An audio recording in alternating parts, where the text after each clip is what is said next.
Folks and gentlemen, we're your hosts, Roy Gravis, Bucky Pender. John's at the producer's desk. Hi. Mike Wright is in the building, ladies and gentlemen. For the first time in like 5 months.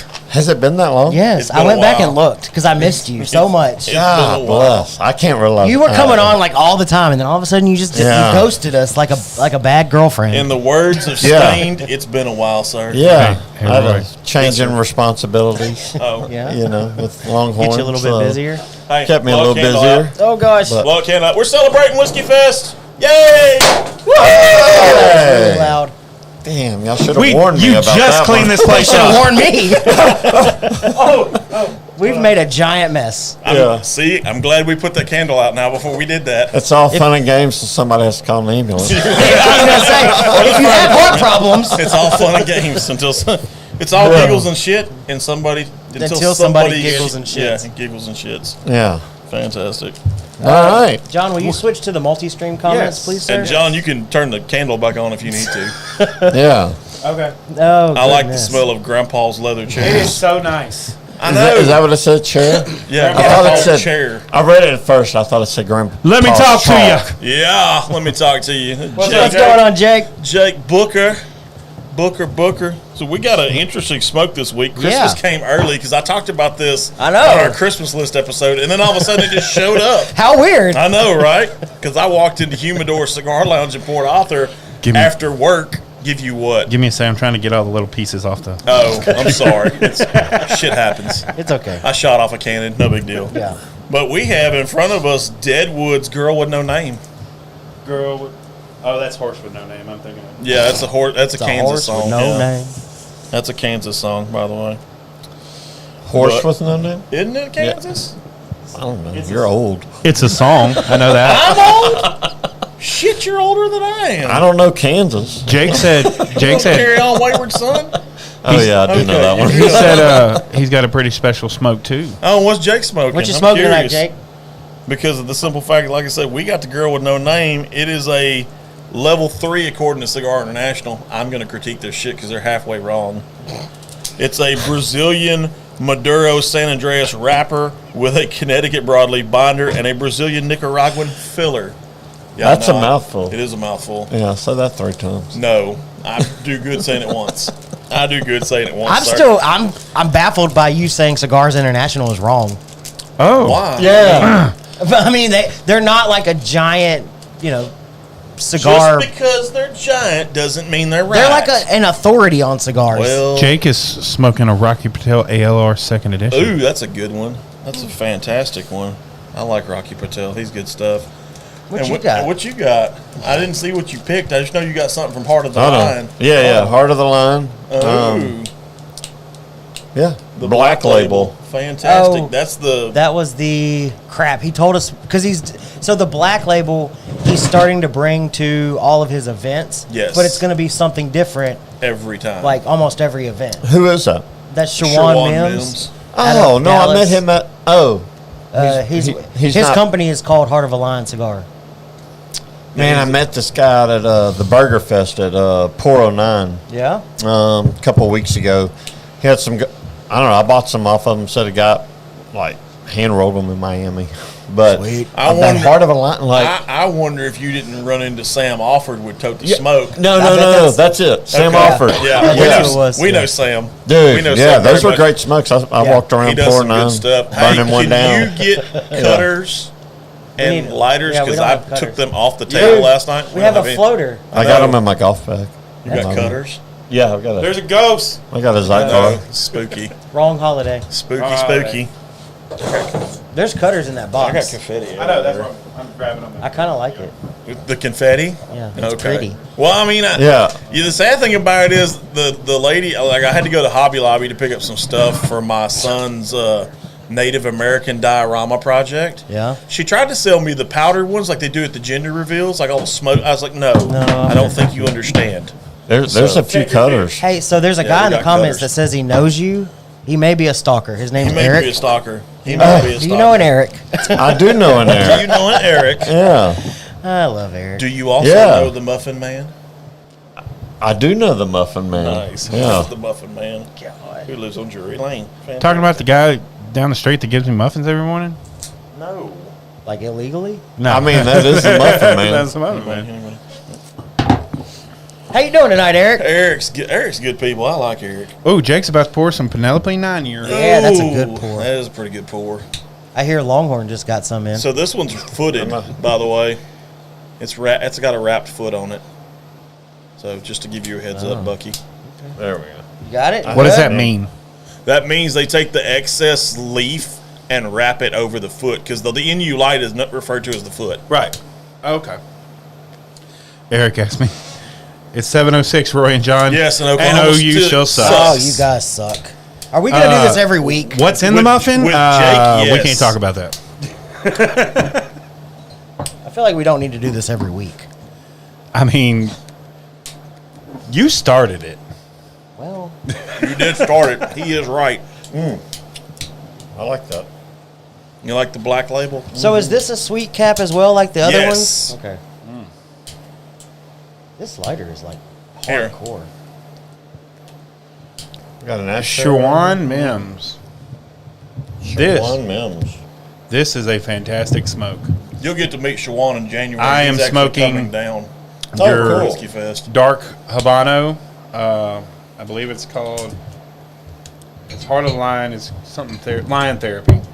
They all have the lion therapy is like his tagline. That Okay. one is a Well, this just says Dark Habano. yeah. That's a dark Habano. Mike's got the black label, which is the event one, which is really good. We're not talking about Oklahoma tonight. Sarah says, "I think I'm just gonna have to pour. Why? I'm thinking I'm gonna have happened? to me a pour of Green I don't River want to talk about it. because it's been a day. we'll talk about it. You lost a little brother? They beat they beat Texas by 4. No, we beat No, Texas. no. Little brother's Oh Oklahoma yeah, State. they lost Yeah. to Little Brother, but they lost to Kansas the week before. Yeah. So But yeah, they went Sarah back Beth to back. says, I think I'm gonna have me a pour of Green River because it's been a day. Her work decided it was going to be cool not to pay anyone and make me wait until 5 p.m. to get my check after absolutely no communication all day. That sucks. Jake's in for a long night. Poor Jake. I'm sorry, Jake. Did she Poor say Jake. Green River? Yes. Okay. The weeded or I don't know. regular? We have a Green River floating But I've heard around somewhere. I've heard that Sarah in had one a of the good desk night. drawers. Had a really good night on Green River. Green River. Yeah. Yep. We have a Green River. Yeah. As long as you finally got your paycheck, have a pour, enjoy the evening. We're here all night. Jake said, yeah, it's the weeded. Yeah, And literally, we're here all night. literally. Yes. Yeah. I was told there was a time limit, but that's Yeah. But stay not only tuned. that, dude, I Stay do tuned. I want twisted his arm. Yeah. I do want to get a little business out of the way first, though. Business. Oh. Tomorrow's Veterans Day. Tell a veteran thank you for their service. By far. If you have relatives Absolutely. or you know people, do something nice for them. Yes. Buy them a cigar. And if There you you're go. Something. and if you're a veteran and you're watching the show and you're in there, let us know. We can give you a shout out. Yeah, definitely. Yeah. Real quick, is the humidifier thingy on? Because it got real smoky real fast in here. Well, that's because I'm over here power smoking. Like I tend Power to do. smoking. Yeah. Like I tend to do. is. Yeah. He's been known to do that. I'm going to stay away. I'm not doing Really? it. I'm not doing it. But Sarah, I'm just glad I you're wearing agree. my It's hat been a day. today. You like this? Yeah, it's got my name on it. I should Yeah. like it. That's why I wore Roy's it. bait and tackle. Yeah, it's Yeah, Roy's Roy's Bait and Tackle Tackle. in Corpus Christi. Corpus Christi, Texas. Beer bait and ammo. Yeah. No, it says Roy's So- Bait and Tackle. So what? Was this everything you wanted to be since you put it on your Dear Santa list? Yes, it actually is. I'm kind of surprised because to me it's got like a sweet vanilla cap as opposed to like a sweet honey cap like what the other ones have. But as far as the flavors from the cigar itself, it's amazing. So You look like a choo-choo train. here, choo-choo train. so Are you a Jake, choo-choo train? Jake says pleasure. Talking to you, Mike says pleasure to meet you. Digitally, looking forward to meeting you at SETX. Got his VIP ticket and ready to roll all the He way is. from Alabama. Come from Alabama. Beautiful. Making a trip. Man. I do. Alabama. So Crazy. when we Thank you, get into Jake. Whiskey Yeah. Fest, I Yes. do have a really silly question that I want to ask. Okay. But it's something I was curious about because it's a question they ask at Cruise and Silsby. So Okay. We'll ask Yeah. in a little bit. yeah, in a Yeah. little bit. Yeah, for sure. Yeah, if we get to Whiskey Fest, we'll If we get there. If we get there. Mike's gonna do everything he can to go around that. Oh, here's the bush. Let's go all the way around it. Look, this is what's going to happen when Bucky asks a question about Whiskey Fest. Yeah. So how about Penelope? Just bring up Penelope and we'll start talking. That's wild. That is wild. So what do you think about yours? With Mike? Well, What's been up with Mike since we Yeah. last Man. hung out? It's been busy. It's business been good. Just as Eric can tell you, he can attest. It's been crazy times. Yeah, he's in a pretty busy store, and He's understand. out at been out of our Mont Bellevue store, and they've really done him and Shelly, our manager over there, they've done a really good job at there's been helping. quite a bit of movement. Well, Mont Bellevue is such a growing area. That's ridiculous. It's one of the highest growing areas in Texas, and so we're in a good spot over there next to the HEB. Yeah. And you've gotten a bit of a move in position as well. Yeah. Right? So now I outside of the whiskey duties, I moved up like general manager. So that's been fun. It's been, And remind me, how many stores does Longhorn Liquor actually have? 12. 12. At the moment. Okay. Yeah. We've got a couple more on the near horizon, On the scope? on the scope, over probably the course of the next 12 months. I'm excited for one of them. Cool deal. Yeah. One of them in particular. Oh yeah.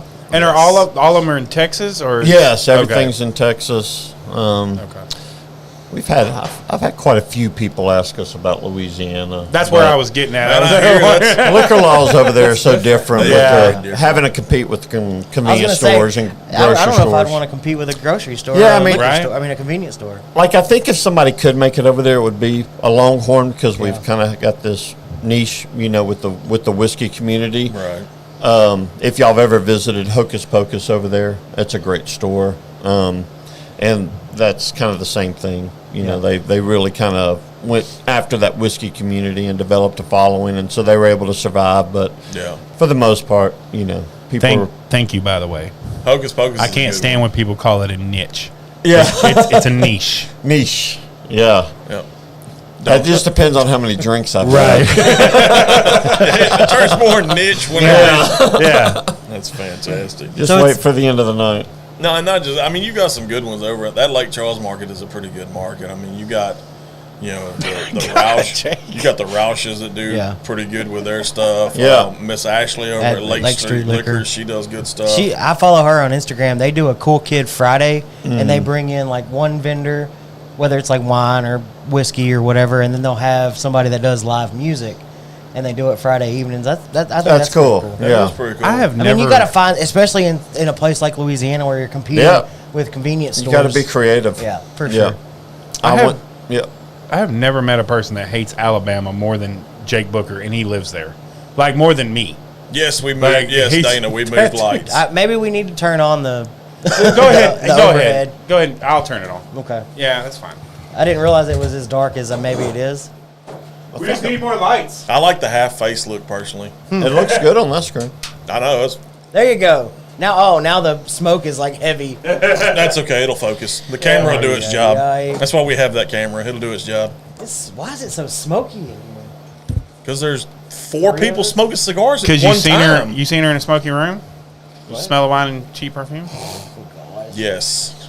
Don't stop believing, John. Yeah. Apparently tonight is music reference night. Talking Kansas and all the oldies. Tell me who sang that song, real quick. What song? Journey. No, you weren't supposed to say it. Well, you didn't specify, damn it. You Yeah, that said, makes tell it me way who worse. sings the song. I said Journey. So suck it. Steve Perry. That light made it so much worse. That's fun. You want me to turn it back off? No, I'm good with it. Can't see anything. Because I got to get up anyway. What do you mean? I can see everything. I gotta. It's super smoky. That's because four people are smoking at the same time. This is a first for us. All right. Anyways, We have never had four people smoking on set at one time. All this arguing makes me want to drink. I know. I'm in. Arguments. Yes. I'm gonna. Nice. Unprofessional here. You're going to be unprofessional. Oh, there goes there's First John. time in forever. All right. First time in I'm gonna shove forever. this in between us. So So what are we drinking? I don't know. Where do y'all want to start? Because there's one in particular that I'm really, really interested in. but I know we Let's can go with that one. we can do some other things. No, yeah, we're good with that one. Let's go with that one. So if you notice on the table, there is a cellar-aged Maker's Mark. Ooh. This is the 2023 release, obviously. I'm excited. It is their oldest release. It's pretty. It's 11 and 12-year-old, if I'm not mistaken. 11 and 12. I love the simplicity of the bottle. Yeah. 13% 11 year, 87% 12. Nice. Yeah. 115.6, Okay. I believe. Get down Point on 7. it. I'm sorry. Oh, well, you 0.7. got to get Hold the on. extra Yeah, let's point. get to point 7. Yeah. We don't want to short I know. ourselves here. What was I thinking? But So yeah, what are your thoughts on this as we kind of, I guess, dive into it? it's Ooh, that's a deep pop. I like that. it's a great balance. I find this to be super sweet. I mean, candy on the confectionate kind of candy, praline maybe. Okay. But nice little balance of oak. That age does come through on it. I like that it's 115.7 proof. Most of their private selects that we've done with them have usually tend to be around 109 to 111, so you get a little bit of extra proof points on this one, which Makers doesn't do anything really super high. Because they go in at like Yeah, it's I forget the 90 entry to proof. 100 proof, like 100 proof or something. They go in super low. Yeah. Because Mike said my favorite word. What, Makers? Pecan. Or pecan? Yeah. Oh.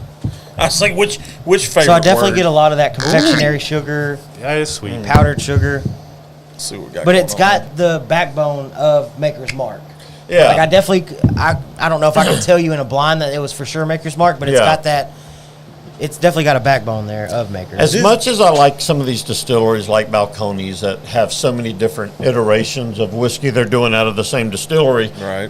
one thing I've always liked about Makers is they do one mash bill. Yeah. That's it. There's nothing. You get- All the private selects, everything like that gets influenced by the different staves that you customize that you hang in a barrel. But all the whiskey starts Right, the as same. the same base mash bill, and so to see the different variations of different proofs, you know how it affects a whiskey, and obviously when you get to the private selects with all the different customizations Yeah. you can do on the staves, it makes for a really cool project, and that's why I like. So you'll see hitting the shelves soon. We just had the Longhorn Liquid Gold hit from Maker's Mark. But we've got the 2024 bottle of the Southeast Texas Whiskey Fest commemorative bottle that we're doing. Nice. So I'm doing one a year with Makers. We still have some 2023s on the shelf if people want to go out there and get them. And I think I saw y'all on an end cap in Beaumont, I think. Right? Yeah, we do. I think And- I did see one the other day. And they'll be part of this event that we can get into a little later that I'm putting together for all the fine whiskey folks of Southeast Texas. Nice. And so, but yeah, really, I love Makers.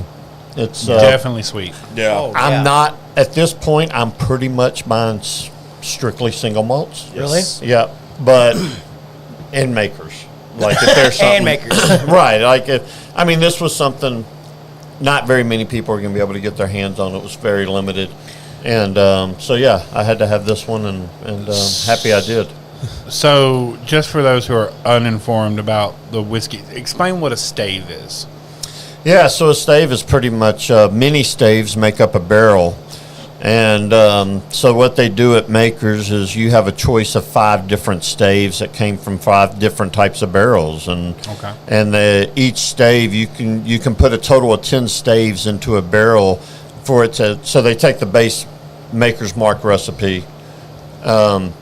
You can customize 5 different stave profiles into total of 10 different staves. They hang them in the barrel for an additional 9 weeks to age, and then they pull that out and then they bottle it. And so each stave kind of contributes a different Tweaks that flavor. Yeah, flavor, or like their French cuvee. One thing, like I've been blessed enough to go to their I mean, it's an unbelievable experience to go there. But like the French cuvee, really it adds body to that whiskey. And when you're doing the customization, you're adding these different types of, and it was like, I feel like it you could be there like- all day. Right. So here's a weird question. How does that differ from like what Oak and Eden does with the spires that they put Hey, Kevin.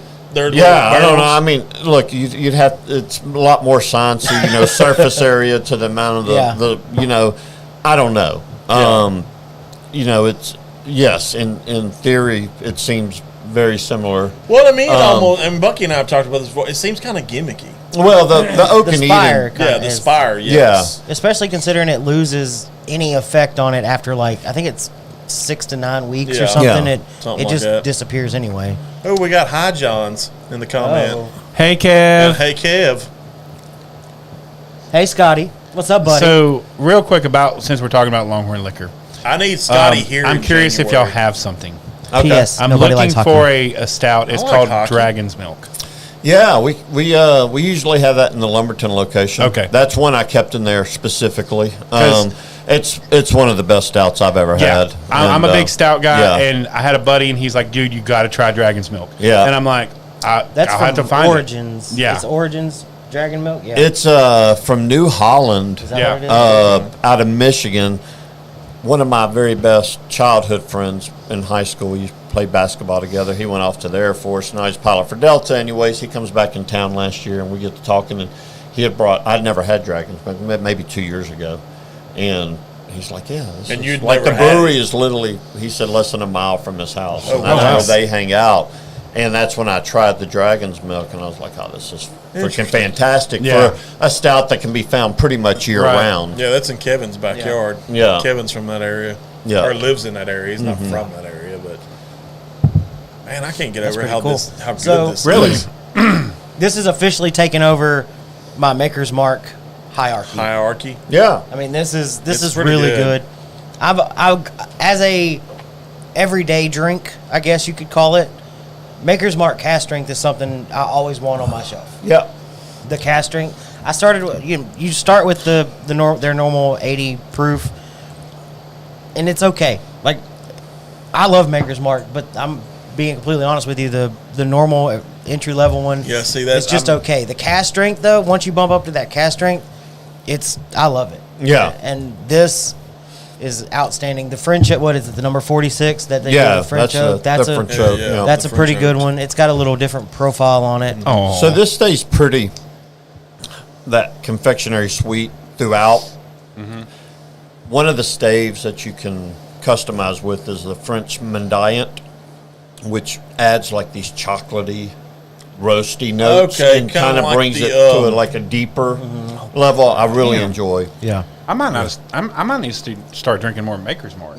I'm telling you, the Yes. French, the The French notes. oak in this one. But what's really cool is whenever you start getting into the private selects and you start looking at the different. I don't There's know the literally numbers. thousands of Yeah. possibilities. And everybody has Yeah. different ones, and you can kind of keep track of what they are and where the flavor profiles go with it, because it'll say, and they always come out with like cool names, Yeah, like you said, Longhorn Liquid Gold. Yeah. There's like What was this one called? this is Cellar. This This is is Cellar. Cellar. This is Celerage. This Yeah, is Celerage. this is one of theirs. You This won't is- find this. Yeah. Oh, okay. This one's Yeah. kind of. Yeah. Gotcha. But yeah, I mean this is absolutely delicious. I'll say it. This yes, is delicious. It's Yes. really good. Yeah, it's a treat. It's not for one sure. you're going to find every Yeah. day. We've had a lot Well, I of. appreciate you bringing it. Yeah, no problem. I've become a huge fan of Makers. I like the rep for Maker. She's amazing. Oh, Tina, man, Tina's come amazing. on, you stop. You can- she's You can't. She's I don't think awesome. you can. I don't think there's another rep in the world that can beat Tina. yeah. If I mean, left she's- Longhorn tomorrow, like the relationships that I've been able to form with people has been, Yeah. worthy enough. Tina's one of those people. She's great. We've had some good times. She's taken me some cool bars in Louisville and Nice. paid for my drinks. And that's a question from me for you. So you get to live this what I call an extravagant life. Like you get to go to all these bars and you get to go to all these different places and do barrel picks and do all this stuff. Is it exactly like when you were thinking about it when you got into this company? Was it like, man, this is awesome, and do you still feel that way even now? Yeah, that's a really good question. Why? Hey, why is Scott dry snitching on me? He said I'm telling Wendy. What the hell? How's he know my mother? So to answer your question, like when I got into this business, this is exactly what I dreamed it would Yeah. be. Yeah. You know, it's busy and it's Yeah, hectic yeah, and yeah, it's a lot of, but I enjoy it. You know, my wife, she stays pretty busy in her career, and our kids are, you know, for the most part, we've got one more at the house. It's a sophomore, but Yeah. How is Chesney, by the way? well, yeah, Chesney's my youngest. She's out of high school now. wow. She's in college and working at the. She still got a heavy pour. I will never forget that. Yeah, she hadn't poured one for me in a while. I'll be honest, I don't drink that much at home anymore. I just don't. Every once in a while, like I'll find a couple. Last week, I happened to find really cool scotches that have been hanging out on our shelves for a while that were higher proof, and so I bought those just to check them out. But Oh, I get it now. Yeah. What? He's talking Wendy from Wendy Penelope. from Penelope. But I didn't say it, so there's that. But, you know, you can't tell Wendy on me. I still love Wendy. But the barrel picks are cool. They're a lot of fun. I like I like all the guys I've ever picked a barrel with, but it's to me it's always a special moment. I mean, to be able to share that with these guys, you know, hopefully soon. And you go to a place like Balcones where you're literally drilling holes in barrels, and That's what I want. Hand me a drill. Yeah. That's what But I it- want. everybody's got a Glen and they've got a power drill. And And That's what But I'm it's really, talking about. it's something that's really cool, especially as people go through this whiskey journey. Because for the first time in my journey, I got to thieve a barrel. Yeah. While we were at Acres. I saw some video and pictures, and But there's just something about that. Yeah. It's just like, yeah. this is super freaking cool. Like I felt like a kid in a candy store. Well, I know. So obviously, I got to Longhorn during COVID, Right. When I couldn't cater. I used to cater into the refineries and to doctors' offices, and COVID wouldn't allow that. Right. And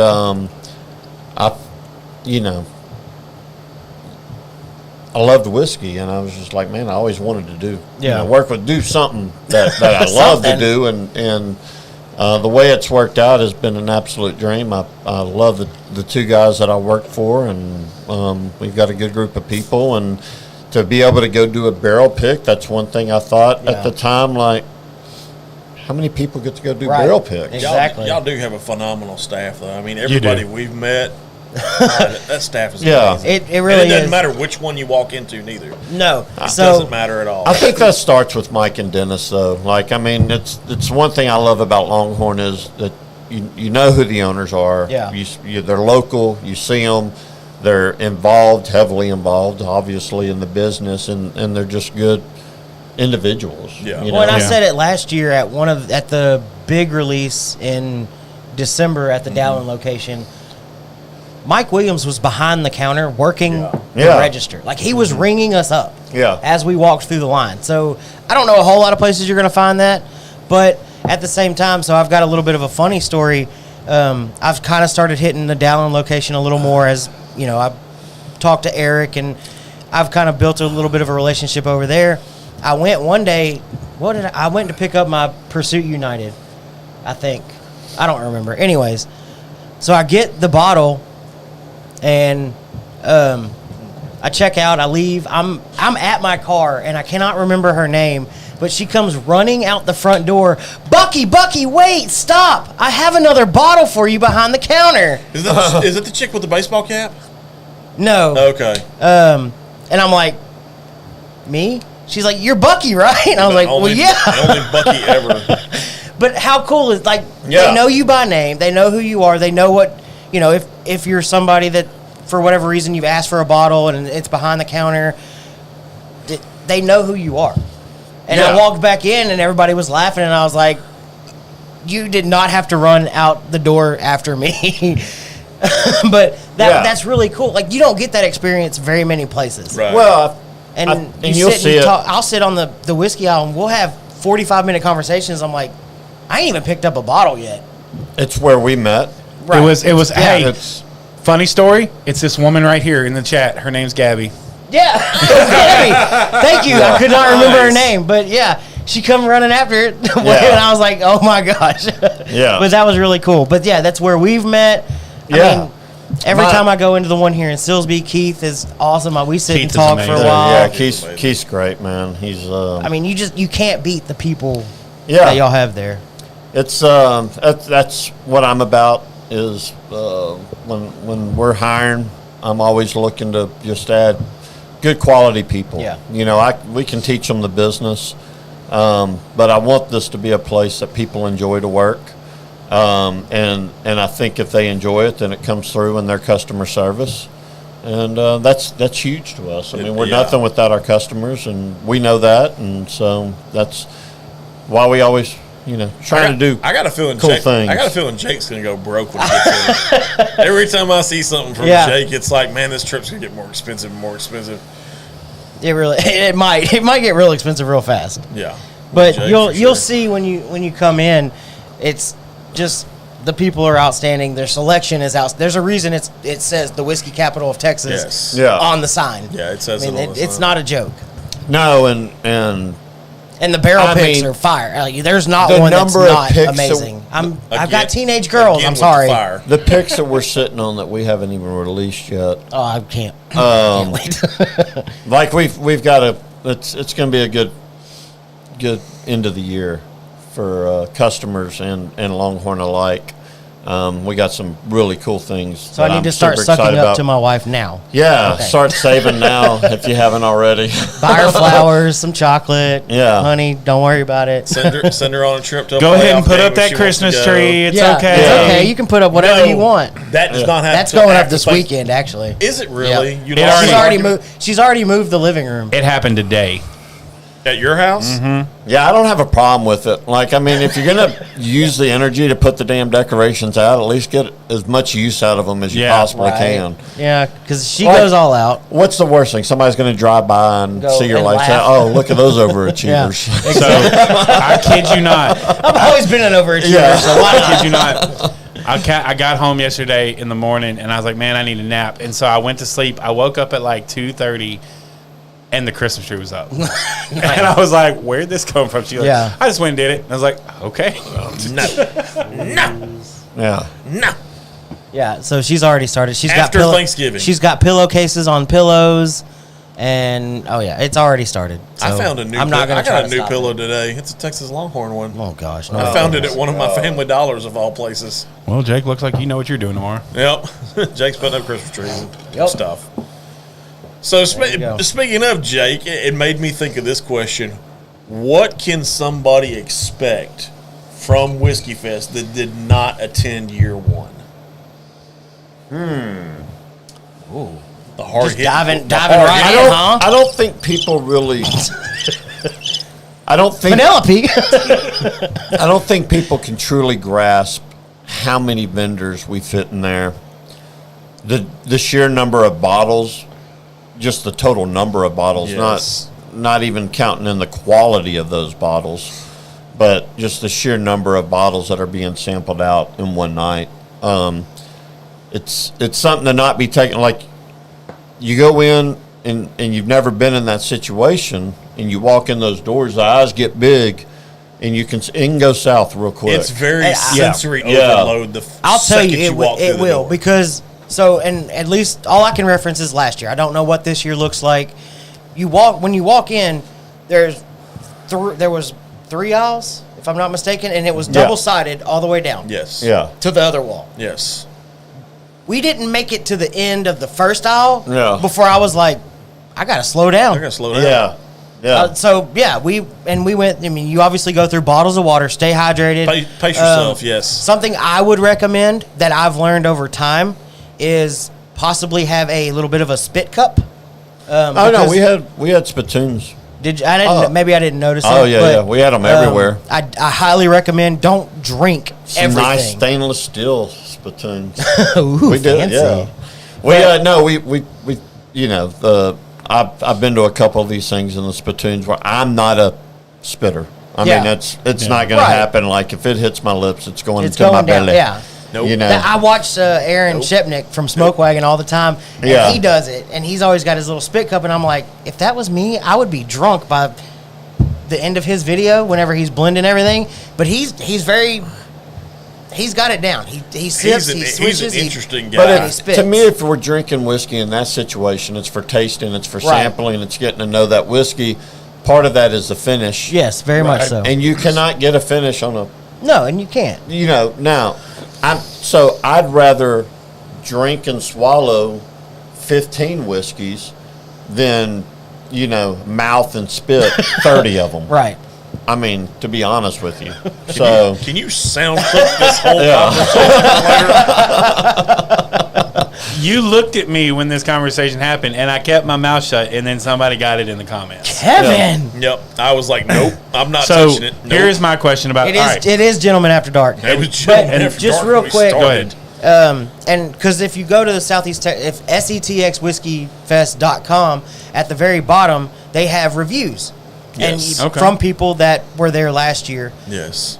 But my wife, so graciously, it's very simple. What you can expect is a good time. Yes. Because she's not even a whiskey drinker. No. And she probably had more fun than most of us. Neither one of the wives are whiskey drinkers, and they both had a blast. I mean, and she had a blast. She met she talked to people. She talked to people so much that they remembered her at Texas Whiskey Fest in Austin. In BK, when she went to their booth. Man, when you walk in there, you can expect to get happy real quick. Yes. And when you have a room full of happy people, and that vibe, yes. it just...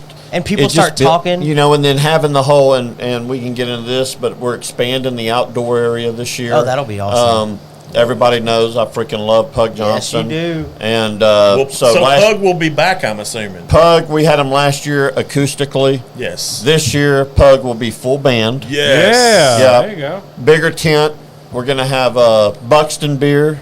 Will be brewery. Cool. Will be a part of Whiskey Fest this year. That'll give me a chance to try their stuff because we hadn't been out there. I haven't been out there yet. Buxton, I couldn't. Randy Edwards down there is just absolute one of the greatest human beings I've met. I got to hang out with him during Oktoberfest a little bit, but I didn't get to sample any of Man, stuff. I love. Obviously, I live down there, so it's a very frequented place by me and my wife. The pizza's fantastic, but the beer's fantastic. I love what they're doing. They're about to open their new Beaumont location. Yeah, because they're taking over the old Poor Brothers facility, aren't they? No, Or do they're they going to be over there by Little Woodrow's. Okay. In that corner of that strip mall. Okay. Big pie shape, but it's massive size. Okay. It's. I'm very excited for those guys. Very much so. So, my silly question I was going to ask you. So, we have a local car show that we do every year, and one of the awards that gets handed out is the person that drove the furthest. Okay. And so I'm curious, at Southeast Texas Whiskey Fest, who would be the person that comes from the furthest away as far as vendor-wise to come and be at your event? Vendor-wise, so last year, and I know Virginia Distilling Company, Courage and Conviction, Jeff Katayama is a wonderful individual that I picked some barrels with. Used to be with Westward. Okay. Another American single malt. Now he's with Courage and Conviction. I just met with him a couple weeks ago, and he'll be in for Whiskey Fest. He's from Sacramento. Wow. Nice. Distilleries represented are obviously international. Right. Y'all have No doubt about that. And I wouldn't be surprised if we're going to have some dignitaries. Can't get into all that yet because they're not all confirmed, but we've got some There will be people there. We've got some master distillers and owners of companies. Yeah. And I feel comfortable saying, like, the one I'm very excited about is Outlaws. Me and Outlaws have struck up I went to a dinner where he spoke in Dallas, and we struck up a pretty cool friendship and texted back and forth. I got an email So that's to that confirmed. thing. Yeah, Outlaws. You heard it here first. Outlaws will be at Southeast Texas Yeah, Whiskey Laws Fest. Whiskey House. If you aren't familiar, we've got This what I love about this bottle on Bucky. This was on Bucky's radar before it was Very on quickly. Megan had told me about it, but she wasn't sure how many cases she was going to get in, and then I immediately reached out to Megan as soon as I saw. Yeah. She posted did. because she posted look out, Houston market, here it comes. So I immediately got on the Yeah. horn and was like, Megan, I got to have a bottle. Yeah, as soon as it hit, it was we ordered you can't find that bottle anywhere else. Yeah. No specs, no Total Wine, no nothing. Longhorn it's only exclusive. available at Longhorn Liquor. I love shit like that. Honey cask is a very trendy. Yes. Going back, for me, those that know about the original Balcones, Houston Bourbon Society HBS pick with the honey cask, that kind of started a legend. Yeah. And we've done some, obviously, with the Bad Motherfuckers. Yes. Group Yes. with that. Yes. So, yeah, I wish, selfishly, I wish it was a little bit higher proof. Yeah. That 95 is, but I do think that the honey still comes through. It's Well, I said, so whenever I cracked mine, as soon as I cracked it, tasted it, and spent a little bit of time with it, I immediately said, this is a contender for finished whiskey of the year. yeah, I mean, yeah, it's that good. yeah. And when you get a chance to, with Al being here, you get a chance to talk to that guy. He's really just a whiskey nerd, Nice. like a whiskey engineer. That's exciting. Really, That's- I mean, you can tell you're talking to this engineer type brain that just works differently than Yeah. ours. But it's, No, we got some- it's towards whiskey. We got some and questions about Yeah. who will be there, actually. So will we- Broken Barrel be there Broken Out of Barrel. California. out of California? Who was that? Scott? that I- asked Yeah, that? Scotty. They're- Okay. I Yeah. should have brought a bottle of theirs too. It's their small batch 95 proof, but I'm telling you, they're doing Yeah. damn good stuff. So I'll be up front with everybody that's listening tonight because of the level of busyness between me and Mike Right. Williams. I'm not super up to date on every single person that is confirmed at this point. Okay. I did get some If I do breaking news know the when other somebody night. asks, I'm more than happy to tell them if I know for a fact. But no, JT I've- Mellick will be there. I heard that. Yeah, so like that was I actually found that out through you. Have you had You're the welcome. JT Malik? I have. Okay. I met them over at Hocus Pocus. Yeah. actually, and I'm a fan. Anybody that's doing something outside the box, unique, rice whiskey. That's a good. That's- one. You know, it's for right me- up my alley. Yeah, that was the first thing I said was it's the best of both Yeah, I was worlds for me. fixing to say, yeah, you did It's the say that. sweetness of a bourbon with the little bit of the rye spice, and it's right up my alley. I Yeah. like it. There's another Whoa, question here. Scott's bringing it. Jake asked, so, and feel free not to answer this, but Yeah. so anything new you can reveal about the VIP experience? Yeah, because Jake and them I know specifically bought VIP. Yeah. Because I know there's stuff you And can't there's say, not you can't so. say. So That's Yeah. been the biggest question mark because even on the website, there's all it lists right now is Saturday night. There's nothing for Friday. Right. Yeah. That Friday night is that's a dinner for we've got a lot of sponsors that help make all this possible, and so that's a limited seated. It's much more intimate, but it's if we release that to the public, I understand everybody would want to be a part of for that. sure, We yeah. just don't have the room and the ability to do that, and so this is a a night that to honor the sponsors and those that help make this possible, and it's a night all about cure rare disease. It's really about the charity and the silent auction and everything that goes along with that Friday night. We actually put their logo up. It's right there on the end. Oh yeah, I see that. That's Barrel awesome. Yeah, we've got a cool bottle coming out with Law's Whiskey House. It's so I'll tell for those American single malt fans. When I spoke with Al in Dallas, he conveyed to me his pure hatred for single malt. Okay, I love it. I love him already. He had made many barrels of it when they Yes. first opened, That's funny. and so he was going to be selling off the majority of the lot of the barrels that he had of American single malt still hanging around. Yeah. And was left with 4, and sent me the 4 samples, and then so I picked a barrel, and then he's taking the other 3 and they're blending them together, and they're doing a distillery only release for their last wow. single malt release ever. Yeah. Yeah. And we did a very cool sticker. Me and Megan, mainly Megan, I love Megan. Megan's awesome. on the side of the bottle, that iconic I think they've got the best bottle in the market, in my opinion. That square, boxy. It will have a Southeast Texas Whiskey Fest and a Cure Rare Disease, kind of explaining what Cure Rare Disease is, Nice. and the little collaboration bottle that we did in honor of that. And so, yeah, we couldn't be more happy to be partnered with those guys. And Do you think Al Laws would get mad if I coin checked him? Because, Bucky and I are both gargoyles. Do you think he Yeah. has a You gargoyle? think he's got a coin? gargoyle coin? I mean, he's the Man. guy. I mean, I've got one. so I know not to coin check Mike. Yeah. But yeah, I bet if I bet he does. You think? Yeah, bet he does, too. he's a real in the most flattering way possible. He is a real whiskey nerd. I love the way he's just. I love your analogy about it, that he's a whiskey nerd. 'Cause you have guys that are like whiskey fans, Yeah. and then you have guys that are like whiskey nerds that Well, you take know- it to a total different level. You got before even whiskey, I was into barbecue, and when Aaron Franklin came along, and just revolution. I mean, like he kind of introduced this whole new wave of pitmasters, in Texas, and they That's approached how it you from are a with that. What is it, Meat Church or whatever? Yeah, I'm a yeah. big fan of those guys. yeah Meat Church. He's great. Matt I actually, Pittman. I actually got him when we were on vacation in July when we did the Texas Tail show. I got him a thing of Yeah, one of the seasonings. seasonings.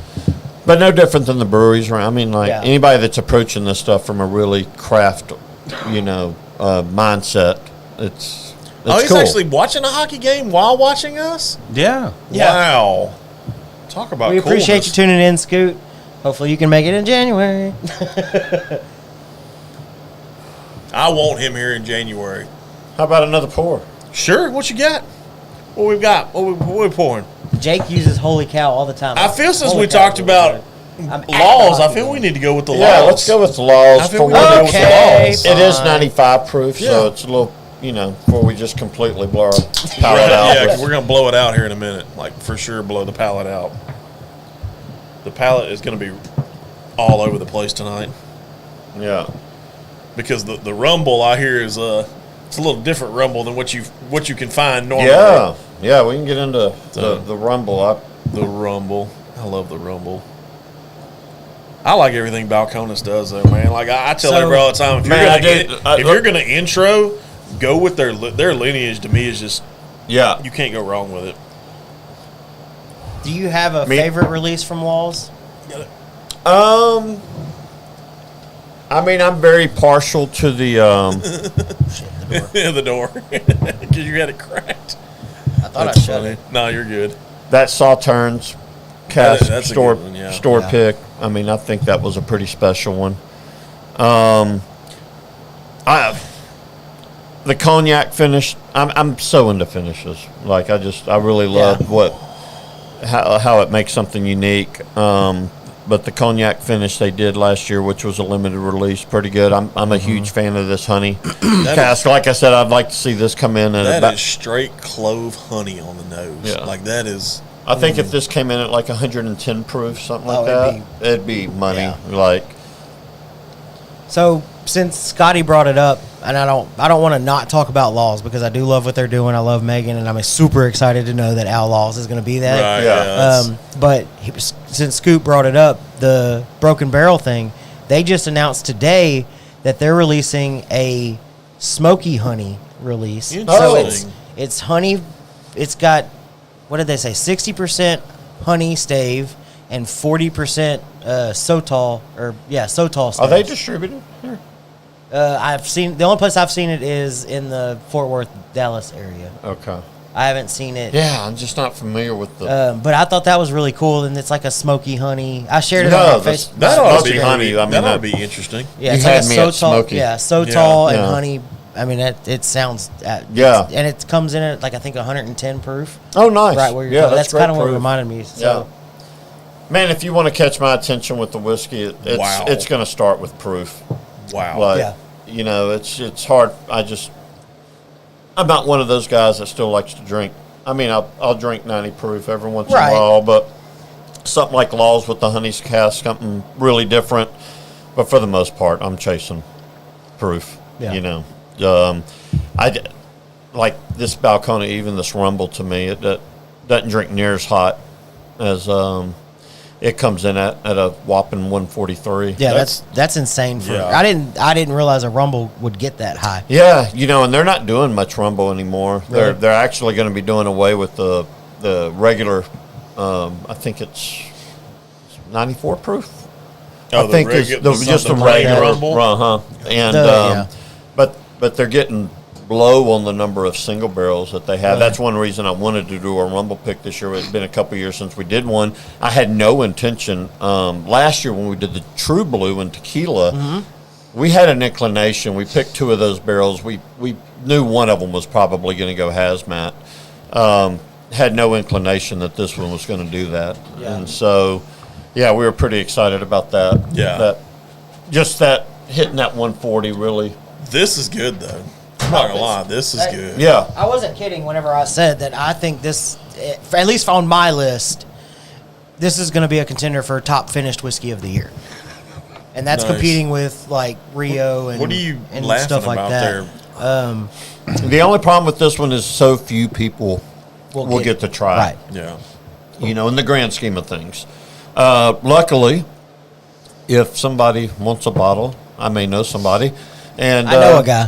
Yeah, we may be able to work that out. They are very limited. Very They're not going to be on the shelf. exclusive. But, yeah, we got a few left. So, kind of going back to the Balcones thing, Jake was actually able to pick up a bottle of Balcones finished in it's the rye finished in wine and bourbon barrels. Okay. It was a store pick, and he absolutely fell in love with it. Mm-hmm. And that's always a really cool thing for at least me, I know, is turning people on to really good Texas whiskey. Right. Because we talk about it all the time. About It's a a lot. running joke in the Discord group that I'm in that all I do is talk about Texas and Texas whiskey. But it's really freaking good. Whether it's Balcones or Still Austin, like we were talking about pre-show. Garrison Brothers. Garrison is good. Brothers. I mean, Andalusia. Andalusia. Yes. Yeah. Mario is Yeah. man. I love Mario But- to death. Yeah. It's kind of a running joke that's all I talk about. But, I mean, Jake has become a secondary, proponent of Texas whiskey, and it's really cool to see it expand that way, all the way to somewhere like Alabama, Tennessee. Jake places goes hard like with the Texas whiskey for being a non-Texan. Oh, he's Texas adjacent. Yeah, I guess we can call him that. Yeah. Yeah, I think obviously it's growing. Texas is in the forefront of a lot of things in this country, and from a sheer number of distilleries, we have a long way to go. But maybe that's what makes us unique.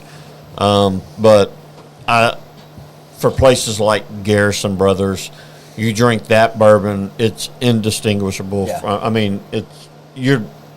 you can give me 100 in a blind, and I'm gonna pick out the Garrison And the sad Brothers. thing about it, there's so like you just said, there's so many of them. I mean, there's stuff that's like Fierce Whiskers. We love what those guys do. They do some amazing stuff.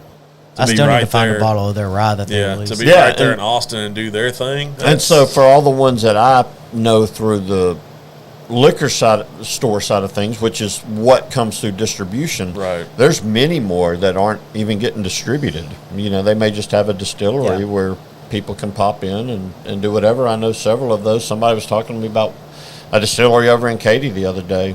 I'm like, never heard of them. Like, it's, MKT or I think they're in Katy. yeah. I think it's MKT. But, Hell, I don't know. yeah, if they're not getting distributed, Yeah. Well, our buddy not too far from here, Old Humble, that dude, yeah. his 72-hour blackout, as he calls it, That was is pretty good. really good. Mm-hmm. So I got to share this because we're talking about Texas versus different places. So I have a friend from New York, and she just sent us a message in our group, and she said, "Hey, can somebody come get this ugly ass cat out of my yard? I tried to pet it, but it ran away." And I looked at the picture, and I was like, "That's not a cat. That's a possum. You need to back away. Back away slowly. Quit trying to pet it. Yeah, don't pet it. Back away Yeah. slowly. That's awesome. You got to love people that move here from other states, man. It's a culture shock at first for them. It really is. But the possum was cute. Oh, I don't Cute think little guy. I don't think nobody's ever said that about a possum. Probably Oh, I love not. baby possums are the cutest thing in Get the the world. fuck out. They are. Get the Yeah, possums don't bother me. They don't bother me. I grab them either. by the tail and just sling them. Yeah. It's not a chicken. I don't do that. But yeah, to finish up on the honey cask, that's a it's- delicious offering from them. And the honey linger on the finish So this is bottle amazing. you can't find in stores. You can. You can. You can if you It's know just a select. guy. Yes. Hit me up on Facebook. Yeah, it's limited. It's just Gotcha. just It's supply and extremely demand. limited, yeah. Yeah, it's Okay. just I'm gonna start limited. calling you the whiskey pimp. I mean, Whiskey- it was whiskey kind pimp? of it was kind of like Rio. I mean, y'all Yes. only had so Oh, much yeah, of Rio yeah. batch Rio was a one. good one. Yeah, some mean- of this stuff that comes out, whether they only blended a few barrels together, even and maybe had a yield of 400, 500 Yeah. bottles. I mean, that's a very small release if you've got a national distribution, like a Penelope or a Smoke Wagon. You know, if they do something super limited like that, it wasn't that long ago. Smoke Wagon. I mean, like you couldn't. Everything was flying off the shelf. Yes. Everything, and I still It's- love Uncut the it's- younger. Yeah. they're all so good. It's people are such. I mean, they just want what they can't have. And once Aaron, it seemed like I don't know if it was flooding the market or what, but I don't think he liked that. Maybe his whiskey was on the being traded on the secondary market. I don't think anybody really likes No. that. Though. I mean, if you make it, you But want then- it to be for like everybody. You but- don't want it to be like but I'm the going to way buy to a bunch com- and then sell it way higher. The way to combat that is release a bunch of it, and then when people realize that they can buy it at any time. Right. You're saturating the market. Yeah, it's Now like when I you're- bought this damn house with a swimming pool because my kids wanted a swimming pool, and then when now they know there's a swimming pool in the Right, back, you don't need They that don't swim- give two shits about swimming. Yeah. God, mine would. That's the sunroof in the car business. Yeah, And that right. was Yeah. always we got to have a sunroof, and then they come and trade that same vehicle in, and they look me in the eye and they're like, never even opened it. Yeah, And that's never. That's Yeah. the thing, because whenever I first started hanging out with them and doing the producer stuff, and I would hear the word small batch, I never truly understood it. But then I think somebody explained to me, they're like, okay, let's just hypothetically say you have 400 bottles that you release. Yeah. Okay, and let's hypothetically say that you're distributing to every state in the lower 48. That's only 8.5 bottles for every state. Yeah, You're correct, sir. So it's a extremely small batch. yeah. And you don't think of it that way, but Well, small batch is one of those Yeah, terms that is empty Yeah. in the bourbon world. I mean, in the whiskey world. Even most of these Yeah, places Jake. are blending together thousands of barrels. Yeah, a small batch can be anything from 2,000 barrels Right. to Yeah. 27 barrels. Yeah, it's one of those, and it's one of the things I used to relish when I was in the stores was educating the customer Right. on how to read a label and what the terms mean. Speaking of small batch, have you tried Milam and Green's very small batch? I have not. how many bottles? How many barrels? How many barrels? I actually think that's one of the Yeah. 20 barrels. Oh, okay. Yeah. It's It's It's a very small batch. It's a very small Yeah. batch. Yes. Yeah, Very small batch. It's really good. And you tried it? I have a bottle. You are a whiskey pimp then. I have a Telling bottle. you, What are you that's- talking about? Yeah, I'm telling you. But yeah. That's when we're getting a little. When I do interface with customers, I get a little bit more chatter on Milam and Green. Milam and Green. Milam Yeah, they're and doing Green, really yeah, good they're stuff. doing some good Yeah. stuff. Yeah. Where are they based out of? Blanco. Blanco. Blanco, Yeah. Texas. Yeah, Blanco. Right down the road from Andalusia. They're Yeah. going to be out at Southeast Texas Whiskey Fest as well. Yeah. Milam and Green is? Yeah. Yeah. Yeah, Okay. Milam and Green. I'm sure Andalusia was there last year. I know. They'll be there Yeah, this year. they're one. Yeah, I'm sure they will be. Yeah. I don't They're think on the that one's website. confirmed yet. Yeah. I'll tell you that. They're Yeah. on the website. So out of the confirmed, is there anybody that you're just super excited is going to be there? Like, it's like your favorite, people that are going to be Man, there? we had, I met up with Charlie yesterday from Balcones. That dude's really tall, by the way. Yeah. You Freakishly should see tall. the picture. He tasted me on Cataleja. Like Andre the Which Giant is- tall? Have you tried it? Like, Yeah, Charlie's yesterday. probably what, First time. 6'6", It- 6'5", give or take? 119 proof. 118 proof. Yeah. 59%. and long red hair and a beard. What I noticed, being a Balcones weirdo. Like, this is the first time. Well, I mean, not anybody that knows Balcones. They've had that same. I wouldn't say iconic. We've seen other distilleries use that same shaped bottle. Yeah. But it's always been that. The Cataleja comes in a little bit different shaped bottle. I think the label is super cool. Yeah, I like the label. It will be out for release probably next week, if not the week after. Okay. But it's a single malt. It's pretty much their Mirador that they finished in a litany of different casks and blended it back together. And this is their 15th anniversary release. Going back to their 10th anniversary, those were special by the Hechicheros, the Brujeria. John's being requested to join Whiskey Fest. I'm gonna try my best. That's all I can say. I love how your wife puts you on blast. Honey, come on now. Just throws it out there, yeah. Yeah. So you can read that comment, John.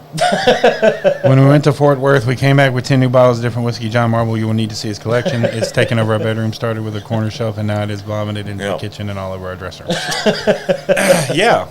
Whiskey pimp. Yeah, I'm sure. Hold on. hashtag I'm sure that. His collection is better than mine. Oh, yeah, his was on his profile pic at one time, and it was massive. Yeah, Here recently, I gave a bunch away. I've got a small collection compared to a lot of people. Well, but I do have really good bottles. I'll say that. So this is again one of my favorite parts about my job. The fact that you could smoke really good cigars. The people that I met, obviously, I've met all kind of different collectors, and to somebody, that is.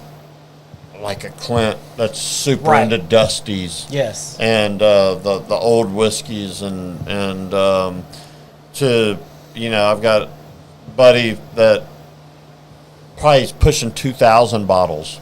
Yeah. And it's just like, we've talked about some of the friends that we all know now through each other, like Brandon. Brandon's one that's Did y'all see his video? I have not seen it. Of his new little hidden room. Yes. That's ridiculous. That is so cool. Yeah. I was there last week, and first time I walked in there, and it was like you just stop and feel like I'm like on an episode of At My Crib or something like that. Like, what the fuck? Like, that's what we all want. A room hidden behind a bookshelf. Mm-hmm. Dana's putting you on blast bad, dude. Like, she's asking Eric questions now. I love it. I love it so much. Eric, don't answer that. Don't answer that. Zero that I know of. You gotta love stuff like that. How many bottles does he have waiting on him behind the counter at Longhorn? None. No.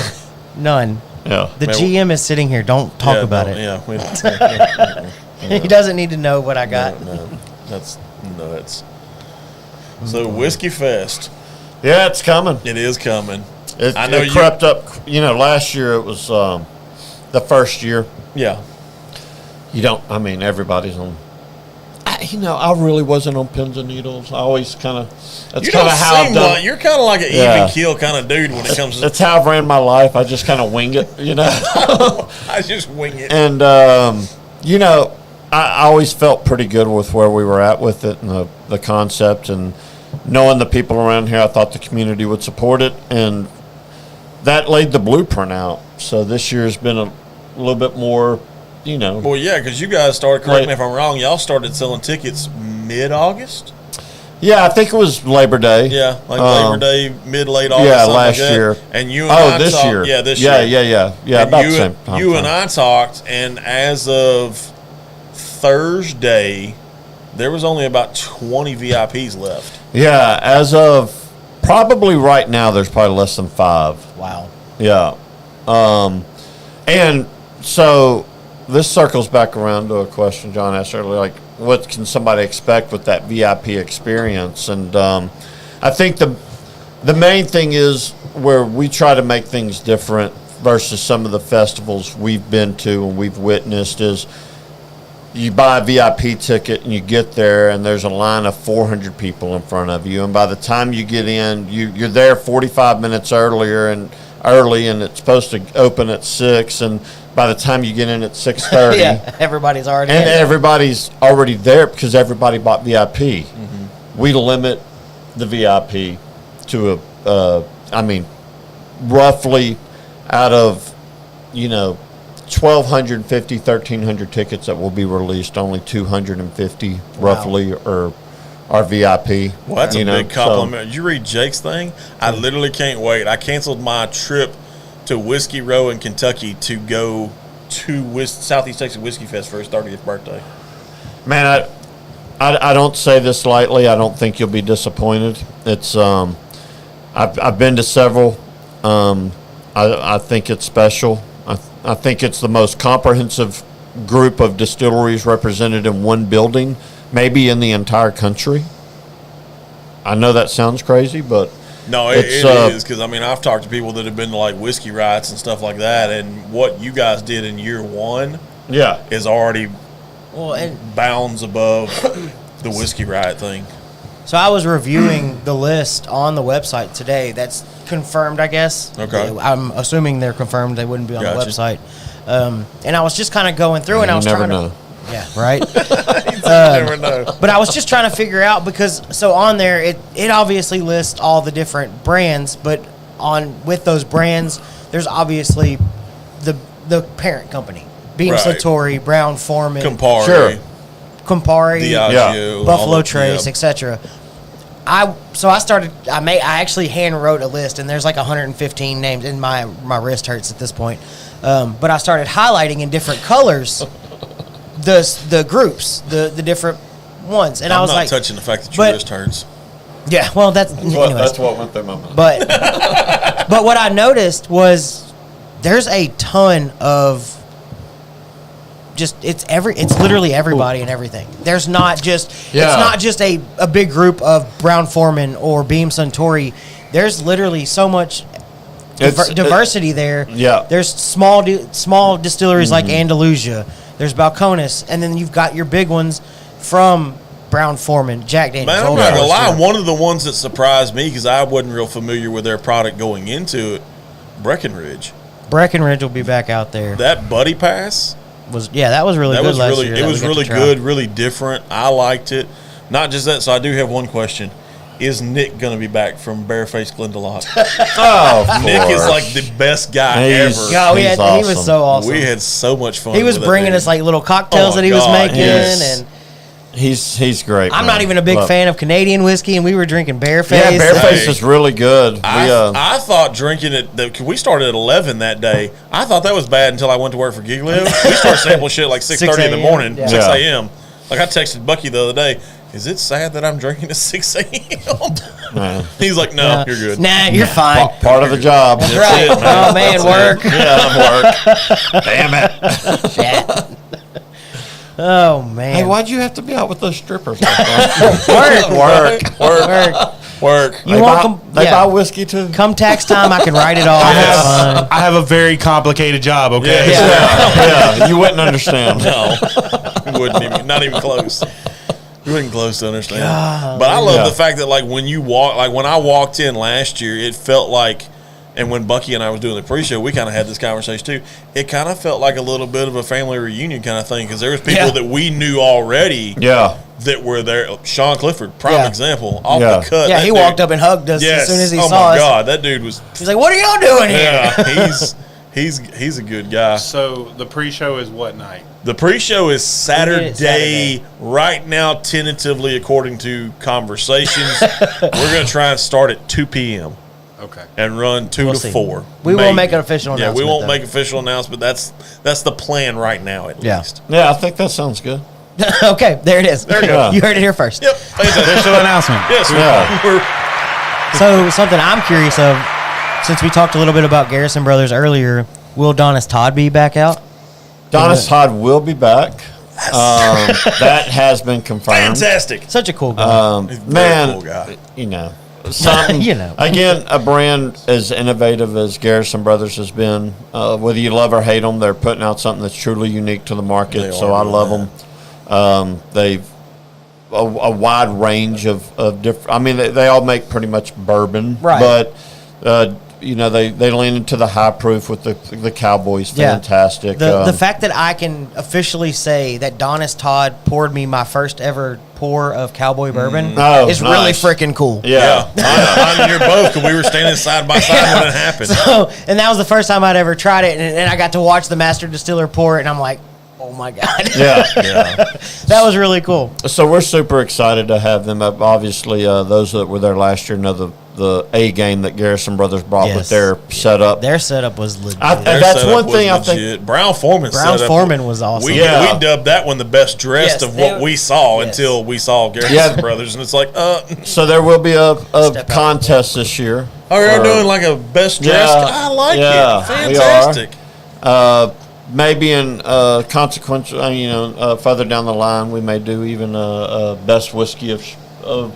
We been thinking about how we can put that together. It's a little bit more complicated because there's so many different whiskeys that are sampled there. Right. Whether you limit what somebody can enter, or is it something we start months ahead of time? People enter. Selfish question: how does one get in on that panel? Yeah, we'll see. I mean, it's not. Because that's what I would like to know. Hey, this goes back to the winging it part. I love it. Like, well, We're gonna wing it. yeah, we're gonna figure it out once that time comes, and yeah, I think that'll be.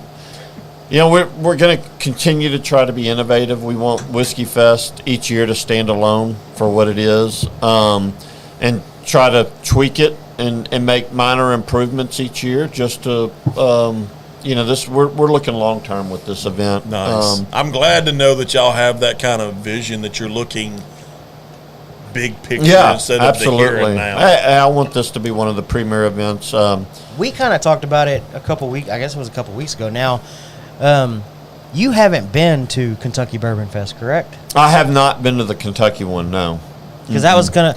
So I would be interested. I'm curious because I haven't been, and we've talked about wanting to go and Yes. trying to make plans. And But even I'm curious of how this compares to something like such a big event. People are buying tickets and lodging now Yes. for next year's event. Yes. sure, but here's what I'll say where I don't.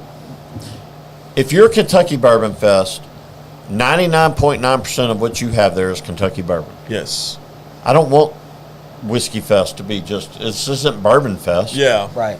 This is Whiskey Fest. Yes. Like, you can get Scotch, Irish, American single malt, bourbon, American whiskey, American light whiskey. Balcones one, baby. I love the peated. Yeah. That was the worst drink I had all night, and I There's- love Balcones. There's all different, like, laws would never be a Right. Kentucky. Yeah. I So- get it. Like, Ooh, that brings up a good point. Sorry, I didn't mean to cut you no, off. go ahead. You say you want all walks of life as far as the whiskey umbrella goes. So what is the thought process behind having Desert Door Sotol there, a few different tequilas out there, Josh Sellers, a winemaker out there? What's the thought process behind including people like that in a Southeast Texas whiskey festival? Well, I think it gets back to what you spoke about earlier, talking about how the ladies had a great time, and so it gets back to offering something for everybody. At the end of the day, it is a whiskey event, but we know. Yeah, because my wife actually fell in love with White Claw's vodka that was released at y'all's event. Like, this is the first time it was unveiled. Lalo tequila Yes. last year got a lot of high praise, and that's just people that we've got a good partnership with, that product that we already sell within the store that we're happy to have that partnership with, and just to provide a little bit of a wrinkle. And it did. It opened my eyes There's to an interesting something, because we actually have a couple bottles in here, and I have some at my house. Desert Door Sotol. Yeah, the Sotol. And I actually had the opportunity to get the one that's finished in Garrison Brothers barrels. Yes. And it was a little bit of a surprise. Like, I'd never had Sotol. I did a bunch of research on it after we got the bottle. Like, I wanted to know everything about it. And I've got some left. I mean, I've sipped it here and there. I mean, it's something different. It's something different. It's not something you're gonna find every day. It's not something I'm gonna go to every day. No. But it opened my eyes to something just a little bit different. You got a question in the back? Sorry. What can you explain Sotol? Sotol is a cactus, Okay. is what it is. And they somehow figured out to make whiskey, or not whiskey, it's more of a, I guess, tequila. Is it more of a tequila? It's tequila. It's a a derivative. cousin. It's a derivative. It's Okay. a cousin. It's a cousin of tequila. of the Gotcha. agave plant. Right. Okay. Yeah. Okay. It's very good spirit. Desert Door was, I mean, Sotol, I think, if I'm not mistaken, is uniquely Texas. Yes. It If I'm not- refers yeah, to I a think you're Texas hybrid of the, like agave, and great spirit. It's really good. You know, yes. but I'm trying to think of, I don't know if it was at Beetlejuice last night or Permissions, but I had a pour of a El Tesoro pick. Oh. It was very nice. Yeah, very nice. Isn't that that was the one that Eric went on? Yeah, well, Eric did go on one. We haven't got that barrel in Okay. yet. This was okay. a pick for that particular account we Gotcha. have in Houston.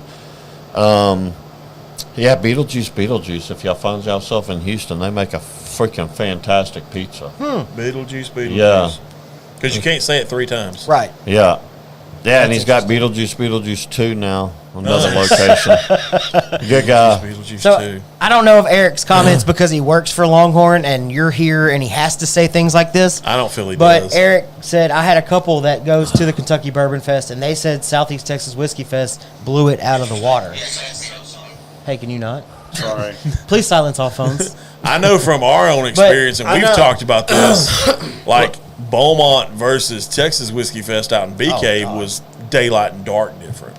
But I mean, you're going to a more specialized kind of thing where it's only Texas Right. distillers. I can Yes. speak to the one we went to in Chicago, which is That's a pretty like the 3rd largest city Yeah, in the that's country. Right. You know, I'm sure a bourbon fest within Kentucky would be big. You know, Right. there's Obviously. there's For no obvious doubt. reasons. But I think when you know the people behind this event, I mean, like I'm Right. sitting here talking like it makes a difference. Yes. we're local guys Yes. from Beaumont, Texas, Yes. that put this event together Right. to benefit this charity, and we were able to give them over $300,000. It was like after 313. 1 year. Yeah, it was like 313 Right. and some change, I think. Yeah. It was. It's And bravo to that. Yeah, it's like- it's crazy what not. I mean, obviously, it was just a thought for us, but it's really a testament to the community around here, how big whiskey's gotten, And I love the fact that you guys are doing even more events for Cure Rare Disease. Yeah, Clay that's a- shoot. yeah. I had a damn blast. I can't shoot clay to save my life, yeah, but I had a blast. yeah. Like it was, like it's. I'm telling you, like I have a spot for you this year if you're interested. But I just and need that's- you to buy a shotgun. 'Cause and I'm it's not really sharing. but y'all do that year. That's not so. Let's get that. Like you said, it's expanding to other things. Yes. But y'all do it year round, every single day, With the all day roundup. with the roundup Yep. in store. Yeah. And it's funny how, again, you go back to that relationship that your employees are willing to build with Yeah. people that are there quite often. It started. You start laughing at it. Because they're like, okay, they start to ask, do you have a reward? Never mind. And then they start to ask, do you want to? Never mind. And it becomes Yeah. a joke Hey, because they there's- know I say yes. Yeah. There's no There's question. some stores you and I walk into, they don't even ask us for cell phone numbers Yeah. or anything. They just automatically have our stuff pulled it's- up off the cut. But I round up every single Yeah. time. And we get customers that come in that were skeptical, and it was really one thing that I loved was engaging them in a conversation to give a chance to speak to the legitimacy of what we're doing with Right. Cure Rare Disease, because I get people being skeptical. Right. I mean, and you kind of have to be in today's yeah, world. there's all kind of nonprofits, Right. You know, where you got people taking The seven-figure C- salaries. I was going to say and- the CEO makes Yeah. more than Real- all of us combined. Right. sitting here. Real quick, would you mind if I actually read the mission statement for Cure Rare Disease? Sure. Yeah, go ahead. So it says, our mission is to enable and finance the development of life-saving genetic medicines for rare and ultra-rare patient populations previously deemed too rare to treat. To realize this, our unique ecosystem facilitates collaboration between world-renowned researchers and clinicians, policy experts, and our generous donors. Together, we are fundamentally changing the rare and ultra-rare disease experience and burden for millions of people around the world with our discoveries and methods while bringing hope to patients waiting for a cure. Yeah. So that's what it's about. And for those that don't know or weren't watching or coming to Southeast Texas Whiskey Fest last year and don't know, this is something that's very near and dear to Longhorn Liquor For sure. Yeah, absolutely. it is. It's for personal reasons. Yeah, Yes. it's you know, within our our family of Longhorn. You know, we've got us. You know, it's just very near and dear to the heart. Yes. I mean, it's Rich Horgan, the gentleman that he was at Whiskey Fest last year that started Cure Rare Disease. The story of why he started it, and watching his older brother pretty much die before his eyes because doctors told him, like, there's been no research dollars thrown into this because it's not common enough. And it's that's when you're a parent or a grandparent and of a loved one that is deemed in that category. Like it's and it's hard, you know. Yeah, what do you do? We grew up with a young lady in our school, and she was a classmate of mine, and she had that, and doctors told her we can't do anything for you because there's no, it's not big enough. Yeah, it doesn't matter. It's not the big cancer. It's not cancer. Yeah. It's not. Yeah. Yeah, It's not I mean, they can't even get COVID right. Yeah, right. Moving right along. Yes. So you brought something I haven't tried. I brought something you haven't tried. How about that for a segue? Yeah. That's an awesome segue. I love what y'all do. Actually, I'm giving Mike this one for that. Yeah, that's a good one. So, and I appreciate you bringing the cellar age. That's something that I have been wanting to try for a long time. I don't know if you're a fan of Lux Row. Yeah, absolutely. But what we have here is the Lux Row double single barrel. This is a weeded single barrel and a rye single barrel combined and then dumped. Okay. Nice. Yeah. So these. Oh, this is the one you and I talked Yeah. about where we didn't know if it was a single barrel, a couldn't double figure barrel, out, or a yeah. possible triple barrel. I mean, The barrels were filled August 14th of 2018 I need you to wear and your July glasses. 11th of 2018. like, I really need you to wear your glasses on the show from now on. This one comes in at, I have no idea, 115 proof. Nice pop. Not a bad Little pop. clear pop. Bucky's trying to look young. Glasses, that He would can't add at see. least 10 years You can't to see it. for shit. We're already fixing to upgrade that monitor to a bigger one, but Jake you said can't see. Jake said Yeah. he found that bottle before you. I know he did. found that bottle I actually before you. messaged him as I was staring at it, and I was like, hey, how much did you pay for your bottle? Because I don't want to overpay for mine. Because Jake was actually going to bring this bottle down in January whenever he comes so that we could all share it and pour it together. I like it. But I couldn't pass it up whenever. I like bottles like that where somebody wants to. We can all still share a pour. Oh, for sure. Yeah. I mean, believe me, there's stuff we can pour. I mean, Oh, there's plenty. oh, You that's lost right. him at Acre? That's right, you did. I forgot about that. You did lose him at Acres. Oh, God, She is just throwing. She she's is just. putting you on blast. All night. She is the She bus is driver taking- tonight. What'd you do? I don't even know. Man, Acres. But apparently, I lost my glasses while we were at Yes. Acre. I set them on the table. Yeah. I thought I put them in my bag. Apparently, I didn't. Nobody knows where they're at. Hey, now. Dana, if you're looking for a bus driver position, I hear Silsby needs some. That's funny. Who's driving his bus? That is too funny. That is funny. I love your wife. Hey, Mike. Clint says, hey. Hey, it's Oh, man. Glad you could join us, Clint. Clint. Glad he could join too. Love I you, like little buddy. Clint. Is that Dungan or Denman? Dungan. Dungan. Dungan. Well, Dungan. It's the blue. The blue on the. Yeah, Yeah, it the makes blue it tough kind to of. do. Yeah, it does make He's it tough. Wonder if I can change. God, what a great guy. He's a good dude. Yeah. Such a great dude. Such a good dude. Blessed that I got to meet that dude for sure. So Yep. power of whiskey, man. I'm Yeah. telling you. No, yeah. And that's Yeah. another thing about being out at Whiskey Fest, since we're talking about it, just the sheer amount of, and that's the best part about being out there, other than obviously bouncing between every single Yes. booth, was bouncing between booths. It's like every 5 seconds you're like, Yeah. hey, Yes. Bucky, hey, Greg, Yes. hey, Clint, Yes. hey, Brandon, hey. Yes. It was like these worlds clashing for me because I had these buddies that back when I was heavily into select softball and coaching, Right. and buddies of mine that have gotten into whiskey because I got into whiskey pretty much, and then they come out there to Whiskey Fest, and then you guys are out there, and the other customers that now I call dear friends of mine, and, Yeah. and like all these people are under one building, Yeah. and they're just like coming up to me. It's like, literally dude, like, what the fuck? like it's literally like walking into a family reunion. Yeah. It's literally what it is because you run into so many different people. Why Yeah. would the chat not change? That's weird to me. I'm working on it. Okay, now you do you, boo boo. You do you. Boo boo. Yeah, boo boo. You do you, boo boo.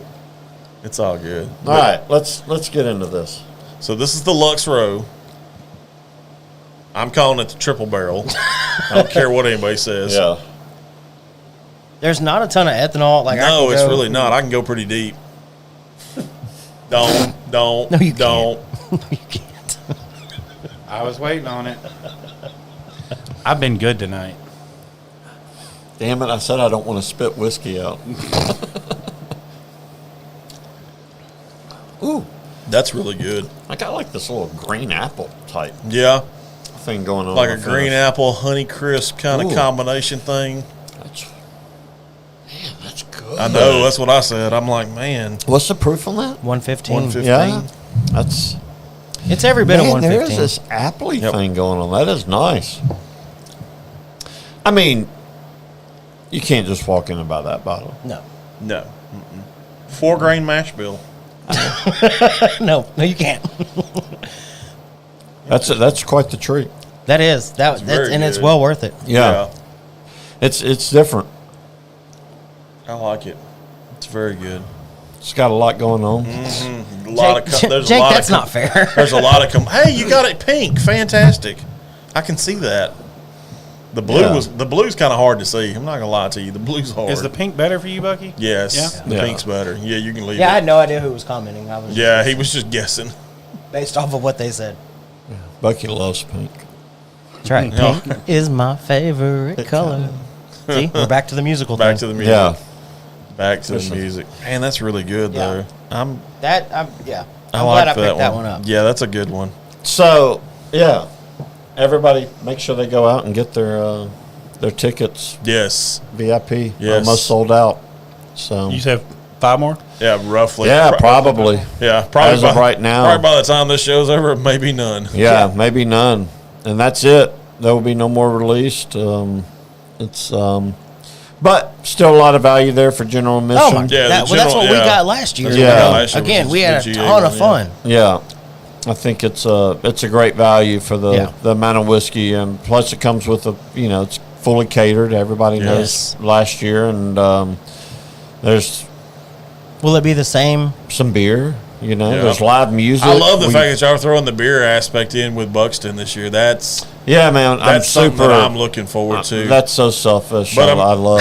That's a little freaking selfish. But love. the real selfish question in me, and I'm asking it right now, is Connor and War Wagon going to be back? Yeah, absolutely. Connor will be back. We haven't. Me and Connor talked not that long ago. He's pretty much anything that we're into at this point. Connor's, Yeah. Great guy. He's our Yeah, he's a go-to great guy. Yeah, He's a great guy. He's a Cigars good and whiskeys go well together. I've gotten more into cigars than the last time I was even on the show. I've I love gone that. through- That makes my Your little Yeah. heart happy. that makes my little heart grow 3 sizes. Yeah, and so I don't get into. I'm not reviewing them, but He's like, I'm not reviewing. I'll them, smoke but- the shit out but of I them. will smoke the shit out of one. Yeah. So God. By the way, Have you found something that is your favorite as far as on the cigar realm? Do you man, lean, I'll or be you honest. just smoke It's weird. It's like whiskey to me. Just about all the ones that I've like when I was out at the gentleman we were talking about earlier from that I saw out at that Burger Fest at 409. Yeah. Like, it's like whatever he had. Like, here, let me try it. It's like, I'll try it. Yeah, All right. he's got Sam's got some good stuff. yeah, I guess I'm not. He's got some good stuff. I don't know enough Right. to pick them apart.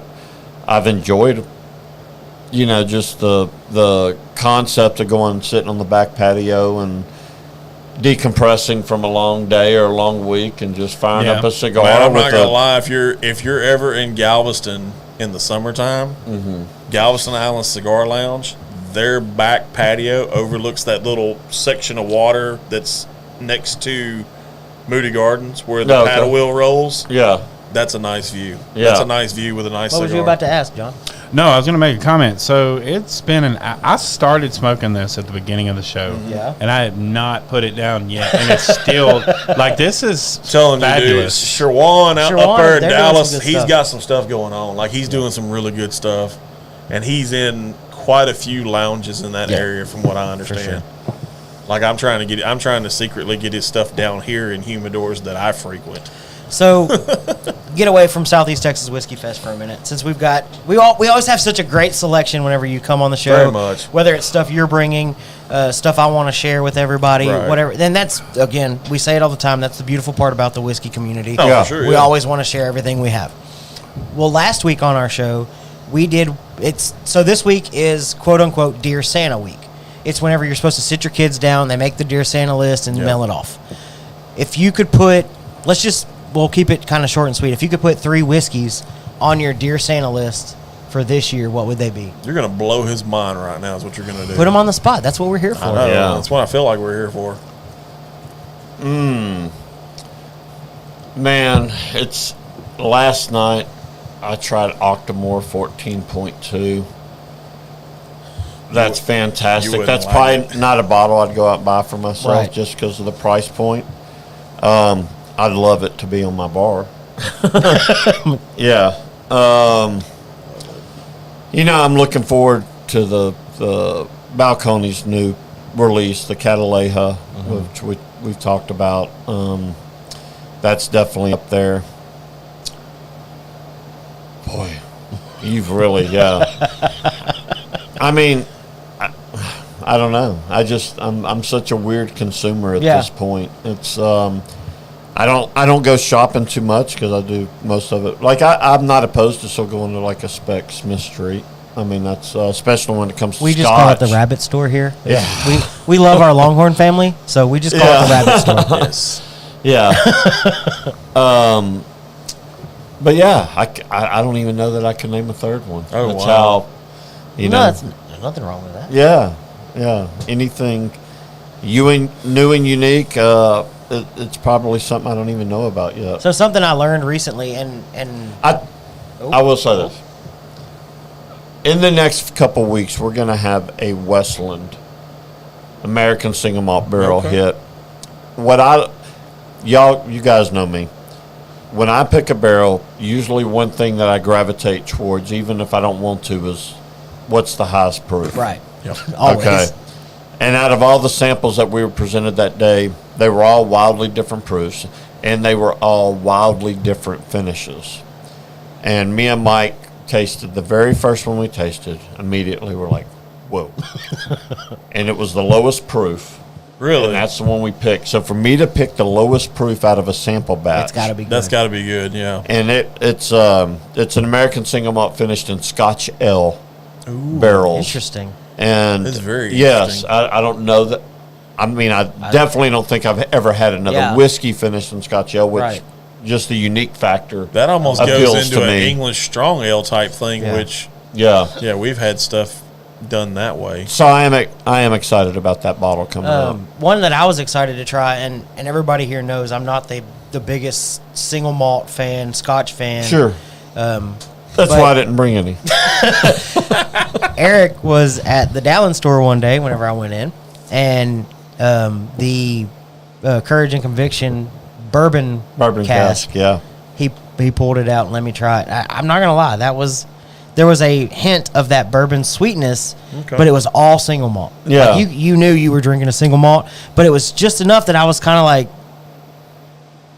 I'm gonna spend $130 on a bottle because it's that good, and I'm not the biggest single malt fan. Yeah. Nice. Courage and Conviction is doing some really good stuff, and something I learned about Courage and They're Conviction out that of I didn't Virginia, know. aren't they? Yeah. Yeah, that's Virginia Distilling Co. Yeah. But what I didn't realize, it's not finishes. So it's not a sherry cask finish. It's Yeah. not a bourbon cask finish. They're aging it In the barrel. in a sherry cask. They're Okay. aging it Yeah, in a bourbon barrel. it's I a didn't complete realize maturation. That. Right. I Yeah. did not realize that. I thought it was finishing. Yeah. So that's a really cool aspect for me, because we've talked about. We love the finished stuff, the honey, the Sure. Rio, the cognac, all that stuff. I thought that was a really cool something different that I hadn't really heard of. Somebody fully maturing a whiskey in like a sherry cask or a bourbon cask or whatever. So that was kind of cool to learn. Yeah. So what's cool about when you see a lot of the finishes, a lot of times those are going to be aged in a new charred oak barrel, and then the finish gives it this secondary. Where like Scotch and Virginia Distilling is making it in more of the traditional Scotch method, where they're using used barrels and they're aging it, but like, you know, there's I've got a Scotch at the house, Glenfiddich 27-year that is You're speaking super you're light. Speaking John's language over there. You know, with the because Glenfiddich. these used barrels, they don't have a whole lot of color Right. and flavor left to yield. And so I do like, and it came through with that bourbon cask versus I've also tried the sherry and the cuvee at cask strength. Yeah. But the bourbon really came through It really much did. more, probably a lot because of that char. You know, but I think, and plus you're getting the proof on that one. Now they are striving to make it more in a traditional Scotch method, even the whiskey itself, versus somebody like Balcony, and a lot of that has to do with Texas again, just because of the heat and the everything down here. The aging process is so accelerated. Right. But as much as I love Courage and Conviction, and it's a different product from, say, like a Balcony Yeah, single for malt, sure. because it's more along those traditional Scotch method. You can still get that. Like some of this stuff, if you put this blind, in fact, our manager in the Heights, Cody, who is a freaking tater of a fucking tater, okay, My kind of man. and it's all about bourbon, and he comes over. So he's a big fisherman, and so he goes and he catches red specks, whatever, and so he'll clean them, and I'll make him bring me fish. Nice. And so he'll bring me fish, and then so he'd come over, and I poured him up some blinds. And he's like, I don't know what any of this is, but that one right there is freaking delicious. And it was a Balcony single malt. Nice. And he had never had a Balcony's before. Wow. Didn't know if he liked single malt or not. Yeah. He was just like, all I know is that That's good. That's that good. is delicious. Yeah. Yeah. I'm like, yeah, it's fucking Balcony's. That's right. They're, Of course they're it doing is. it. Yeah. But American single malt's growing Yes. as a category. I had a conversation. Jamie she with Remy Cointreau. They have Westland. Okay. We were that's who that dinner was hosting that deal with Permissions last night, Gotcha. and I couldn't be more of a impromptu, I guess, ambassador for American single malt. I just believe in the category. Yeah. As many people that come to watch this podcast or taking this type of content, or a Right. lot of it is coming from a love of bourbon specifically. I want to introduce as many people as I can. Oh, for sure. Because I mean, you got me like prime example for our own like journey. You got me hooked on Revenant Oak. Yeah, Like Revenant that's Oak, like yeah. I love what Mario and the guys out at Andalusia are doing with that Revenant Oak. Yeah. That is really good. And again, it's a lot of it is It's not mine, but from it's from industry standards, like people gravitate again. A lot of your taters gravitate towards those age statements.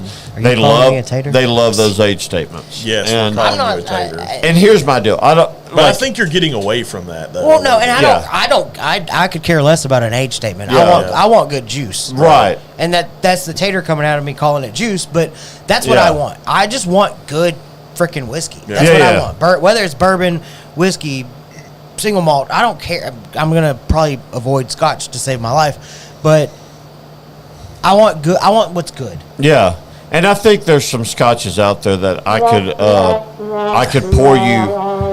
You know what? I think that would make a great next time I come on. That's a good idea. I would love. I honestly think I've got some scotches that would turn you around. Okay, I'm always willing to try. They're Yes. freaking. I think I've got a peated scotch that would turn you Don't even. around. Don't, so I'm don't glad, ask him to do but gin, I'm glad though. He's not a I'm glad fan we're of talking gin. about it. I don't like gin either. No. Yeah. My man. Yeah. But since we're talking about it, something I'm interested and really excited to try that you brought is this Can we talk- Buffalo Trace. Can you Yeah. tell us a little bit Oh, about yeah, this? I forgot about Yeah, that. these are super limited. Anybody that's a big Buffalo Trace fan knows that every year they come out with this experimental collection.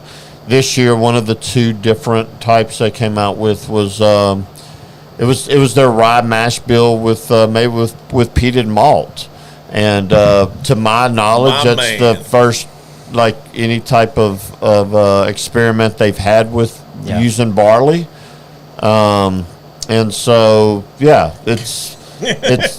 it's been proofed down to 90 proof, which is normal Buffalo Trace. I wish for something like this we could taste it a little bit higher proof and proof it down ourselves if we wanted. Right.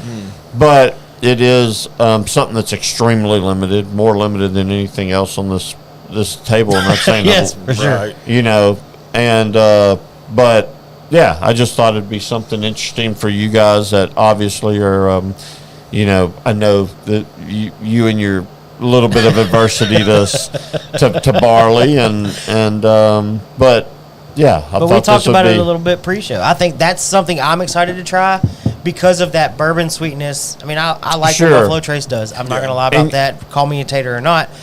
But you add that peated factor just a little bit into it with the bourbon sweetness that they offer.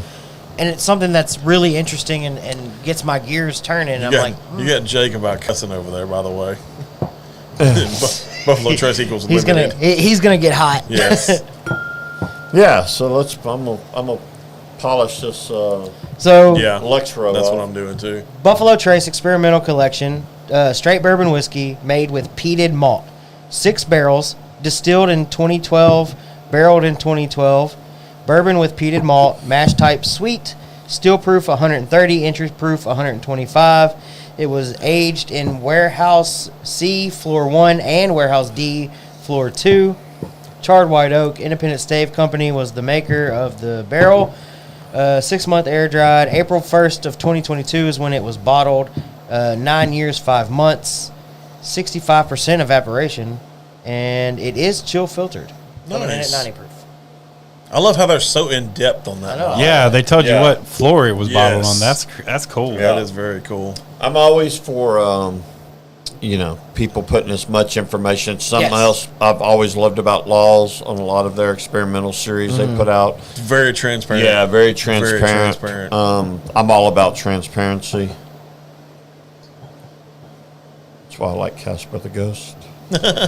Jake says, "Here's the thing. I love both Buffalo Trace products. I just don't like the scarcity and what the secondary market has done to the product." I know it's.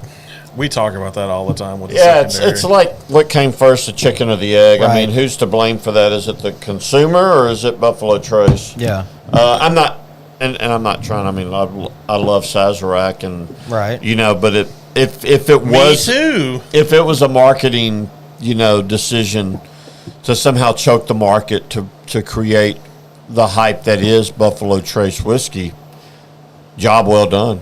Yeah. You know, they've definitely Weller Full Proof is one of my favorite pours. And you put it on that weeded bourbon scale, Weller Full Proof is one of my favorites. Yeah, I mean it's good. There's no doubt about that. But for what people pay for that on the secondary market, no, I would never. You know, would I rather that over any of the high proof whiskeys that I mean, we haven't popped in the 1792 full proof sitting there, but like that's just. It's delicious, right?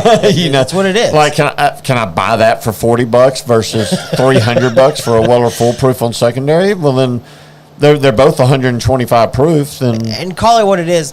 Yes, Mike Wright from Longhorn Liquor is sitting here, but you can go back and watch 99% of our shows, and we talk about what we've gotten from Longhorn, and we don't ever complain about the outrageous pricing. Where I've seen some.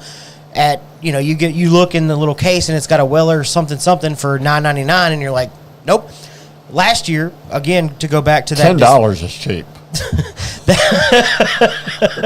Yeah, $10. To go back to that release on at the Dallin location that I was talking about, that's where I got my Weller Full Proof. Mm-hmm. I didn't overspend. No. Yeah. I didn't. Not 1 ounce of that was an overspend, and never will I think it was. Right. Not only because of the quality of the pour, and yes, it's a Weller Full Proof store pick, but it's really good. And call it what it is. The guy sitting here on our show, it wasn't price gouged. No, it won't be. I mean, when I tell people we talk about prices, you know, I mean, there prices in the liquor business can fluctuate based off. I mean, the amount of cases you buy. Yeah. You know, there's so many variables that go into what a store buys it for, and I always tell people we're going to be retail-ish. You Right. know, And you are, for the most part. Maybe we're a couple dollars more, but. Yeah, but I mean, in the grand scheme of things, you have to make money too. Right, and you look at other places around you're us, a and small, we're privately owned- we're cheaper, and so we try to be very competitive with prices. We may not be the absolute cheapest around. We have people that come in and they want us to price match, and I'll politely tell them no, we're not going to. This is what our prices are. Well, yeah, I mean, we're fair. We across the board with every bottle. You go in and you buy a Weller Full Proof. You're going to pay $50, $60. You're not going to pay $250, $300. And that's, again, call it what you will. I bought a Rio that is extremely limited. I bought a Law's Honey Cask, extremely limited. I have bought multiple bottles that, let's face it, there's not a lot of times you're going to walk into a store and just buy it off the shelf. Right. And not one time I've ever stopped and gone, how much? Yeah. Because I know what these bottles are. I know what they retail for. And I'm okay with it. Yeah. Yeah. It's you know, we're the pricing that whiskey, where it's going with whiskey here in the last couple of years. I mean, bottles do get, well, you see older and older age-stated bottles, and Right. bottles get more and more expensive. And I think the average price of a bottle has gone up from, Yes. but even 5 years ago, you know, I think it's a much more different whiskey. What people like us are into, we're really getting more into the not saying anything against Buffalo Trace, like we still love those products, Right. stuff like that, but we're into the unique stuff as well. But as these craft distilleries put product to the market, you see those prices go up. But, you know, smaller distilleries, Right. you know, more overhead probably comparatively Yeah. speaking to the amount of product they're putting out. I mean, hell, when I picked that bottle at Andalusian, we were going through the tour. I mean, the guys that were with me were like, they're putting out like 2 barrels a week. Yeah. Like 2 barrels a week. Right. I mean, that's ridiculously small compared to the grand scheme of things, what a Buffalo Trace is doing. And but It's going to turn into a shirt. I've had that bottle. So As long as I drink it, I share it, and I enjoy it, I think that's what matters. the other thing, and this is directed to Mike, Jake says, I'll say that, talking about the functional gentleman, these guys sing your praises all the time, nothing but respect for what you guys do. yeah, true. I really appreciate that. One of my goals with Longhorn, and the reason I think it's worked so well with Mike and Dennis, is they have the utmost trust in me. I mean, I treat it like it's my own business. Yeah. Customer service is key.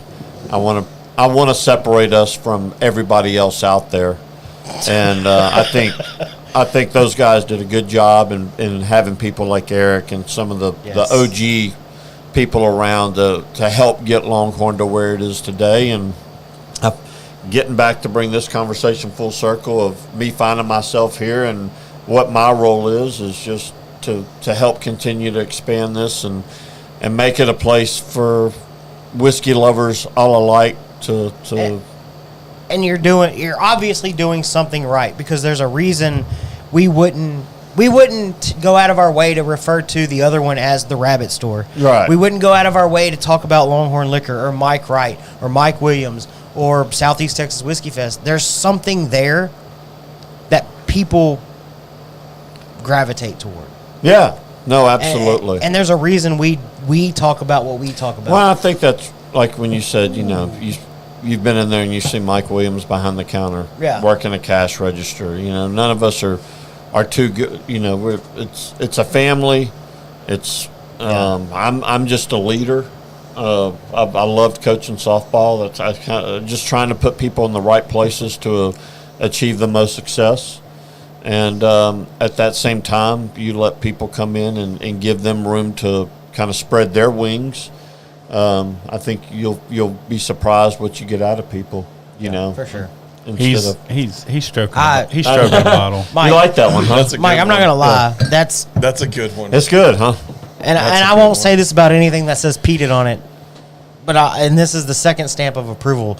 That's delicious. Yeah. Look at you. I'm impressed. He's all grown up. He's all grown. He growed up on us. I did baby growed up. It's banana nut bread on the nose. It is a sweeter, almost like Bananas Foster,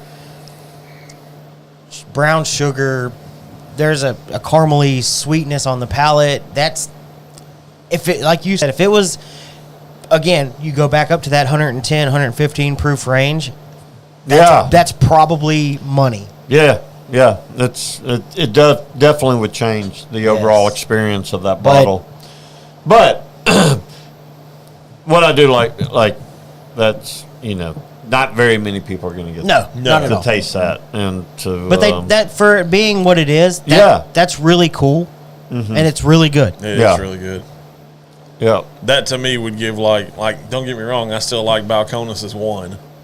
But that would give it a close run. I did. For I its brought my money. big boy pants. I tried a peated.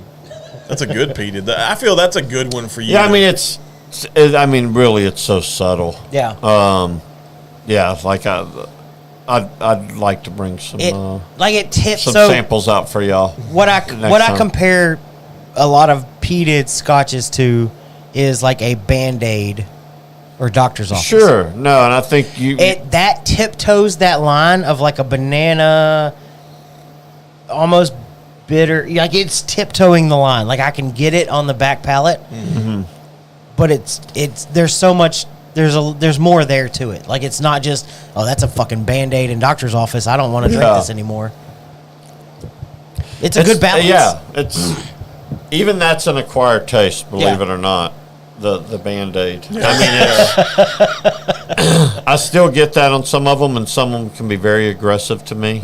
But it's definitely an acquired taste. The more you drink it, the more you. I don't think it's good to compare like a heavily peated whiskey to say bourbon. Yeah, something. They're completely different experiences, and if you can allow yourself to enjoy both of them for what they are instead of comparing them and to how they're different. They're just two completely different spirits. Yeah, it's almost like drinking tequila versus whiskey. Exactly. Or they're just. But the smokiness is. It was tough for me to overcome at first. Yeah. I've gotten much more where I enjoy peated Scotch now. There are still some that. Yeah, they're rubbery. They're Band-Aidy. There's no doubt about it. Scotch. Yeah, but for me still they need to be high proof. I can't. Right.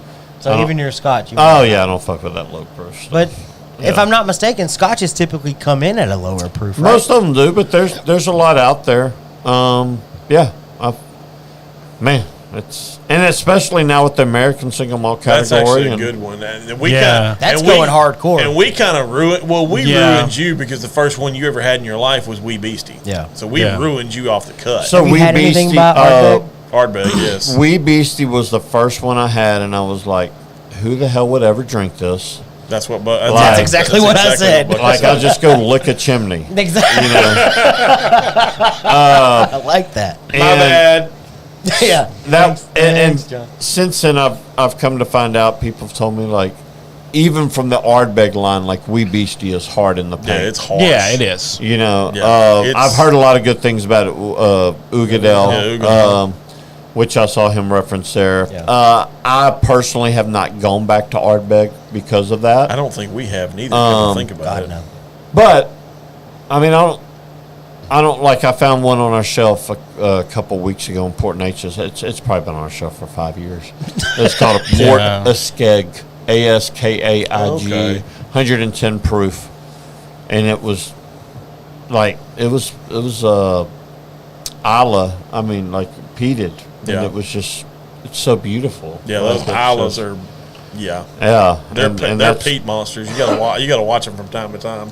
Yeah. Well, and that's the kind of the common, like, for example, okay, so the reason that I got into scotches before I even dove into whiskeys with these guys is because I grew up in with the idea that scotches were classy. Like, that's why we get into it. And so I started drinking scotch at an early age, and my big thing was I would try different ones.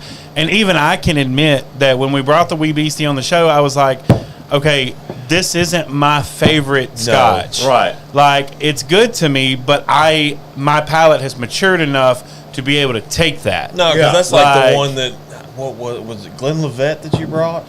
Yeah. Yeah, that was a pretty good one. Yeah, for the Glenlivet yeah. was really good. Yeah, it was a good one. But Glenlivet, Are we going there? that is my thing. Like, I love Glenlivet. Yeah. We are going there. So I brought the last year's store pick of Rumble, and I think it comes in at 122-ish proof. I can't remember exactly.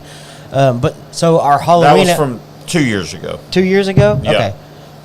So I brought that in. I did a blind, and I called it, is it trick or treat? If it was Okay. a trick was not whiskey, a treat was whiskey. Yeah. But they all either did not look at all like whiskey or looked exactly like whiskey and had a similar taste profile. And I had the viewers and Roy go through Yeah. them and tell me what they thought. Rumble was one of those, and Roy thought it was a whiskey. And I was like, well, no, not exactly. Yeah. It's made with the Yeah. honeysuckle and all this other stuff, so it's not technically a whiskey. Right. But it walks that line of that profile. Yeah. I mean, so this particular one, and I'll be interested to see what y'all think about it.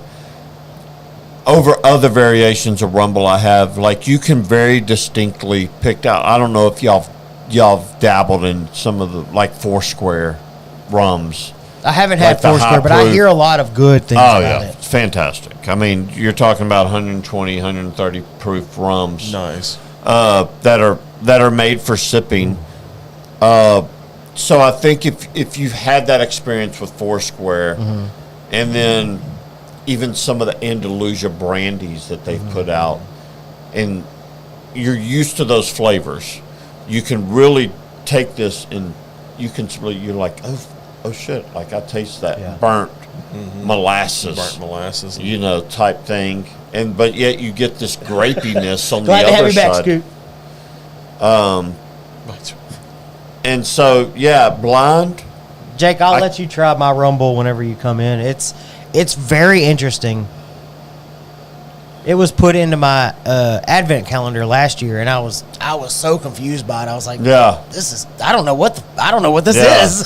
Well, I mean, there's not another spirit that exists. Ooh, stone Like that. ton of stone fruit. Maybe a hint of apple. It's so good on the nose. Yeah, you could put this into a candle and I'd light it and stick my face in it. I'm not touching that. There may be a touch of honey, but that might be the honey that's left in my glass. Might be. I wonder if Scoot heard my comment earlier about I need him here in January. Yeah, it hits different, doesn't it? And this is over 140 proof.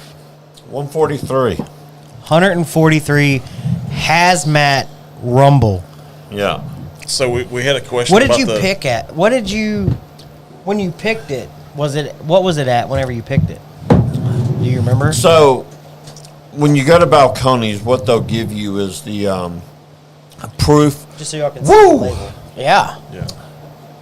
Yeah. it's there. Yeah. They'll give you the proof of the last time that they tested it, Right. which could have been years prior. Right. Nothing. All I can say is that it was probably the last time it had been tested was in the 120s. Okay. We literally had Brandon went with me on this pick. We had no inclination that any of the three were going to go That hazmat hits different. at all. I was not expecting that. For those of y'all that don't know, when you run liquor stores and you pride yourself on releasing store picks, and you have one like Balcones that people love, but it's still not. It's not Old Forester Right. for roses. It's not going to sell out the first day. Right. But you have the fortunate of that going hazmat. It really ups the Oh, it ups the game for collectability. sure, yeah. factor of it. Kind of like the Garrison brothers that you brought last time. Yeah, that Garrison Brothers that I'm still holding those bottles on my shelf. I mean, they're in my office. Ain't nobody. You said bottles parentheses S. Yeah, I've got the case. It yielded six bottles. I remember that from the Yeah, last we've- episode. Yeah. 6. We've sold one, and so I've got 5 left. Do not come into the store asking for them. Can you divulge a price?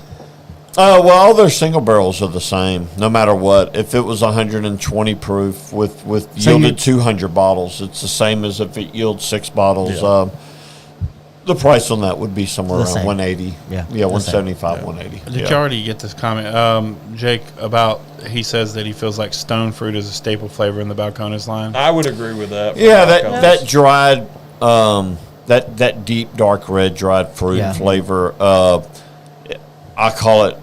Sometimes it comes off as like a prune. Yeah, That's where I was leaning. Yeah, on this one. fig sometimes. Maybe like a date. yeah. Yeah, date. I mean, This is very Fig Newton, yeah. Some of it even like that bready, sweet fig prune. Yeah, this one was a little bit more. Yeah, Like to me, I pull a little bit of plum out of it for some yeah, reason. plum. I mean, I think we're all talking in the same flavor profile line right there. But the palate on this one is Yeah, and the fact That that blows me away. It really It's doesn't drink like 143. No, it doesn't. proof. That's the thing I was. I mean, it does have that bite. Oh, it's got a bite. Scotty, That's negative, sir. Scotty wants if to you know- mention Bucky, you do not get a discounted price. And the price probably goes up. That price would probably go up. no, you're That's- actually going to pay double, just so you know. That's so There's It's very good. there's a little bit of a wine dryness. Yeah. I get that. Yeah, But if you were to ask me, I've had that could be 100 the high proof though too. Yeah. right, and it may Yeah. be. Yeah. But I've had 110, 115 proofers that drink Hotter. as hot as, Yeah. if not hotter than I this. agree with you. So here's a question. So you said it almost has the dryness of a wine. So if you had a wine drinker who was just getting into whiskey, is this something that you would offer them? Probably not this one Yeah. Yeah, at it's 140 proof, 143 proof. Yeah. yeah, but there's something like Legend from Beam Suntory. We have a bottle of that in the barrel. Yeah, Actually. I love that Beam Suntory. I love Yeah. that Yeah. Beam flavor profile. Yeah. But with their wine finish, I think that's a great 90 proof, 90-ish proof. I don't know exactly. Maybe. But I don't think it's a far stretch. I think people that like wine, I mean, the people that really get into wine to appreciate wine for what it is, that's not me, but I think that I could easily be that person because Yeah. I'm passionate about. And so if I got into wine, I could see me going knee deep into to wine and vice versa. I could see my wife loves wine, but she can drink 140 proof whiskey with anybody. Yeah. Yeah. She does it all the time, and she's got lots of hair on her chest. So See, I say that. I say that because Heck yeah. I also she kinda may be woman. listening. Yeah. My kind of I'm also I'm a big wine drinker as well. Yeah. So that's why I asked that. Yeah. lame. Yeah, like I think I knew that was coming. so. I've kind of gravitated to the edges of whiskey. With I love people doing weird, wild stuff. Same way with beer. Yeah. I mean, I love everything. We're like if it's something wild, different, something even back before IPAs got popular, and everybody's Yes.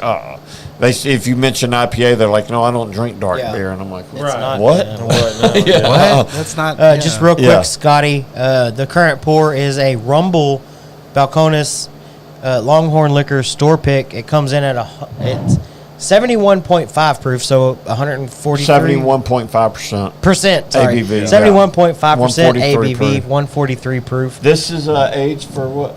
65 months. 65 months. That's in like French a oak. damn mom that tries to tell you how old their kid is. Yeah. 27, 32 months old. I'm sorry, what? Yeah. Your Give me kid's how old? years. How old? And this one does in French oak. The significance of this one, again, if people that don't follow along with Balcones, they did get purchased by Diageo. Yes, they did. A Rumble is one of their spirits that is going to start making a slow descent. They will not be putting out the 94 proof, the regular core offering anymore. They're getting limited on their single barrels, so we took this opportunity to go ahead and pick one while they still had them. Well, you did a damn good job on that. It's one of my it's one of my surprise bottles that I have on my shelf. Yeah. Yeah. My lovely wife bought me one off of a recommendation of one of your employees because it was one of his favorites. It's probably me. I don't remember who she said. If it was you, I feel like I would remember. Yeah. But it's a surprise bottle that is on my shelf Very because much it's not whiskey, but it's just damn good. Yeah. 480 months. Yeah, exactly, Scoot. That's exactly what I'm talking about. 480 months old. I think we call ourselves whiskey lovers, and that's where we find that the largest, especially if you walk in Longhorns, a lot of the store is committed to this whiskey selection. Yeah, they're on the but end caps. They're if you have a fantastic tequila or a rum, I'm open. Oh, for to- sure. Like I like spirits. Without sounding horrible, I like alcohol. right. Without sounding too bad. I like the alcohol. One of the other ones that was in our trick or treat was Bayou barrel aged rum. Yeah. Okay. That's another that I will gravitate toward every now and then. Yeah. Just because it's a good little pour. I mean, Yeah. it's got a ton of sweetness on it. Obviously, it's made from sugarcane, but yeah. it's barrel aged and it's got a little bit of I think sometimes you just get moods for different things. yeah.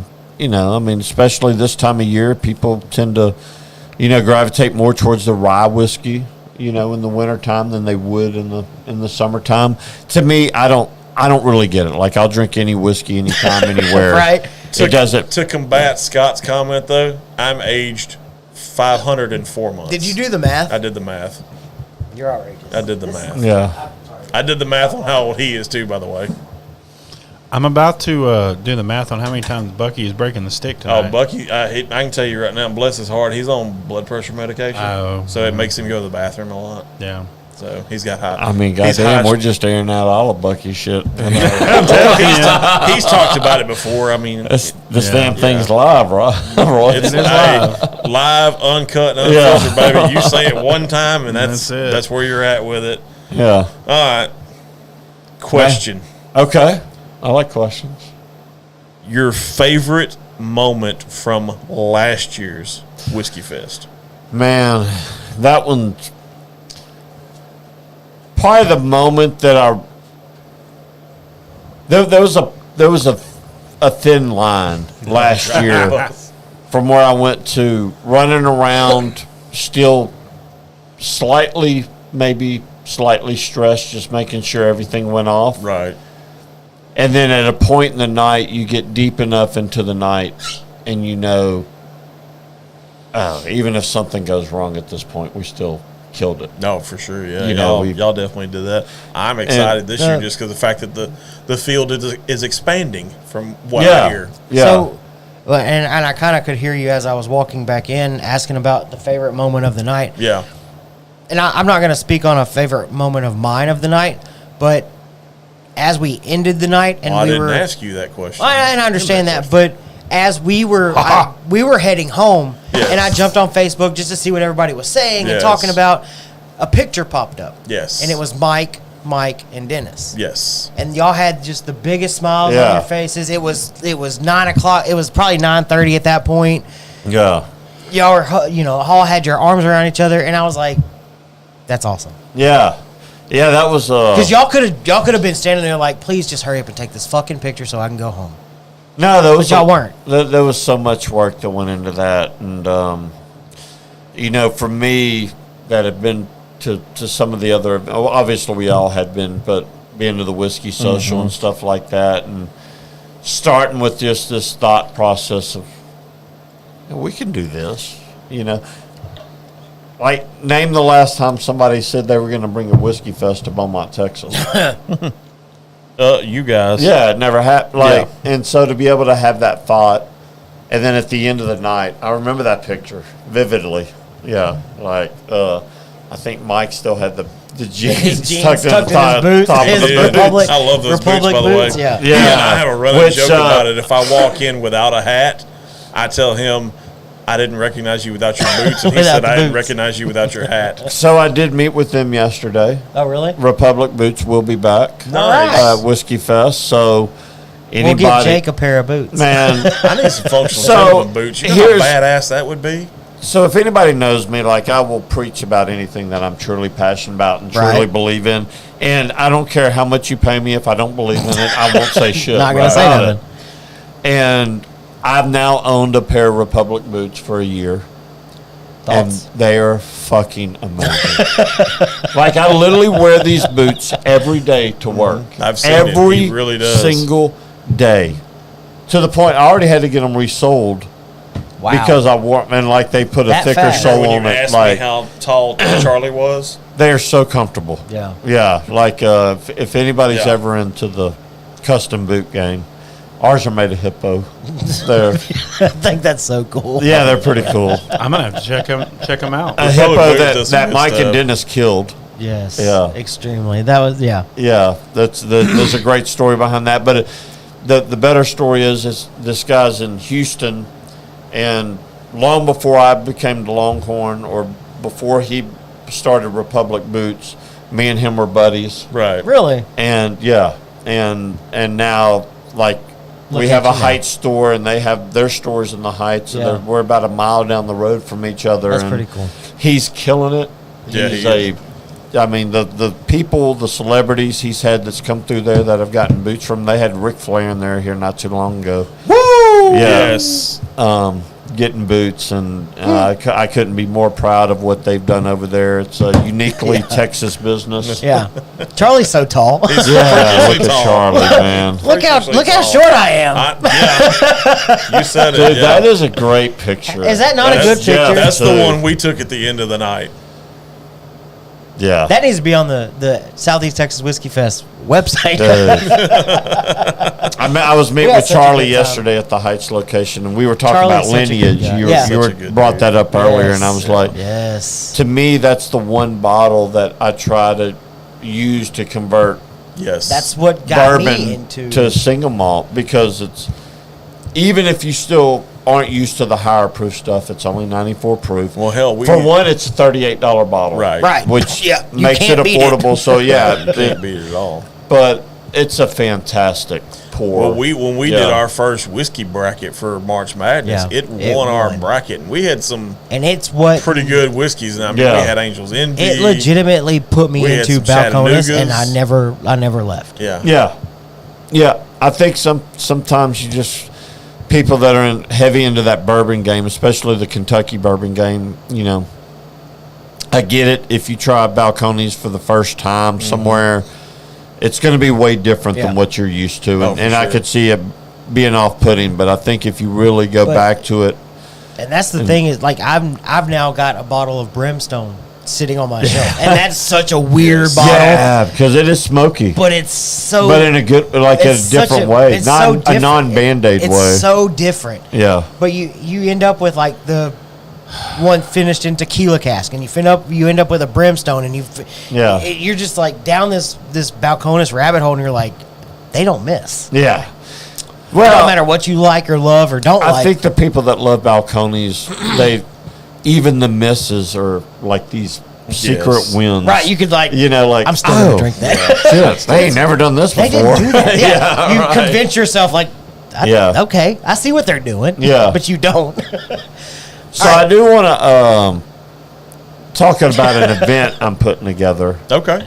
Uh-oh. Is this like super serial secret, or is this like breaking news? Yeah, like this is. I've told some people about that I was working on this event. It's something. Cut it. But December 16th, at our Dallin location. We'll have a little in-store tasting event. Hold on, let me pull up my calendar. It's Saturday. Whoop, whoop. Yeah, we'll taste and sample through many of our wide array of store picks. And Hey, in that bottom drawer, there's another confetti cannon. You said no. December 16th. Yes, December 16th, and at the end of this 2-3 hour event, whatever it ends up being, we'll we're gonna raffle off some very nice allocated whiskeys that Nice. I would say extra rare. You heard it here first. Yeah, Heard it here. some You really heard it nice here. stuff to kind of kick off that Christmas. Perfect timing. If he'd have said the 9th, I'd have been mad. And then we're gonna have a drop coming up with we've got a Old Forester barrel strength and our Four Roses single barrel pick that we've yet to release. Still waiting on Blanton's and our Weller Full Proof and our Eagle Rare Barrel and tater hopefully just those fucked up. things will. If this guy Keep to your my tater under left control. can they can get these barrels in and Nice. we'll gladly release those and then So last year, was it? Yeah, last year before Whiskey Fest, the Dallin location did a really big drop of a lot of yeah what you're talking about, and just a lot of allocated bottles. Period. Yeah.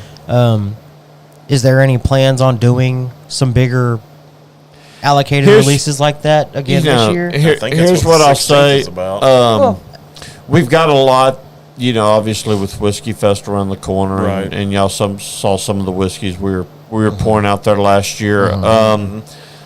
But yeah, I feel like we're going to have several events with the store pick event, the single barrel drop, and I would say stay tuned.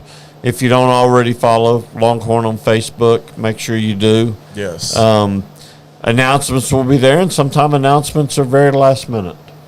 The one last year was announced very literally it was like, it was like 24 10 hours. Yeah, 10 to less than- 24 hours before. I got Yeah. a message from Mike Williams. Hey, there's going to be a drop. You need to be there. Bring your go. Get ready to go live. Yeah. Yes, sir. And if I'm you there. are wanting to follow them, I just tagged them on this post. Yes. So y'all go ahead and Yes. follow them. Nice. What I wanted to tell you, the reason I gasped a minute ago, Okay, you is gasped. you were talking about Republic Boot Company. Yes. Yeah. Okay. Gosh. And you were talking about how you would love to have a pair of custom functional gentleman boots. Yes. No. Well, if you go to www.republicanbootcompany.com, you can design your own Yeah. boots. Fantastic. Yeah. So get on that, Roy. Yeah, Whoa. it's Yeah. completely custom. You can do whatever you want. Those guys, they're crazy. Like it's. Yes. I've got my. I'll be bringing out my cowboy hat tomorrow night at Cattle Barons Ball. What? Nice. So Look at you. something. I think I'm gonna wear mine Mike, Friday night for the VIP experience. Yeah, Mike and Catherine Williams will be honored tomorrow night at the Nice. Cattle Barons Ball. They're the honorees this Good year. give that an applause, by the way. Yeah. Mike and his wife Catherine. Yeah, they've done a lot for the community. I mean, Such obviously good with people. American Cancer Society, which is the Yes. focus of tomorrow night's event. Kathy and those people over there with them, we couldn't be happier to partner with them and what we do with Cattle Barons and then the American Cancer Society, and then we good time to pay Mike and Catherine some recognition Yes, and very much so. things his they've done. mother's a nice lady too, by the way. Yeah. I loved her when we were Oh, doing our she's pre-show. awesome, man. She's like, "Are you guys good? Are Do you you guys need good? anything? Do you Anything? need anything?" And I'm Yeah. like, "We're fine, thank We're you." good, thank you. She keeps him straight. And real quick, Scott, nobody is waiting for a store pick of Malort. Nobody wants Malort. Nobody is dreaming about Boy, Malort. talk about Chicago thing. Yeah, nobody wants Midwest. Yeah. No, it's funny. Randy Edwards from Buxton's asked me several weeks ago. He said, "Hey man, if y'all come across any Malort, let me know." What? No. Okay. Oh gosh. All right, so we're down to what appears to be 2 medicine bottles and a bottle of foolproof store pick. Yeah, let's go. 1792. These two medicine. These are just some leftover sample picks from a whiskey pig barrel that was picked by one of my accounts. Oh, okay. So I just they happen to be in my backpack with all the other whiskey that I toted what was in. there. And so like if we ran out of stuff, but no, I haven't had this iteration of the foolproof. What? So yeah, Wait a minute. I'm gonna step out for a minute if Go that's ahead. okay. Yes. Hopefully y'all don't miss me. We'll try not to. We always do. Yeah, so I blame the Discord on me buying this bottle of 1792 foolproof. I've never had anything from 1792. Really? But people were talking about it. They were talking about the foolproof. Yeah. They were talking about store picks and all this other stuff and sweet wheat. And I was like, well, I know a place where I can go buy like a whole case of it because it's sitting on the shelf. So I went and bought a bottle. And it's not expensive. It was like $42 or something. There was this and another Elijah Craig. Yeah. When I used to work for Nestle, I would stay out of town one night a week when I ran the Lake Charles route. I would have this or the Elijah Craig. I'd go back and forth between the two, and I think you're going to be surprised with it. So, I'm interested to see what the foolproof is. Yeah. Because I personally never had a foolproof. I've had their regular Foolproof was offering. my first. I'm hooked. Yeah, so Yeah. I'm really excited to pop this bottle, and I'm really excited we're doing it all together with Mike here. Yes. This is a foolproof 1792 single barrel select from Longhorn Liquor. Comes in at 125 proof. If you don't know, Buffalo Trace, Sazerac, everything goes in at 125 proof. Yes. Also, Jake wants to know if he needs a cowboy hat for the VIP experience. He doesn't need one. I have one that's white and I one do that's like black. I do like that he Not said. everybody in Texas wears cowboy hats. No, Bucky No. doesn't. I'm gonna buy a ball cap that says cowboy hat, There so that you I'm go. wearing my cowboy hat There you all go. the time. God. Get ready for a really great hug from that 1792. I like really great hugs. Interesting. I like a good hug. Yeah. too. As I try not to yell. And earlier, Lord. Jake said I've been up since 4. not so much for him on the boots, Yeah. but if his wife is around, hide the boots. Hide the boots. the boots. Ready?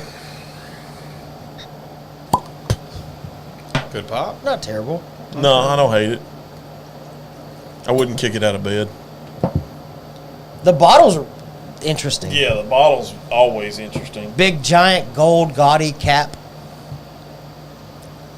Have you seen their new bottle? It's like this, but it's like they went Yeah, and they stretched stretched it.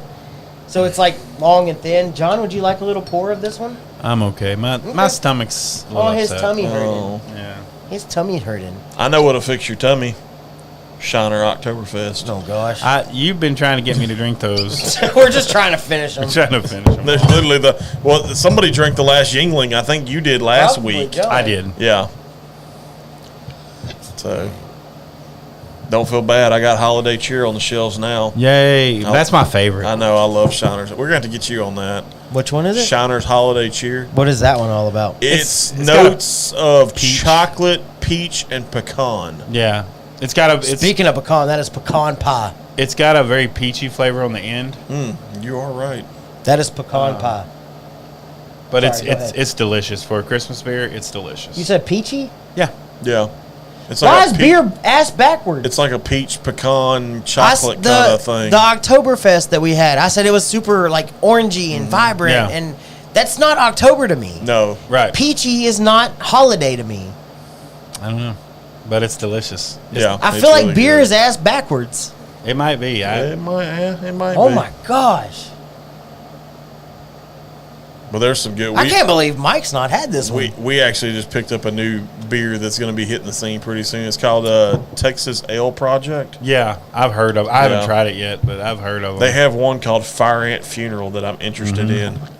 Yeah, that's the name of it, Fire Ant Funeral. So you haven't had this one.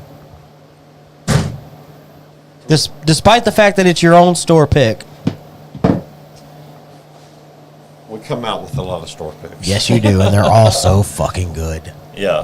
1792. Have you ever missed? Have you ever tried one of y'all's store picks and you're like, well, we could have done better. Man, I honestly, whether it's the people I hang around with, they blow my head up so much. It's like we were at Clint's one night and we did the last year's Buffalo Trace pick with like I have 2 bottles of it. 2 or 3 other ones that he just had of different picks. Yeah. And we did them blind and like unanimous. Oh, and it it's was so number 1, and it's a good feeling. I mean, we take it serious. Yeah. You know, when we go up there, I've had several different people I pick with. Brandon's usually a constant. But it's such a fun experience. A lot of them, the experiences are always different. Like with Buffalo Trace, you go in there, and I mean they've already curated 3 barrels that are worthy of putting a single barrel pick on it. So you really can't F it up too much. Versus like a Balcones where you're literally going around drilling barrels, and I've heard of there's still some experiences out there. Eric getting to go to that El Tesoro pick, down in Mexico. That's a cool opportunity. Yeah. There's I'd like to make a Colorado trip at one point and actually go to Laws and go to Stranahan's and maybe down to 291, and do some different stuff out there. The Pacific Northwest with Westward. Yes. That would be cool. I mean, obviously out to West. I mean, in Westland. There's like a hierarchy. Like if I were to ever get an opportunity to do a store pick, whether that's with Longhorn or Joe Blow or whatever, there's 3 things that I would want to do. Okay. Obviously, any Texas whiskey. Okay. Mm-hmm. Penelope. Well, of course. A store pick from Penelope. Just being a part of that would be awesome. And then pretty much anything from Colorado. Breckenridge, 291, Laws. I mean, they're killing it. But the peak between now, Penelope and Colorado, like if I was outside of Texas, Colorado and Penelope would be like those 2. I'd be like, yes, please. Let me try one of each. Maker's Mark was.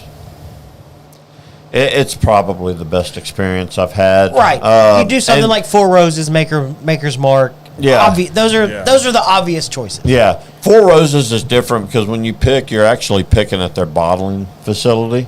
Really? Which is quite a bit of a distance away from their actual distillery. Yeah. So it's the Four Roses pick in itself is super interesting because they do 10 unique recipes, and you're picking through, you're literally sampling through 10 barrels. Yeah. So you're walking out of there, and that was you're wasted. You're like, I don't give a. But that was something that was on my Dear Santa list, was their new sample pack that comes with all 10 recipes. Yeah, I think that would be something cool to taste through. Mm-hmm. Maybe try to blend a few of them. Yeah. Blend them, or just going through them blind and seeing what you like. There are some, and luckily the last 2 years and this last year, I really left it up to him. Me and Luke had been out picking for several days, and Four Roses was on the last day, and we've got a great friend of ours at the company. He lives in Houston, Paul Hansen. He flies out every time we have a Four Roses pick. He won't do any of the other picks. He just flies out strictly for Four Roses. I'm here for the Four Roses. And he could tell you the different recipes and really. Yeah, and so to be able to pick with him, he brought a friend along last year that's like one of the foremost Four Roses experts in the country. It's ridiculous, the people that like this. It's just a testament to how serious we take it, and the connection we have with people that truly care about whiskey. And I'll say I am babysitting my Four Roses pick that I bought from y'all, I guess at this point almost 2 years ago. Yeah. I babysit. It's freaking good, and I need y'all to hurry up and come out with another one. Yeah, it'll be very soon. I'm just saying. Four Roses is one of those, you put it out and you can't have enough. For sure. It's going to sell out within a couple hours, for sure, if not 30 minutes, to be honest. And that's the other thing about, the curse of having so many stores is, when you get a single barrel pick, from Four Roses, and now you've got to split that up and distribute that out that's over hard for multiple that's stores. kind of hard for y'all to Yeah. do because you got to really think of what stores do I want these to go into. Yeah, and we used to where everybody would get at least a case, and a few people would show up. Or, I think me and Mike have really kind of started concentrating that on a few of our stores. Right. Still representing the Houston market with the Heights, Katy, and Mont Bellevue. Those are all great stores for us that have great selections. But over in this area, mainly Lumberton, Beaumont, and maybe like a Port Neches. Just one store in Mid-County instead of maybe all the stores. Yeah. But trying to concentrate, maybe even moving to where you don't have it up, even down in Port Neches. Like, try to concentrate as much as you can in Beaumont. It's centrally located. Right. Yeah. We'll always have some up in Lumberton. It was the number one store, that started this whole thing. And we have our own, unique customer base up there. But spreading it around, it gets a little bit thin. If you're spreading a barrel that yields 150 bottles over 6 stores, you're talking about 25 bottles a store. Right. That's not. Back when I was in Lumberton, we'd have those gatherings out there on release days, and You got people lining up you're early. 40 people deep. Right. I'd go out there. I'd get there early just as anybody else. That way, I could. That's where I knew had how my many. first Paperboy cigar at was in Lumberton. Yeah. Well, that's how I ended up with the Balcones tequila finish. Yeah. Yeah. Because Justin Allen, my yeah. former boss, showed up, and I don't even remember what I grabbed. I think it was an Eagle Rare store was pick an Eagle out Rare. there because the Balcones was gone, and he had it in his hand, and he was like, "Do you want to trade? Because I really want the Eagle Rare." And I was like, Yeah. "You do realize there's like a $40 difference in these Yeah. 2 bottles?" I was like, "Yep, you can have it. I want that one. Give me Yeah. the Balcones." Yeah. But that's how I ended up with it because he happened to grab one of those, and I grabbed one of the Eagle Rares, Yeah. and so I was like, "Yes, please." that was a fun But day. meeting I the liked people that. and listening to everybody Oh, talk yeah. and what we're looking for and just the whole atmosphere of it. People, Yeah. like we walked in and people were grabbing buggies, and I was like, "I think you're here for the wrong reason." They're like, "Nope." Well, it's like all the people I've met. My whole journey, a lot of my journey with Longhorn, all started with the conversation before I started working with Longhorn on the whiskey aisle. When the first time I ever met Brandon, and it's just a very inclusive community. Like you go to some of our store pick event. Like the drops and stuff where people are lining up. They're legendary. They just it's a great time to just go out, meet new people that are like-minded, share. Maybe you got a few drams, and you wink, do, wink. and that's and you do because like the one on Dallin last year. That's the one I hate. I missed. I ran into a buddy of mine, or I say a buddy of mine, a guy I went to high school with, and we both were like, didn't realize, and we were in one of the same whiskey groups together on Facebook, and I was like, well, we just got to talking, and he popped the back end of his SUV, and he had a store pick of y'all's Old Forester from a couple years ago. We tried it versus the one I had gotten. It was just a really cool time. Like you run into people you don't expect, and you start talking to other people, and you're like, this is freaking awesome. I don't even care what I end up with. I'm here to have a good time. Yeah, and I've been fortunate enough to get, I've become friends with so many people, customers. There's bottle shares going on around this area all the time, and they're also, there's just so many damn cool people around There really here, is. and we're all like-minded, and this has brought us together, and sometimes I think, maybe I had a little help in facilitating and kind of helping bring this community together Because a little bit, and somebody like Clint or Brandon, I got invited to a couple of the whiskey groups in the area, but it grew from that. Like me and Clint are friends, are actual friends on our personal pages. Me and Clint see each other, and we talk. Hey bud, how's everything go? Like it grew from just a love of whiskey and being in the same whiskey group to now those are people I consider my friends. Yeah. Like, I check on them, and I hope they check on me, and we talk, and Yeah. like that's He not. doesn't check on me. I don't. Yeah. Roy lives 3 seconds away from me. If something happens, he'll call me. But that's what's really cool about it is it turns into a true friendship. No, it does for sure. Yeah. It does. Yeah. I mean, it's the same reason we're all sitting here tonight. Yeah, you for know. sure. I mean, it's weird.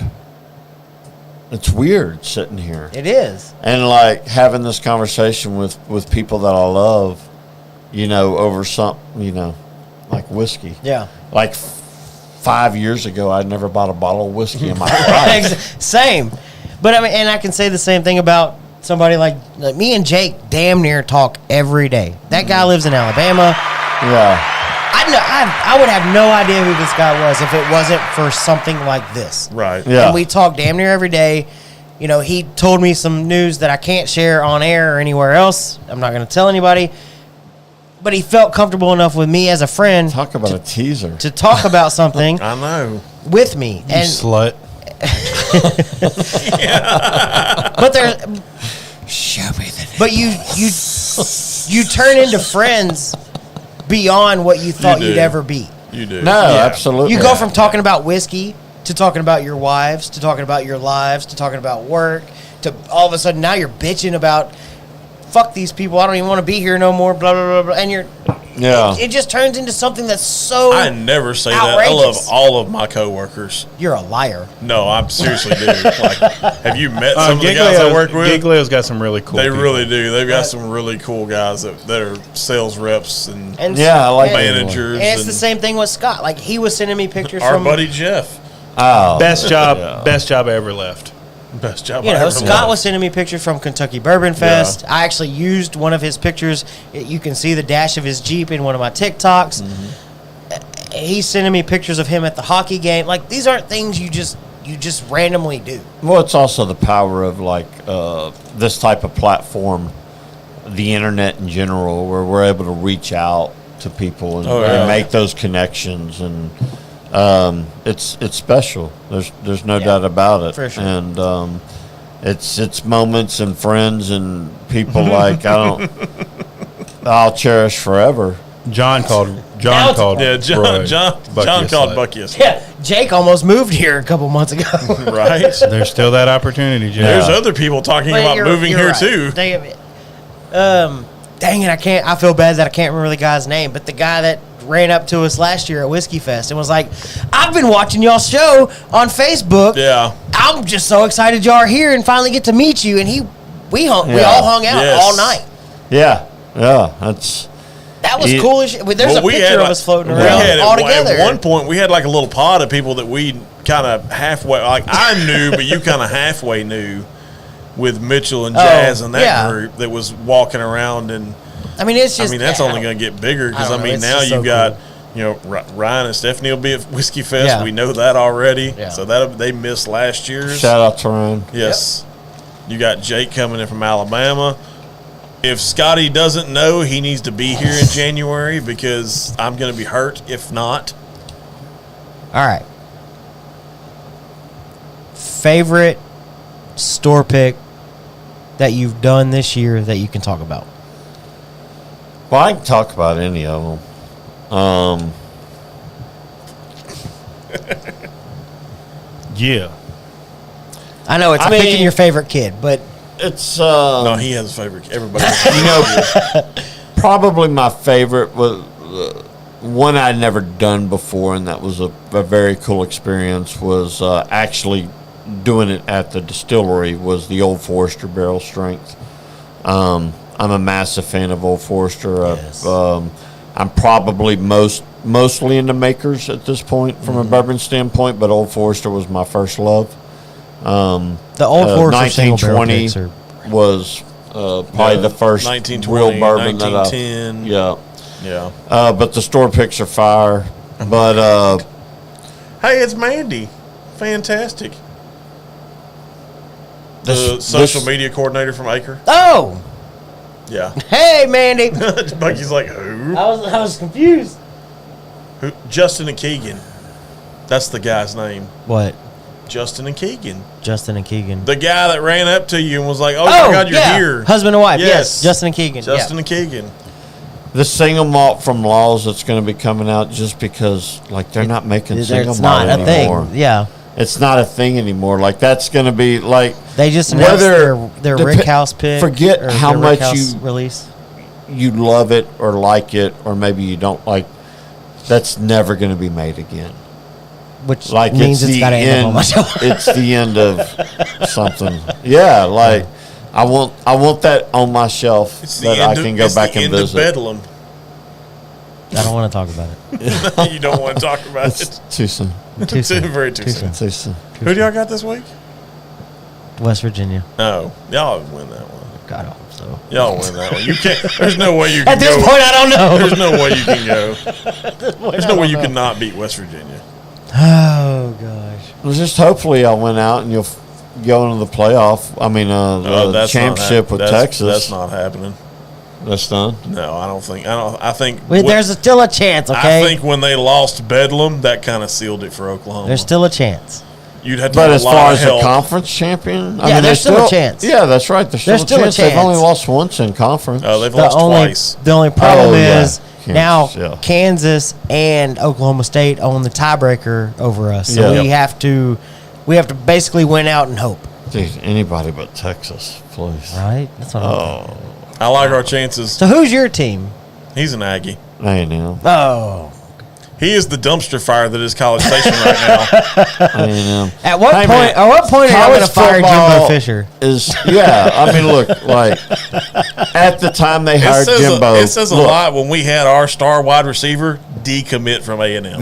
Look, decommitments happen all the time. There's other things that go into it besides where a program's at Right. that moment. Right. These are young kids. The kid from Silsbee that committed to A&M and then decommitted.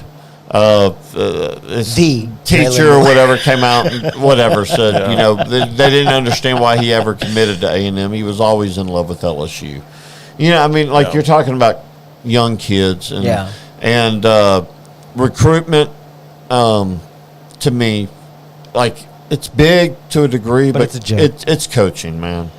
It comes down to you get the right coach, and they can take 3 stars and make them 5 stars. But then that's so- from an A&M standpoint, Johnny Manziel was Right. you know, like one of the craziest college quarterbacks we've seen that was a 3-star. Well, that's what, but that's the recruiting thing, and that's something I don't understand because there was a recruit I think last year that committed to I want to say Georgia, and he was a 5-star recruit. Mm-hmm. Well, then all of a sudden he decommitted and he committed to Colorado, and all of a sudden he became a 4-star recruit.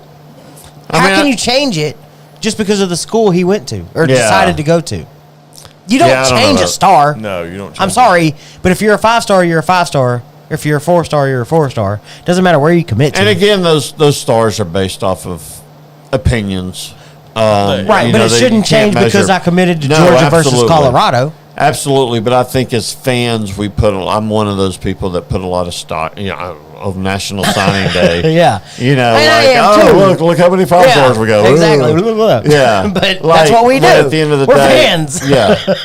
And when you have teams like Alabama and Clemson that, and Georgia that have ruled college football for the last decade. Yeah. With crazy recruiting classes, it's easy to. But Texas and A&M both. I mean, they've signed 5-star after 5-star quarterback, And they've all missed been and missed Yes. and missed, Missed and and missed. and whether it's the player or the coach or Right. the right combination. Texas definitely seems to be on the right track. Quinn Ewers he's a hell of a quarterback. There's no doubt about that. And Arch Manning, though, I'd still like to see him play a snap in college football before we pass him off as the next Andrew Luck. The Texas fan in me, I kind of wanted to see him come in the Kansas State game. I Yeah. thought if you were going to get him into a game, that would have But been. do you burn the red shirt So- if you do that? No, you get 4 games Yeah, you as get a red 4 shirt. games. Okay. So here's my thought process on Arch Manning. I think he's a joke. I think even the Mannings knew that he's not as good as they made him out to be, that it was all publicity because of his last name. Yeah. Because why would you choose to go to a school where you're going to be the 3rd-string quarterback if you're Arch Manning? I'm a Manning. My uncles are Peyton and Eli. I am the next coming of a Manning. Why would you go to a school where you're going to be the third string quarterback? He's going to be starting next wouldn't. year. Yeah, I think so too. And I think Texas is going to fall flat on their face. Well, I'm not so sure that Sarkisian's the right coach, anyways, and I think it does Sarkisian or not, I think Manning's fake. Yeah, he could be. I mean, he obviously does have the last name that could help propel him, pretty far on that alone. But the problem is, if Texas falls flat on their face, he's a giant joke. I agree. If he were to go somewhere, I don't know, like Mississippi State, who sucks ass this year, and all of a sudden they win, let's say they go 6-6, 7-5, whatever it is, Yeah. he's the savior because he got them back to the promised land of winning. Yeah. Yeah, I mean, but so Archie went to Ole Miss. I mean, if he went to Ole Miss is a top 10 team right All now. of a sudden, right. Yeah, already without him. I'm him. saying, yeah. So I feel like if he were to go to a middle of a pack program and they have a half-ass decent season, he continues that climb. But I think the reason that they were bringing Archie Manning, this is my opinion, all along was they knew that Quinn Ewers was going to be there through his sophomore year because he redshirted at Ohio State his freshman year, so he had one more year before he could go pro. Right. Quinn Ewers is definitely going to go pro. He's going to announce that after this year, and Arch Manning's going to step in and be a redshirt freshman, and it's going to be his program for the next 2 to 3 years. And See what happens. yeah, who knows what happens, but Yeah, because I think they kind of lucked out because there was a I lot. think college football is so much more interesting than professional. There's so many storylines and interesting. There was a lot of schools that reached out to Malik Murphy wanting him to transfer. Yeah. And I think now that's kind of he'll transfer, but I don't think the window is going to be as big as what it was in the spring. No, it won't. So just real quick, a couple of comments. And that's our sports takes for the right? night. Scott said, "What's this Bedlam thing?" It's basically Notre Dame season every year. It's chaos.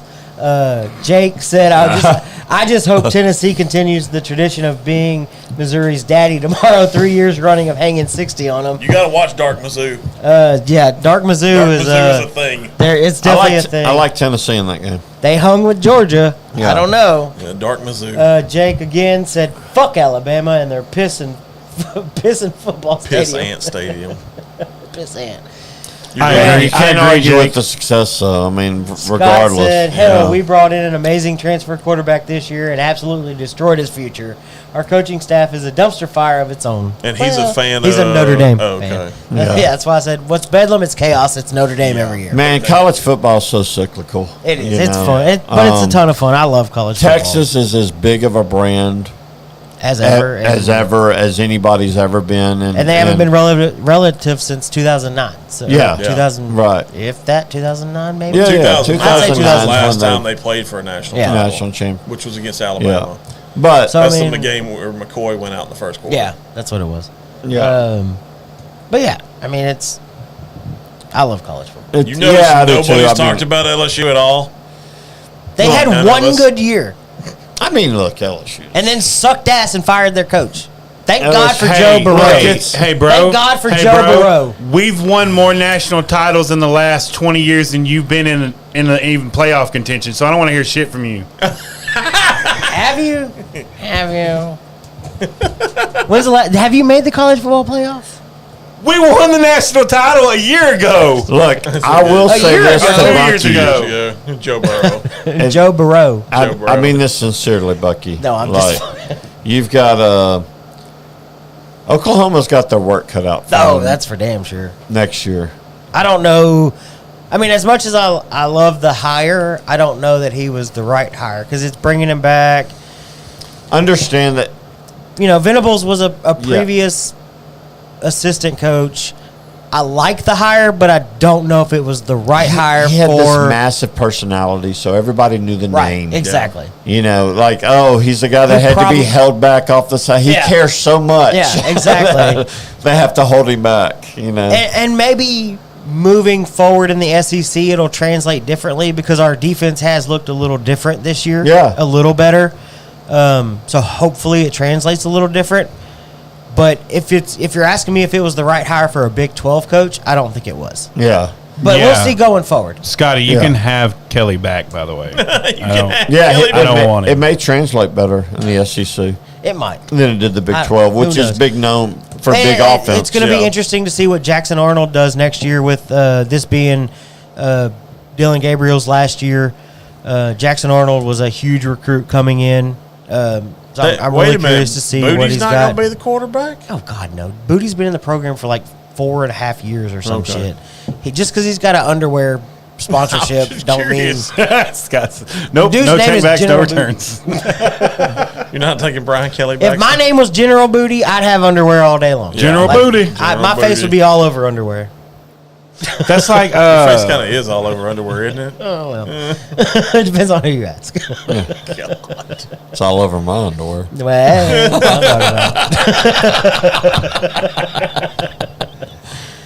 okay. So this is the Gentleman After Dark. So Whiskey Fest. So Whiskey Fest. One more time. God. What's in the medicine ball? Let's talk about it. Yeah. So we got Whistle Pig Rye Whiskey 10-year single barrel sample. Yeah, it's just, again, Interesting. it happened to be in my backpack. Random account. They picked a Whiskey Pig barrel. These leftover samples. Yeah. The 10-year usually comes in at 92, 94 proof. Gotcha. I don't want to get to line on the Whistle Pig 10. Gotcha. But this is, so this is pretty much 10-year Whistle Pig at cask strength. Yeah. Yeah, that's what I was going to say. I noticed the Yeah. one's 108, one's 117. Yeah. They If were- you're in it, like, yeah. Whistle Pig's whatever to me. Right. I'm not a massive fan, but I'm not against it. It's Right. fine. I know at one time they had a bad reputation of their stuff tasting like cut grass. Oh, really? Yeah. So Oh, so we got a Whistle Pig? Or we got two Whistle Pigs. We got Yeah, one you're gonna that have is hard time a convincing me of these ones. it's a one. Do you want the 117 or the 108?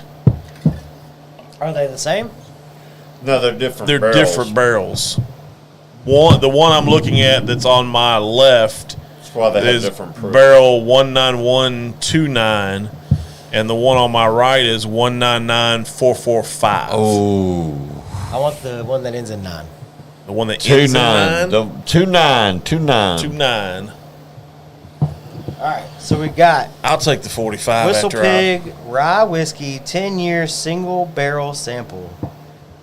Yeah, it's just a single barrel sample, but at cask strength. Versus Sample date. the 10-year gets bottled at what, like 90, 94 proof, 92 proof, Yeah. 91.8. Is it? So what? And I kind of heard you talk about it a little bit as I was walking out. What is your thoughts and opinions on Whistle Pig? It's whatever. Yeah, you're gonna have a hard time convincing me of this one. Yeah, Like, I'm- that's what. No, I mean these So- were literally in my backpack. It's not anything like When I went it's just when I went to Fort Worth, we went I to didn't port. I went Yeah, back to I the saw you went back to the Buffalo Buffalo Trace. Trace. Yeah. He's like, I didn't pour it. We went to a smaller liquor store that's local to the Fort Worth area, I guess. Got into a really good conversation with one of the workers there, and he showed me their allocated office. Okay. It was pretty cool to see. I mean, they had Jack Daniels 10 and 12. They had all kinds of crap. I mean, it was just loaded to the gills. When he was like, "Do you want me to open the box?" And I was like, "Excuse me?" And he was like, "The box. What's in the box? Do you want to see it?" What's in the box? And it was the Whistle Pig Boss Hog 11 or whatever. And he was Okay. like, you want to see it? And I was like, I don't give a shit about Whistle Yeah. Pig. And he was like, oh, Ben, he opens it up. And I'm like, nope, don't give a He's shit. like, I don't Yeah. care. You couldn't sell me that bottle for $7. Seven doll hairs. The Boss Hogs and their 18-year double malt. Some of that, like, I love the packaging of that Boss Hog. Yeah, the Boss You know, Hog I mean, packaging's just pretty a lot of times when you get up there, you're paying for packaging. Yeah. Don't get me wrong. It It's is- cool. It's cool. Like him opening it and the presentation of it. It's really, But it's awesome. you've got some real Whistle Pig nuts out there. Like that's all they're I'm into, just- it's crazy because I've like with Paul that we pay like the way he is about Four Roses. A lot of people think I'm that way with Balcones, but like I'm that way with a lot of whiskeys. Right. You know, but you get these people that hone in on one brand, and that's Can you make that face again? It's not good. Yeah. You know. I can, like you, kind of like you said, I could go cut my grass, throw my grass in my mouth, and be like, "Yep, that's the same." Sort of with a spearmint, maybe. Yeah, while I was chewing spearmint gum, Yeah. I could put a couple pieces of dead grass in my mouth and be like, "Yep, that's the one." It's just not my thing. That's nice. He could have put, like, the guy could have said, "Okay, you can buy one of these two bottles for the same exact price," and he could have had the Penelope 9-year and the Whistle Pig Boss Hog 11 or whatever the hell it is, and I'd go with the Penelope 9-year all day long. It's just not good to Well, me. of course, because you're a Penelope head. Not even that. Just knowing what this Penelope 9-year coming soon to Longhorn Longhorn Liquor Liquor. shelf near you. right. That's obviously if you're going to get a 9-year. That is free advertising, folks. Free. That's me taking advantage No of free these ads. two gentlemen. If anybody's ever getting free advertising, it's definitely Longhorn Liquor. I'm not saying we mention y'all a lot, but we mention y'all a lot. The names left the mouth. Yeah, a couple times. Yeah. Few. It is heavy spearmint, though, on the back end. Yeah, I get that. I could see where you would get that for sure. It's very heavy spearmint. I'm just saying there's a lot of ryes that I would choose over that. Yeah. Oh, no doubt. And I don't know where they're, Sourcing? the Whistle Pig heads, will tell you about the sourcing. I know they use different sources. Right. I don't know. I can't get into all that. Yeah, Jake said it's just Canadian rye, but it's marketing. Yeah. And he also said, speaking of the Penelope 15-year American Light Whiskey, I don't even know when it's going to be released. I've asked. So what I've heard is pre-holiday release is all I know now. You may or may not know anything more than I do. I don't. No. I've tried asking for a national release date along with a Texas-specific release date because it seems like Texas has gotten some of their stuff a little after some of the other states just for Which is getting typical. right, and that's what I was going to say, just for getting through some of the distribution and approval and all that other stuff, whatever you got to go through, because we were a little bit later on getting the rye because it was replacing basically the bourbon. I think a lot of products, it seems like, not just Texas, but Houston, since we fall in the Houston market, right? We seem to get things quite a bit later than a lot of other areas, just based off like Facebook posts. From stuff what like that. And I can echo that just from what I've seen, what I've been told. Yeah, because that's definitely one of the things I do. Kind of like the Megan thing. I reach out to JD and Wendy and Matt from Penelope as much as I can. You're working love the phones. talking to those guys. I am. I know like to you know, are. and I love to talk to these people just to see what they're. I don't even care about some of the releases, just to talk to them and see what they're doing, what they're talking about, what they're thinking. Yeah. I mean, just talking to them in general. Man, these industry people, they all run around together too. Yeah. They're great. And what's It's funny cool is to have none of those them, relationships. none of them have any reason to talk to me whatsoever. But they No, do. but we all talk. the reason they're in that position is based off, like, again, it's customer service. Yeah. Like, ultimately, they know that you are not only a consumer of their product, you yourself, but you also have a platform and a voice that's willing to express his love for that particular product. So it's spreading the message, and ultimately that's what their job is. Yeah. Is to spread the message. And so that was one of the coolest moments was I had reached out to JD from Penelope, the Texas state rep, and about like Rio and what was going on, and he was like, "Hey, what's your number? Let's set up a phone call." And I legitimately got like a 15-minute interview with JD, and we kind of talked about it a little bit on the show, and I was like, I don't know who else he's talking to, but this is really freaking cool. Yeah. Like, it was so cool to just sit and talk for 15, 20 minutes to this guy, and he was like, yeah, what else you want to know? Yeah. Well, I think these people also realize, that the digital content, the social media, this is the way of the future of getting your name out there. It's a very saturated market. A lot of brands coming out there, and so you got to find a way to distinguish yourself. Yeah. It's not easy. No, it's at it's all. Really not. Like it blows my mind what makes something catch fire. Yeah.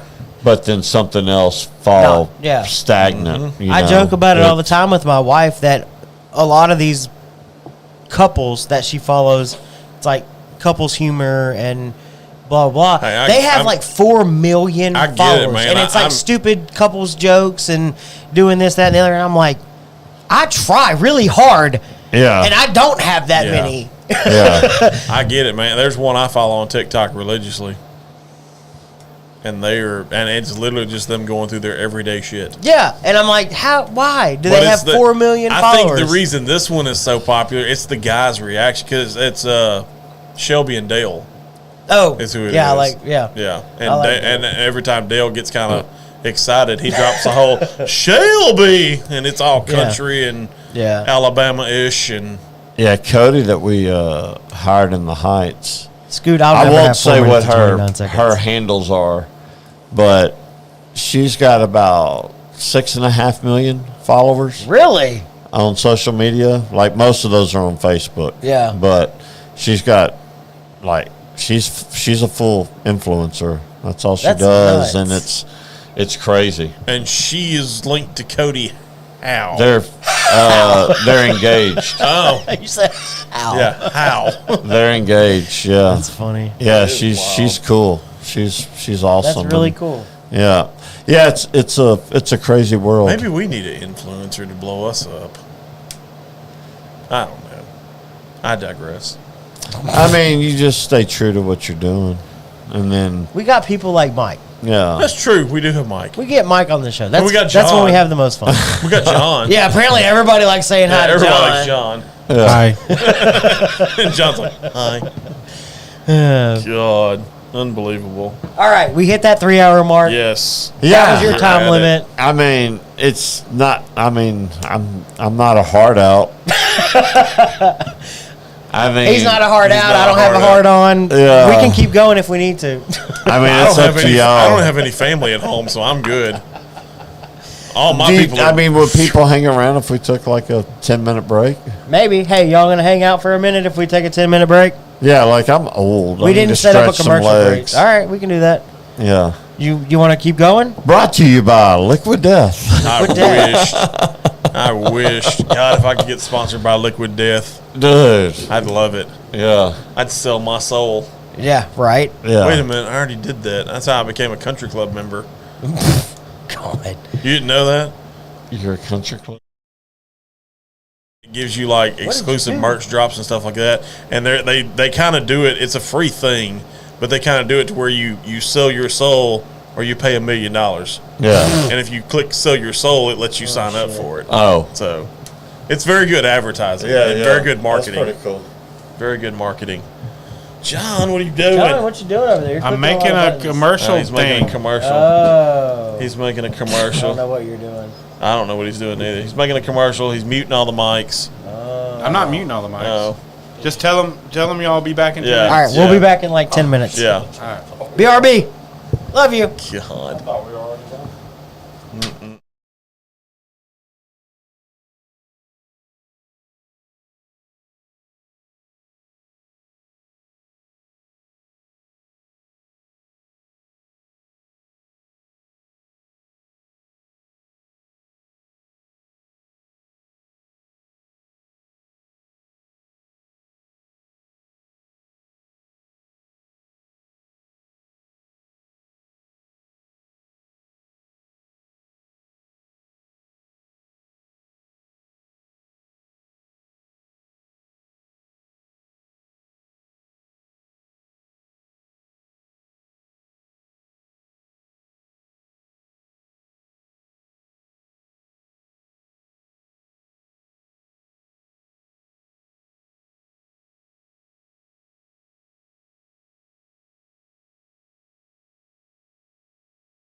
Came walking out of one of my All right. coolers and slipped. We are back We're back. Yay. with Mike Wright from Longhorn Liquor. Yay! That was only like 10 minutes. Ish, I give don't or even think take. it was 10 minutes. Yeah. Probably not. Thank y'all for the Thank y'all for hanging out.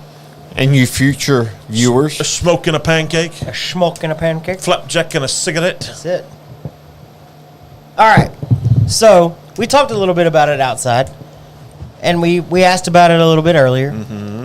Can you dive into a little bit of your new role and what that entails, and how's it? Yeah. What's it like not being in store every day now? Yeah, I kind of miss the aspect of interacting with the customer. It's where I met so many friends and people that I consider family now. Right. But also just the random customer that's maybe first getting into whiskey, and I can educate them on how to read a label and know what they're buying and help, spread their potential, profile of what they're looking for. But I love the increased responsibility. Now instead of when we met, I was in Lumberton, which is still our flagship store. We're definitely one of them. I mean, our Heights store is freaking killing it. Is it? But That's a very up and coming area. yeah. Houston Heights. Yeah, it's a chaotic store. There's a lot going on in there. Obviously, we've been able to pick up some really nice. We're looking to expand our on premise footprint over there, which for those of y'all that are listening, on premise means bar and restaurant business. And so it's a different type of license you have to hold with TABC, and we have those, and it's something we're always looking to expand and partnering with good, whether in Jefferson County, Harding County, we have quite a presence, and then Harris County is kind of, everybody knows the amount of opportunities over in Harris County. It's the Wild West. Yeah, It's the Wild West. So it's a very competitive world, but love. I was hanging out last night with one of our accounts over in Houston at Beetlejuice. Mm-hmm. These guys, if anybody watching this ever finds themselves in Houston, they've got 2 locations. They do real deal, legit pizza with a unbelievable whiskey bar. That's the hard thing to find. Is a good whiskey bar. Because we talk about locally the tree. The tree has a great selection. Jay Wilson's. Yeah, this place makes Jay Wilson's and it look ridiculous. Oh wow! Yeah, it's and this is a pizza joint. Yeah, right. I had somebody call me actually from Jay Wilson's the other night, was wanting me to suggest a pour to him. Yeah, and I never heard back on how that went neither. Yeah, but that's and not to knock Jay Wilson's or any of the no. the tree obviously has a really good selection. Yes, they were really good.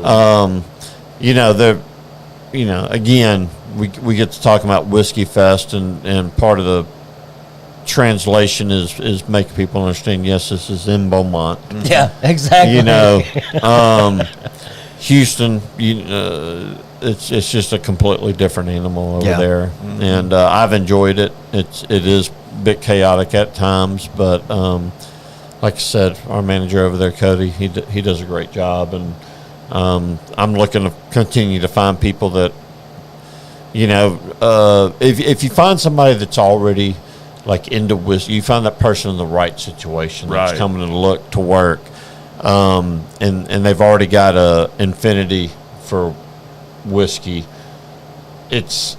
You got a better chance of success. Oh, for sure, yeah. Because they're getting into something that they already have interest in, the potential for them to love, and that translates in their work and the way they do things. And we've had quite a few shout outs on Facebook from random Facebook groups about people, propping up Cody over there in the Heights. He's a real whiskey guy. Y'all staff is second to none. I mean, just the people we've interacted with. Y'all staff is legit. Yeah, we try to educate. I mean, obviously, I'm not saying this, but I'm super into whiskey. Everybody knows that. anybody that I personally have interacted with, I try to teach about, that particular Right. category because it's what I know. Yeah. Makes sense. It's kind of what I'm known for. So it's the more educated we can get our staff on not just whiskey, because at the end of the day that's a small part of what we do, Right. but on all our products, giving them the chance to get educated on those products really translates to the customer in that experience you have. We don't have any, like I know from being a whiskey consumer and shopper, you go into some of these big box stores and they've got their private labels and stuff they're trying to push you towards. Like, if at the same time when y'all have had y'all's interaction with me, it's always going to be honest. It's going to be like trying to get them the right bottle for them at that time, Yeah. so they come back and we develop that trust as to somebody that's going to really look out for them and take care of them instead of just try to make a buck off of them. Yeah. So I mean, it's one of the stores you mentioned earlier. They have grapes, and it's a whole lot of wine. That's one. it's totally all the wine. It's totally all the wine, and I they've got grapes can on there. honestly say I've never stepped foot in one of those. Really? Yeah. No, they're. I mean, look. I'm not gonna lie. It's a great store. It's a really good store if you love craft beer, because they have a ridiculous craft beer selection. Well, I happened to walk into one, and I looked up, and they had like an entire lineup of World Whiskey Society and their whiskeys, and I was like, holy shit, I've never seen this in store. And it was really weird. But what you're talking about as far as that pushing a product because of a buck, it's definitely, that's one of their things. Like, they put it all front and center. There's a shit ton of them, and that's the one they want to sell you. Well, yeah. That's a box chain. Like, that's what that is. That they're trying to sell something because that's what's being pushed at that moment, and they've got a shit ton of them. Yeah, absolutely. But to be honest, that's part of the business. And it is. That's why there's displays and Right. Displays, incentives, PFPs, And all we that want you good to, stuff. we want you to walk in and buy Wheatley vodka so that we can get Buffalo Trace. We want I mean, you can't say you're not going to push a certain product. You're trying to cater to what the guys that well, I mean, the more I can mention Buffalo Trace, maybe the more viewers we get. I don't know. when you get to these massive liquor Buy like Fireball. Sazerac, when you talk about people like Sazerac, I mean, obviously they're going to have a very diverse portfolio, Right. And Buffalo Trace, I mean, it's not uncommon for many distilleries to make other spirits on site. You and I recently just went through that with the whole mango shada thing. Yeah.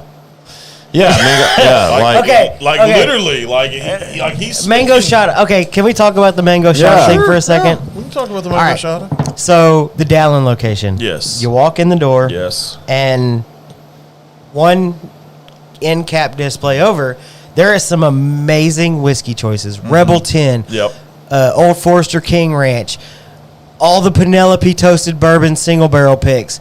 There is some amazing, and you're just like, yes, yes, yes. And then you get to the bottom shelf and you see it. Mango Shada. On that same end cap display, and I'm like, you had me right until then. we catered all kinds. We catered all kinds. I'll never talk crap about y'all's display. We don't play setup. favoritism to nobody. Cater But to all kinds. it cracked me up because you brought it up in that on one episode of a little while back about this mango liqueur thing that Mango Buffalo tequila liqueur Right. that Sazerac is doing. And I'm looking and I'm like, oh my gosh, this shelf is freaking awesome. There's the Courage and Conviction bourbon cask, Longhorn pick, and this and that. And I'm taking pictures and I'm like going to post it in the Discord. And then I look and I'm like, Mango Shada may be the next Fireball. It may be the next Fireball. I feel like we need to try it. We need to try it one time. It's not. I know a guy. It's not my thing. No, but it's not mine it's It either. just cracked me up because it was right there on that same end cap. And I was like, yep. Yeah. That's the Buffalo Trace. Got to sell it thing. Placement's everything. Yeah. You're supposed to mix it with the Penelope. Yes. God no. You mix it with the Toasted. Penelope, and then you chase it with the Buffalo Trace. That's Yeah. exactly how you do it. Old Smoky Pickleback. They didn't have the recipe card out there. I had it two different ways. That's- I had it straight, and then I had it. You gotta love it, though. So this is the thing that threw me off. I had it dusted with tahini. Oh, tahini. Yeah, tahini. That's probably the best way to do it. Tahini Yes. makes everything better. Yes, Yeah, I like tahini. I love it, it, it, too. was, it was pretty Yeah. good with tahini. I'm not gonna lie at all. It was funny though, because whenever I was in there, a couple of the workers. I say coworkers. God, that's terrible. I'm there too much. If you're calling them coworkers, Yeah, you're probably there too much. I know you're not on the payroll. But if I wanted to be, no, I'm kidding. If he wanted to be, They were running around like chickens with their head cut off because y'all were having an all smoky tasting that day Oh, in yeah, store. yeah. And they were like, we got to find this bottle. Where are these bottles at? I think we're out of these. And I was just like, oh my gosh. I was just watching and I was like, holy crap. Yeah. But it was funny, and they were just like so real about everything, and they were like, "We're getting ready for this tasting, and we Yeah. gotta have these bottles." gotta have these And I was bottles like, out "Well, now." speaking of which, I need a bottle of banana pudding. Can I have one, or y'all like need that?" The wife needs one. The wife needs one. She was like, "Oh yeah, it's in the fridge. Hold on, let me go get it." And I was like, "Oh my gosh." it's nuts, dude. Yeah. like the industry in, Oh, in a whole it was is awesome. nuts. So These trends, though, like Old Smoky. yeah, Old Yes. Smoky, No. Sugarlands, and all that. Well, and then like the RTDs, what we call RTDs, which the liquor-based Yeah. seltzers, Ready to drink. My ready to wife drink, is in love with the. I think it's the Topo Chico Spiked. yeah. In love with it. Oh, who was there? And I don't know if she's watching. I'm sure my wife would remember. But there was one day we walked in and there was a lady there doing samples, and it was Howler Head. Oh, okay. And Banana infused. Yeah, and she was like, oh, and I walked in and obviously she has no idea who I am, but everybody's like, hey, how's it going? What's going on, Bucky? Blah blah blah. And she's like, oh, do you want to try some Howler Head? It's whiskey and it's banana flavor. And I was like, Nope. Yeah. it's not my thing. She's like, oh, but you should try it. And that was like right whenever they put that end cap up, and Rebel 10 was like the only thing on the shelf. And I was like, I need that bottle. So we walked around for a little while, and it was right behind her. And I walked all the way around, and I reached behind her, and she was like, oh, you want to try some Howler Head? And I was like, no, I just need this bottle behind you. Thank you. Yeah. I didn't felt try it? bad. I felt bad, but I was like, it's not my thing. I'm sorry. Yeah. Hey, you know. Can't. Yeah. I mean, I don't fault her for trying. She did. You She know was very whose whiskey friendly. Howlerheads is? Who That's Dana White, isn't it? Dana White. Yeah. is it really? Yeah. Well, that's like Puncher's Chance. You know who does that, don't you? Yeah, it's Bruce Buffer. Bruce Buffer. Bruce Buffer Yeah. does that one. Which I Puncher's got Chance. sweet ass tickets to a pay-per-view event, UFC Oh. in Houston. Yeah? Courtesy. Mike calls me. He's like, "Hey, you want to go to a UFC event?" I'm like, Huh? "Okay." He's Sure. like, "Yeah." He said, "I was just on the phone with Bruce Buffer." I'm like, What the? Yeah, he's gonna send us some tickets. I'm like, I was just on the phone with Bruce Okay. Buffer. Who says that? and that Puncher's Chance was coming out. I hated Okay. I hated I didn't get a phone call. So let's. Yeah, me and Jamie went. If you were to do this, What's bad is I already had tickets to that event. Oh, And so my buddies were up at the, like, where we had bought Yeah. tickets, which was like at the top Right, of of Toyota course. Center, and like we're down, like 10 rows off the ring. this is where you turn And I around. just No, like- you don't do that. You turn around, look what I got. look what I got. Look what I'm doing. But if Yeah. you were to rank them, I'm going Puncher's Chance. And then, like, at the bottom of the barrel is Conor McGregor's Proper 12, Yeah, which is Yeah. proper shit. yeah. And then maybe Howler Head somewhere in that same line. the only thing I'm ranking lower Yeah. than Howlerhead, Redneck Riviera. Well, I was thinking on the fighting Yeah. range. Oh, I was just thinking celebrity whiskeys in general. Well, yeah, I mean, we could do celebrity whiskeys and we could talk about that all night long. But I like, if am I'm thinking cu- on that fighter range, Like Puncher's Chance Are is there actually any kind great of celebrity whiskeys? any great. Puncher's Chance is okay. Great is really hard to. You can't say great. I'm anxious. Are there to good see, ones? I'm anxious to see. Really. Wait a minute now. Are there okay ones? Yes. Yeah, like I'm anxious to see what Eric Church's whiskey turns out to be like. 'Cause I feel if anybody in the country music realm knows, He should whiskey, be able to do it He should be able to want to pull it off. because his Jack Daniels wasn't terrible. Right. But then you got like what's But at the the one? end of the day, that's like Jack Daniels. Yeah. Right. It's still Jack Daniels. I mean, Yeah. Eric Church was used as a Brothers Bond cast strength Okay. isn't bad. no, yeah. Well, it's cast strength. Yeah.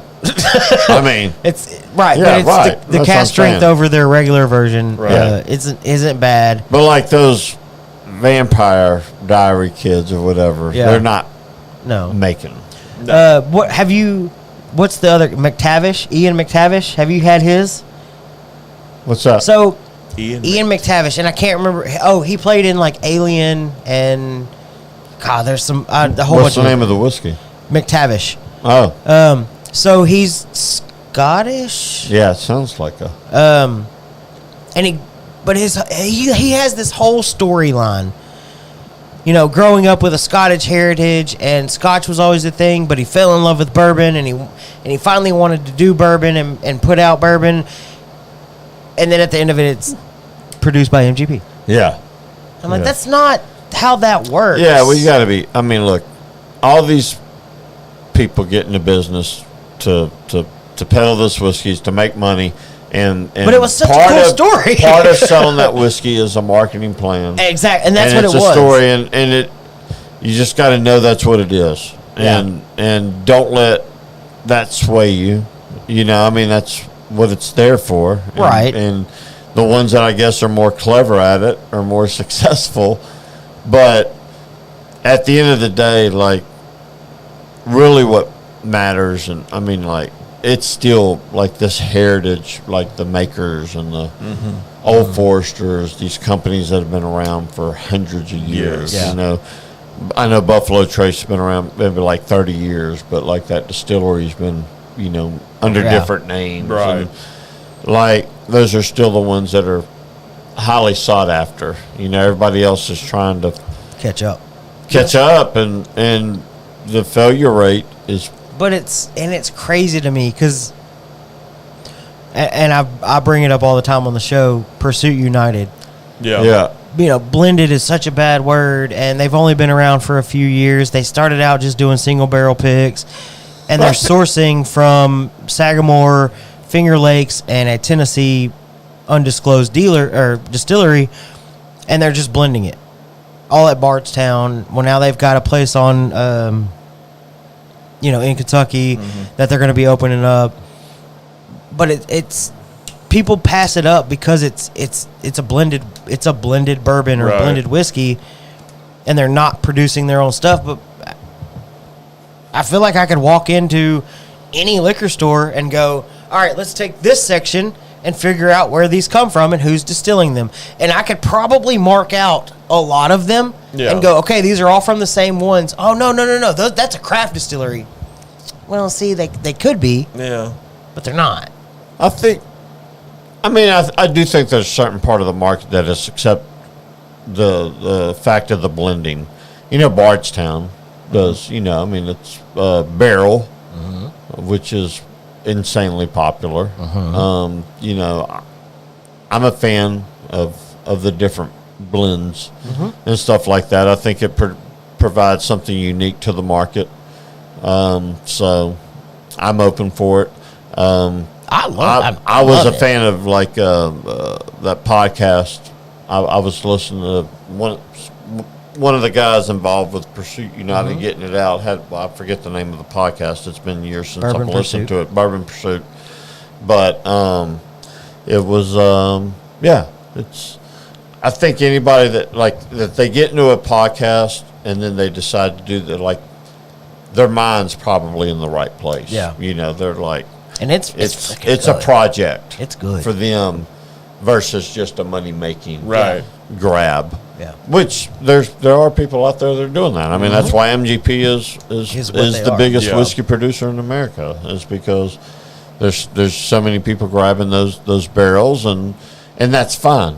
You know, like I like MGP juice, and, Right. And there's still that's the other part of it is that I don't want anybody to think MGP is a bad word, because somebody because Yeah. you can take it a step further if you really know what they're doing and how they work. You take it a step further with somebody like Aaron from Smoke Wagon. Mm-hmm. He has an amazing relationship with MGP, and they actually Yeah. distill his mash bill, like what he wants. Yeah. yeah. Like he's got a contract distilling agreement with them. So That would be a cool guy to have in Beaumont. even though he's Yeah. not doing it in Vegas or Nevada, Right. whatever, Yeah. it's still his. It's just coming from MGP. Right. I mean, it's still his brainchild at the end of the Right. day. It's still his formula. And are his they mash helping? bill. I'm sure a lot. Well, yeah. I mean, I'm sure they have Yeah. input.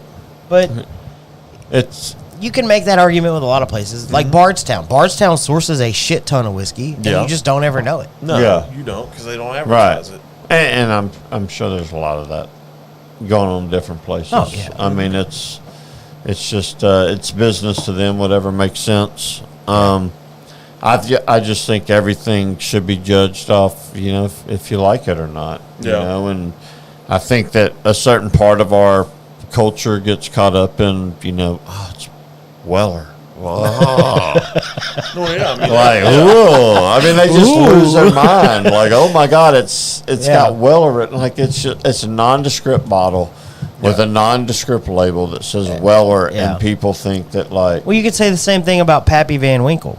Sure. If you really, really, really wanted to break down Pappy Van Winkle, I could put them on the same level as a Pursuit United, as a Smoke Wagon, a Penelope, all of these brands that are not producing their own liquid. yeah. yeah. Because at the end of the day, yes, Pappy Van Winkle is a separate entity of Buffalo Trace, but Buffalo Trace owns a small share of the Pappy Van Winkle bourbon, whatever. Yeah, it's like a So 15 share, it's a- 20 share or something like it is technically, it's a non-distilling producer at the end of the day, because they have a partnership with Buffalo Trace, who is distilling their product.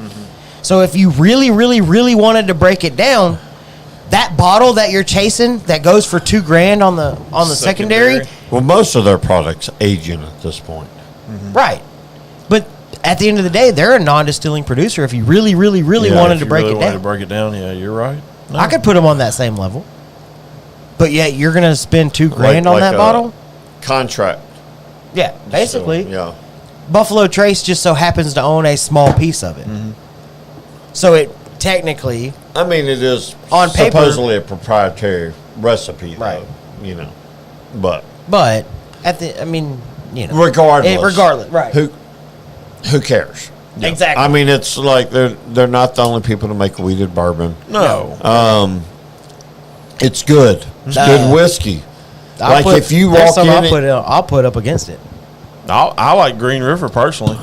I don't know about Green River, but the Ben Holiday, Yeah, Ben Holiday's a good one. Casey Jones weeded. Mm-hmm. I mean, there's some weeded that I'd put up against a Weller Full Proof, yeah, absolutely. and some of those gotta have it necessity, chase it weeded bourbons out there. I'd probably rather non-banded. Yeah, Nine Band's a good one. Their cast strings is really good. Yeah, their cast strings Especially are good, man. y'all's. Yeah. I know I keep going back Yeah. to it, but y'all store picks are Shameless plug. Yeah, y'all Longhorn Liquor store picks are freaking amazing. Yeah. And y'all's non-banded store pick is Yeah. just absolutely. Yeah, it's good stuff. I love non-banded, but y'all store pick just takes it up just another level. Laws has their we got it on the shelf in Beaumont, the Centennial, that is a straight wheat.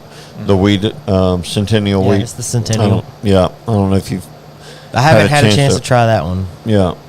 I don't know if y'all like wheat whiskeys or not. Bit of a fan. Yeah, I got the chance to get that Bernheim barrel proof. Oh, have you tried the Bernheim Barrel Proof? I'll What bring was you your a thought? sample. Okay. I mean, yeah, I'll bring it next time. It's really good. I enjoyed that one a lot. I had that one. The first time I tried it was at Heaven Hill, and did it as part of a high proof tasting. Okay. And that stood out more than the EC barrel proof. Really? Yeah. Ooh, speaking of EC barrel proof, have you had a chance to try the C923 or No, I've heard a lot of. Oh my! That's all I hear on TikTok and Instagram is C923. This year that's the whiskey of the year. You know, one I got to try in the last week that came out of nowhere. Like, Mike texted me. This is like a month and a half ago, I guess. He's like, "Do you know anything about this?" And it's that 13th Colony. Oh my gosh! And so, like, Bro, I've if seen y'all could put it on your shelf. I've seen 13th Colony everywhere for years, and it's a little bit of interest because of the pancake-shaped bottle, Yes, like yes. the Old Forester. But that shit is literally sat on shelves for years. And Not like, anymore. And I told him, I'm like, I don't know what, like, it's you know, Dude, whatever. And Listen. Scoot will tell you, the Double Oak is probably the whiskey of the year. It's good. I haven't had it. I and tried it want last to, week. but I don't know if I can pull the trigger on a $200 bottle. Yeah, it was good. It was. But people are freaking out about it. It's even for somebody like me that's a true proof hound. Right. It was an experience, That's what I'm hearing. like a true experience, like almost like doing DMT. No, I'm joking. But it was This show just took a turn. a wave. Like That's what I'm hearing. It was interesting. And Yeah. I'm Spit it out. It ain't yours. I'm telling you, like I had a bottle in my cart on Stillbox.com, Yeah. and I waited a half a second too long because it sold out within like 45 seconds. Yeah. But I couldn't spend $200 on it, and now all of a sudden I hear all these things like, "Oh my God, this is what you want. This is the one. This is more so than C923 from Elijah Craig," and I'm like, "God damn it!" But It ain't better than Balcones. Nope. shameless plug. I'll tell you that right now. I It will is bring- not better than Balcones. I will bring my own damn drill. Dude, I don't need theirs. I I will my bring own. you 20 different Balcones. That would beat Yes. 13th Yeah. Colony Double Oak. So my question is, what movie was it in, or what TV show was it in? Yeah, I don't know. It wasn't. That's the guarantee- thing. That's There- how there's- Blanton's. No, there's that's the some. thing. You want me to tell you how Blanton's exploded? Yeah, John Wick. Exactly. Yeah. But that's the thing. It Is had that to have this been is just that. No, it's somewhere. just that good. Yeah. Because I was even told I should not have passed on the $40 bottle of just regular rye and bourbon. Because they've got obviously their Southern bourbon, whatever they call it, and then there's a rye offering as well. And I passed on them at the Rabbit store because they carry it, Yeah. apparently like very small. But I passed on it, and I was like, no. And I was told, no, you should have bought them. I had one on my shelf for the longest time. I mean, whatever. But the Double Oak is one of I- those ones that it's just like. I God, think what to am I doing? echo Roy's sentiment, like I do think, it makes me wonder what makes something go It does. viral. I mean, it literally you know, does. That's like, you know, to catch fire, like because Mike texts me about. I'm like, And that I'll be honest. Is this blowing? This is blowing up. I had never heard of 13th Colony until Yeah, recently. yeah. But I did like the stuff I had tried before. I'd never been any of their cash drink stuff, which can greatly change my opinion oh yeah, Oh, for sure. about something. yeah, because we know from experience Oh, that. shit. What'd you do? I didn't realize there were so many comments. Careful, Roy. Sup? Love your new profile picture. Thanks, JB. I don't know if you are still watching. Sorry. We totally missed all these. Not whiskey, but Terramana tequila from the Rock is pretty good. Yeah, that's another one that kind of snuck in from Penelope nowhere. is a bunch of blends. Yes, we know that. I think Penelope is cornering the market on MGP juice now that MGP owns Penelope. Yeah. Yes, very much so. I have my own opinions about Buffalo Trace and manufacturer scarcity. That was a big blow up on like in social media was, especially whenever they came out with, and I'm sure you saw it, their pre-prohibition 5-pack. Yeah. That's MSRP at like $1,000 or whatever. Yeah. Whatever the hell it is for a 5-pack or a 5-pack of 375s. People blew up on that and was like, because it's just their normal recipes. Yeah. Put in 375s with cool little labels. Right. It's all supply and demand, man. Like, which I mean, they're not doing a bad job at it. right. No, they're not. But like, there's way less of those bottles, right, than what there is than that. Legitimately less bottles. Like that's an actual thing. Yes.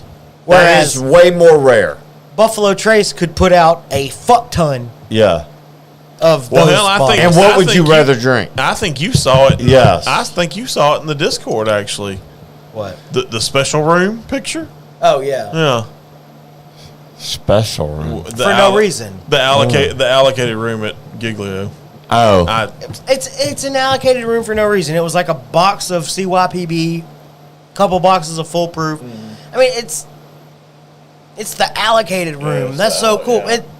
And for no reason. I can show you an allocated room. I bet you can. Yeah, he can do. Speaking of which, God, here we go. you're gonna have to show me Oh God. because a liquor store that I do no business with Oh my God. Oh my God. Oh my God. Oh my God. walked me to the back, unlocked a door to an office, and was like, huh. And it was bottles on bottles on bottles of things you will never find. Did you try any of it? Well, no, because I'm not spending. And who showed you this? A liquor store in Fort Worth that I just happened to walk into and make pretty good conversation with one of the workers, and he was like, you kind of like whiskey, huh? And I was like, well, yeah, I mean, we've been talking for 20 minutes now, and I think you realize that. He was like, well, you want to see our office in the back? Were these for sale? Yeah. They were for sale. At secondary prices? Little less, but yeah. That's why you had those marks on your shorts. Dang it. Now I know. But if you're saying I can show you an allocated room, now I've got to see it to compare it, because I need to know, are they? Because I've always heard the Dallas Fort Worth market. Ours is better. Well, but I've always heard the Dallas Fort Worth market blows Houston out of the water. I mean, I've never heard it. I can't confirm nor deny that. I have no idea. I mean, there's only one way to find out. Oh God. I knew there was a catch. I mean, I feel like I have a pretty good relationship with Longhorn Liquor. I'm sure if he were to pull up my rewards account, he would see the amount of dollars that have been spent Shit, there. if I pulled up my own rewards account. You don't tell my wife if you pull it up. Touche. Hey, I need you to do me a favor come Monday. But- We'll talk about it later. No. Yeah. I just need a screen grab. I would be curious Of his because I know you rewards have account. one. I know y'all have bottles sitting in the back. Everybody knows it. For sure, we got Whiskey Fest coming up. God, dog. But I would like to see it. I just You want to damn see it. savage. What the hell Can I is see wrong it? with you? Can I? No. I don't have to touch it. Jesus Christ. You see where this is going? God. Yeah. Just show me. I'll show you yours if you show me mine. Yours. Wait, I'll show you mine if you show me yours. We're gonna have a big December. God. Stay tuned. And I sincerely mean that. Yeah. I know you do. I apologize Stay for my tuned. co-host. It's. I apologize for my co-host. It's all good and fun. I think if anybody's, they're out there listening, Ooh. pay so attention. that's okay. Here's a fun question. You and I had a conversation about this. So Jake, our buddy from Alabama that's coming in for Whiskey Fest, he has been dying to find a stag.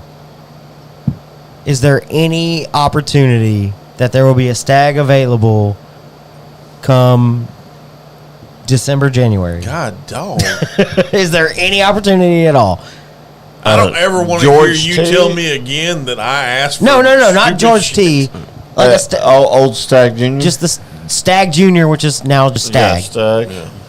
Is there any opportunity at all? Like You you, don't- can give me, you don't have to give me any specifics. You don't have to answer that at all. You don't have to answer it at all. But is there an opportunity at all? I feel like that's a question better asked off air. Okay, fine. I can't believe you right I mean, now. I've seen it in the allocated room. That's my shit. It's not his shit. That's my shit. I mean, if you're I'm ever not going to saying- ask somebody, I ain't never seen anybody.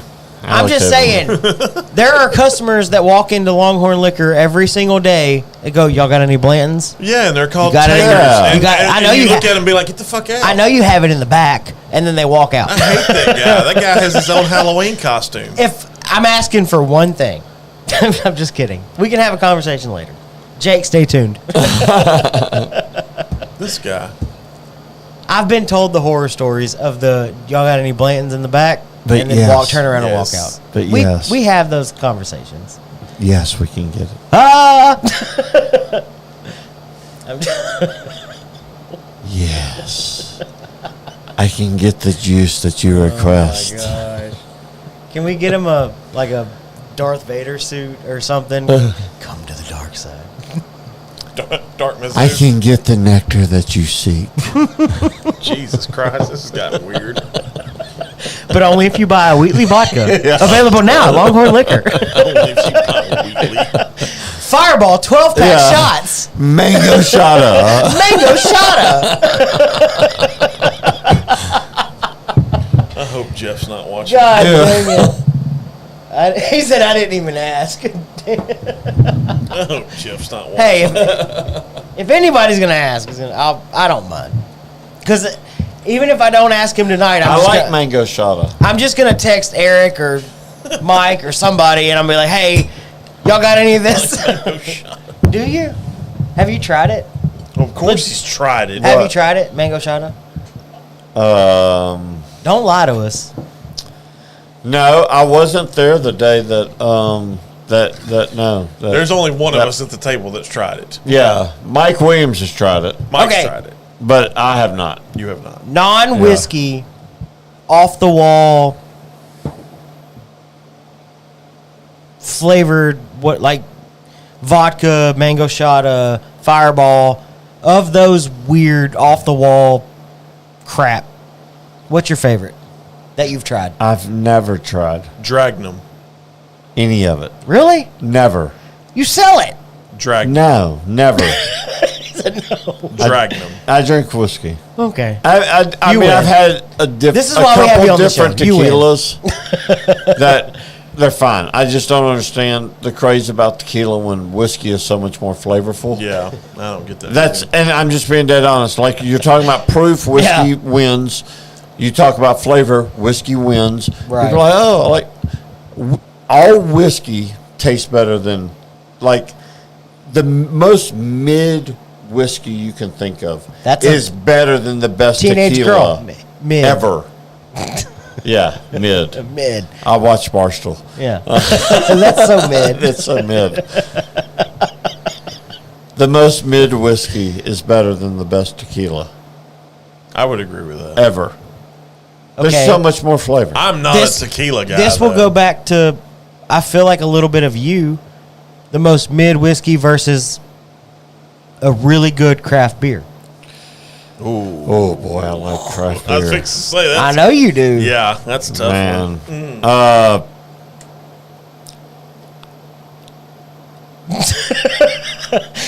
This is why I'm here. I probably take Ghost in the Machine over any pour of whiskey. Any pour of whiskey? That's Yeah. that's interesting to me. Wow, alone. that's a bold statement. Ghost in the Machine. Yeah, I like craft beer. I like Interesting. Buxton's. Like I'm I excited like- that yeah. you told me that they're going to be out there because I'm excited for that. Just, So- I've never had any of their Well, let's stuff. dive into that a little bit more. Southeast Texas Whiskey Fest, January 6th. 6th? 6th, You're the one that fucking said it. Don't look at me. I questioned myself. 5th, and 6th. But January 6th, Yeah. 2024.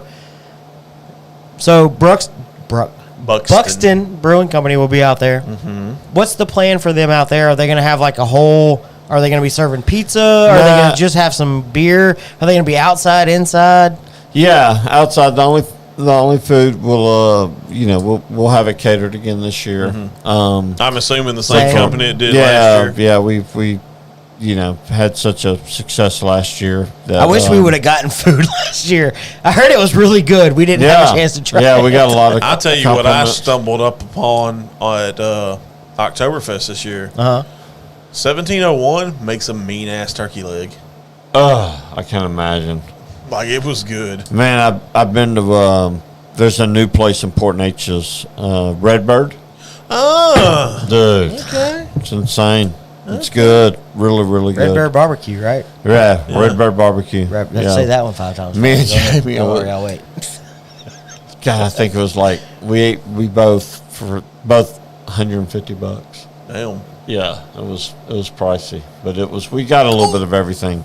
Got the beef ribs, got the brisket, they do these yeast rolls with this bourbon All right, honey so, butter. So I'm curious, who's better, Yeast rolls are. Redbird or 1701? Because I know you've had both. Man, I'll be honest with you, and this is coming from somebody Barbecue. that for 15 years, like I think That's why I asked. I know. make a pretty damn good brisket, but they're very close. Redbird, I probably would give the edge to in the brisket category. Okay. Redbird does collard greens. That 1701 does. I would take 1701's and I love collard greens. Right. I do too. And I would take the turkey breast. I mean, they're very, very. Turkey breast is a. I think that's once an you make interesting it one to for like, me. It's hard. I kind of quantify everybody as like, are you worthy of like this Texas Monthly Top 50? Yeah.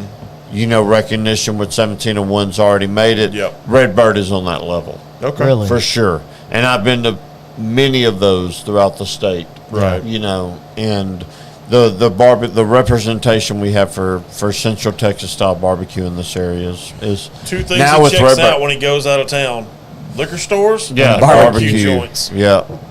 Turkey breast is always the one that is interesting and the one you can really kind of judge a place on because it can get dry really fast. Oh, yeah, but these places are, I mean. Their turkey breast 1701's turkey breast sandwich, smoked turkey breast sandwich. Yeah. You can't. Dude, beat it. I'll go in there a lot of times Cannot just beat for it. lunch. I'll go in there and order a pound of Yeah. just turkey breast Yeah. and just eat it on the road wherever Yeah. I'm going next. Wherever I'm you know? going. Yeah, I mean that's I ate a pound of turkey breast and, And I'm a on the Dr. road. Pepper. Yeah. Yeah. And I'm on the road. But yeah, I think we're fortunate to have those places. We both really those are. places. I mean, I think the people that care about their craft. Yeah. I think we're very lucky to have the breweries we even have Yeah. around here. Natchez, Buxton, Natchez, Buxton's, Struggle Street, Struggle Street, Hop Avenue. I Hops. hear Man, I just Honestly, went. Poor Brothers. Me and I know Jamie. they went out of business, but They were even doing some Poor good Brothers, we went for a live, and I mean everything they they were doing poured some, was they was were good. doing some good stuff. We went to when the Astros were still in the playoffs. Me and Jamie went out to Hops Avenue. Oh. Well, we had gone to the Oktoberfest at 409. He was out there pouring some of his beer.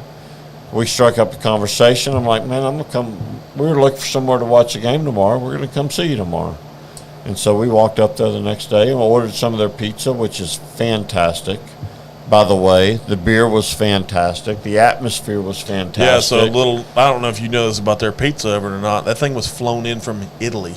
Which Yeah. one was it? I'm sorry. Hop Avenues. Oh yeah, Yeah. really? He's very, very serious about his He's pizza. very Like, serious. That like had breakout- the water tested for the dough and like just He's very. he went to yes. New Haven, which if you watch like Dave Portnoy's One Bite, Yeah. like New Haven pizza is the mecca for pizza, New Haven, Connecticut.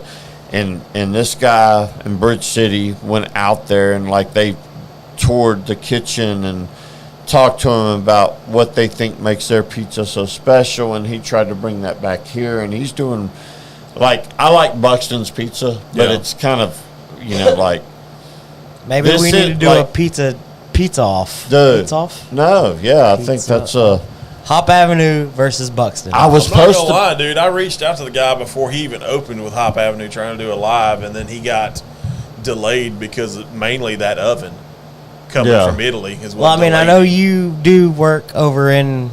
Oh no, you don't go Bridge City side. Man, it's not that far. Yeah, So, Bridge City. I The mean, you Hops could kid. grab a Hop Avenue. I could grab a Buxton. How are you gonna grab a Buxton? They're in Nederland. It's literally a off ramp. That's more than an off ramp from where you work. Y'all at. need to come to Buxton's. I'll take y'all out there. I want it, but I'm thinking a pizza off on the Functional a Gentleman. pizza off. Yeah, I think it's a pie off. pizza off. Okay, pie off, pizza off. I don't care what you call it. I mean, we can still go. But- Don't get me wrong. I'm not denying The battle of the pizzas. your invitation because I'll come. Yeah. I'll come real fast. Dude, it's it will make you do that fast. It will do that. Rein it back in. Yeah. Rein it back. God. Real quick, a couple comments. Going back to the stag, I know it was kind of a joke, but Jake said, "I mean, I can guarantee that's not the only bottle I'm gonna get." We'll get to that in a minute, Jake. I'll let you know off air. But he said the best alcohol drink I've ever had was a Dragon's Milk Infinity Bay Bay stout. Had like Oh. 10-year-old aged beer in it. Interesting. Huh. Have you ever had aged beer? Like, especially that 10 years seems like a really 10 years. fucking long time. Well, I for mean, I beer. know stouts last. I mean, the different series that St. Arnold's comes out with each year, Yeah. people hang on to those. The Pumpkinators and What- stuff Yep. like that. What's the? Is it Sam Arnold? Sam Utopias. Adams. Sam Sam Adams? Adams, Utopias? Utopia? Yeah, those. Yeah. Have you heard of that one? Yeah, I don't. Yeah, I don't they're- know a whole lot about them. I know they're very like they come in like that pancake shaped That bottle, crazy like weird that Old bottle, Forester birthday bourbon type bottle, Pensive. and they're like $2.50 Yeah. a bottle. Yeah. But But they say it'll last. It'll last just as Yeah. long as a whiskey on your shelf. yeah, Like it doesn't go bad like a normal. no, beer. yeah, I've got There's some a lot. stouts. There's a lot of good, like going back to the craft beer. There's a lot of good ones. You got 4-6s that's doing some really good stuff with their craft beers. The Manhattan Project out of Dallas, they've got a coconut Heffenweizen that is referred to as Plutonium 219. I think Hey, ridiculously good. What'd she say now? throwing me under the bus again. She said, "I bet you will." I meant No, for the no, pizza. no. I'll be in Nederland real fast. I'll come real fast to Nederland. Again She sounds like she knows you. from She experience. might. It's only been like, I don't know, 11 years or something. She knows me a little, Yeah, I guess. I mean, whatever. You know. Jesus. congrats. Yeah.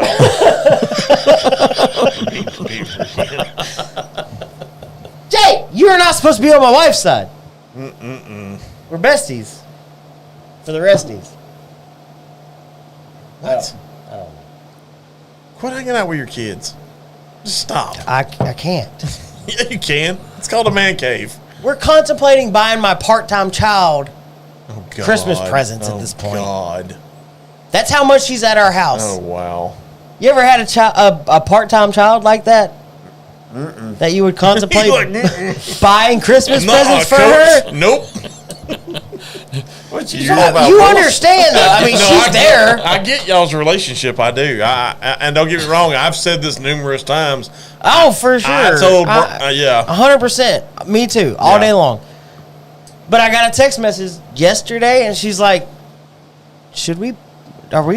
do we need to buy a Christmas present for her? I'll buy her one. And I was like, I'm not against it. I'll buy her one. I don't She know was what like, the hell I'm gonna okay, get well, her, but but- we'll get with Brayley and we'll figure it out. I was like, okay. I'll get her a switch. Like I'm 100% in. Like I'll get her a switchblade. it's our youngest daughter's best friend. She's literally at our house every weekend, all weekend. She's 2 Yeah. weekends away from being claimed on taxes. Like That's we what are it this does. close to claiming her on taxes. And I was like, yeah, I'm in for buying her a Christmas present. Yeah. She'll probably end up at our house Christmas weekend. Oh my God. Yeah. It wouldn't surprise me at this point. But that, again, big heart. If I had an extra ticket, I'd take her with me for what we're doing in December. Which is, I'm actually looking forward to it, being as we're talking about holiday stuff. What do y'all got planned? I'm going to the Polar Express in Palestine. Really? Yes. Are you wearing pajamas? Yes, I have my. Yes, you I are. have my matching pajamas. Oh, the whole family's matching? All the actual, because it's my family, my sister-in-law's family, Right. my brother-in-law and his 2 kids, and then my in-laws are all going to Palestine that weekend. That's And y'all all dressed alike? Well, like the families are. So, like me, my wife, my kids will have on matching pajamas. I would So never and do so. that. No? Never. I got small kids though, man. You gotta cut me a little bit of credit. I got super small kids. Like compared to yours, Oh, yeah. super Y'all are small. way. My oldest is 10. I don't know. Not even for little kids. I don't wear pajamas. I don't neither. But I figured out a way around it. I'm gonna wear the pajama shirt and blue jeans. Okay. That's all that matters in pictures. Because I think the train ride thing is like 2 hours. We talked about it a few years ago whenever the girls were younger doing the Yeah. that Well, I mean, we've done train ride thing. the zoo lights in Houston, Yeah. which is always great. The one in We've done the Moody Gardens thing Moody with the Gardens, Festival of obviously. Lights. We've done the what's ice the other one? The big one sculptures. up in is it? Shit. I don't remember. Anyways, what are your plans and the wife for holidays? I got a busy December. He said work. Just work. He said work. I got a busy December. Yeah. Like it starts the first weekend in December. That's why I'm so glad when you said the 16th y'all were doing something in Longhorn. I'm like, that's the only open weekend I have in December. Jake said I don't even buy my parents presents. I do. Yeah. I don't do that. No. I do. Yeah, because I have a Holidays are I made have up. I have a wedding. I love my part-time I dog. have a wedding. I love my part-time The Polar Express, a whiskey drop, Yeah. and then Christmas. Yeah. All in the month of December. I am busy in December. Ridiculously busy. Honey, I'm going to need you to not ask questions. Yeah. I'm gonna need you to not ask questions. Just know Yeah. that you've gotten good presents. And I love God. you. The girls have really good presents. Oh, I'm sure. She's got really good presents. So, what is your present? I sent her a 3-item list today. I was like, if you're going to buy me something, these are kind of the 3 things I was looking at. And I mean, guarantee you, all of them were whiskey related. all but one. All but one. So 2. No, so it was 3 items. No, Okay, 4 items. 4 items. And then 2 stocking stuffers, I guess. So stocking stuffers. You can fit a bottle of whiskey in a stocking, my friend. Stocking stuffers was a V cutter because I don't have one at the house. You don't have a V cutter? No, I have 2 straight cuts. The one you bought me and then the one she bought me. And then a can of the butane for cigar lighters were the stocking stuffers. And then the regular presents was there's a hat that I want that I sent her, which is actually whiskey related. Okay. The Whiskey Wisdom glasses. Okay, that's A a new good one. Keurig. Okay. Because my Keurig's like 8 years old at this point. And then Google AirPod Pros. So all but one thing is whiskey or cigar related. Nice. Yeah. Look at you. I don't know. I have a type. It's whiskey or cigars. Do a French press instead of a Keurig. Ooh. That's a good one. Honey, if you're watching. I like that one. French presses aren't that expensive neither. We grind our beans every morning. Do you? And French press our Nice. coffee. Yeah, I'm. How much was your grinder though? Those aren't cheap, huh? Nah, they're not bad. I mean, Really? You get, just depends on the different style you get. They got Because like that's my the favorite part about conical going burrs grocery and- shopping is walking down the coffee aisle. Yeah. When you get to the whole bean section, I'm just like, So Randy from I go full Joe Biden on it. Buxton's, he the also fuck outta owns a here. coffee shop in Port Neches. Oh, really? On the, Port Neches Avenue called the Avenue. Oh, I didn't know that. Yeah, I've been dude. to the Avenue. Man, Jake said he's getting Sarah a master's degree. they do a nitro cold brew there that Yeah. is They do a little croissant there called the San Antonio that is made with like sauteed jalapenos and like a chorizo and egg. It's so good. Everybody's like, Honey, I'm coming home. Emphasis on the coming. It's so good. I just want to listen back to that later. Like I'm gonna stop at Taco Bell on the way home. stop at Taco Bell. I'm gonna go get my chair, my big chair, My big chair. in my underwear, Eating Cheetos. and I'm gonna replay this. No, he's gonna be So, eating Taco like, Bell. He said that already. God, That's how you like it, Daddy. you fuckers need to stop. Twice on Sunday. This shit is officially went out. 4 hours and 5 minutes, and it's Oh, gone. shit. Damn it, we done hit 4 hours. Yeah. All right. God. Gonna cost us $15,000. Oh, 15 grand for a master's. That's actually not that bad. 15 grand for a what? A master's degree. His wife is going to upper school. That's a lot of money. That's a lot of money. That's a lot of whiskey. Hey, Sorry, honey. You Beautiful. can't go to school. no. No, it's it's awesome. definitely It well really worth is. it. If Yeah. No, I'm excited. Yeah. It's awesome that she's got accepted. She's going. Yeah. It's really cool. Nice. yeah, All right. We said 3 hours. We've hit the 4 hour mark. yeah. Our longest episode ever with Mike was 5 hours. We're not doing that. We're not going to do doing that. that. We're going to not call doing it. it. Yep. I think we're good. SoutheastTexasWhiskeyFest.com, where you can get your tickets. You can find out all the information you need to know. They've got a facts section. Frequently asked questions is what that is. So if you need to know any information, they've also got a list at the bottom of all the bottles that'll be there. You scroll down a little bit more. There's reviews. We've already talked about it a shit ton leading up to this episode alone. Yes. Ton of fun. Everybody out there is going to have a lot of fun. There are so many bottles that you're going to try. Just show up, show out, be there, talk to us. Find Mike. I guarantee you he'll talk to you for at least 5 minutes before he takes off running somewhere else. Maybe 2. You might get a 2-minute conversation. I'll do my best. Yeah. Yeah. But you can find our merch, hoodies, Yep. shirts, all Yep. that good stuff on streamlabs.com/functionyourway. You got one of them things? We got to hit the thing. Just go to Whiskey Fest. Oh, we're not going to do. Are we going to? Come on, guys. All right. No, fuck y'all.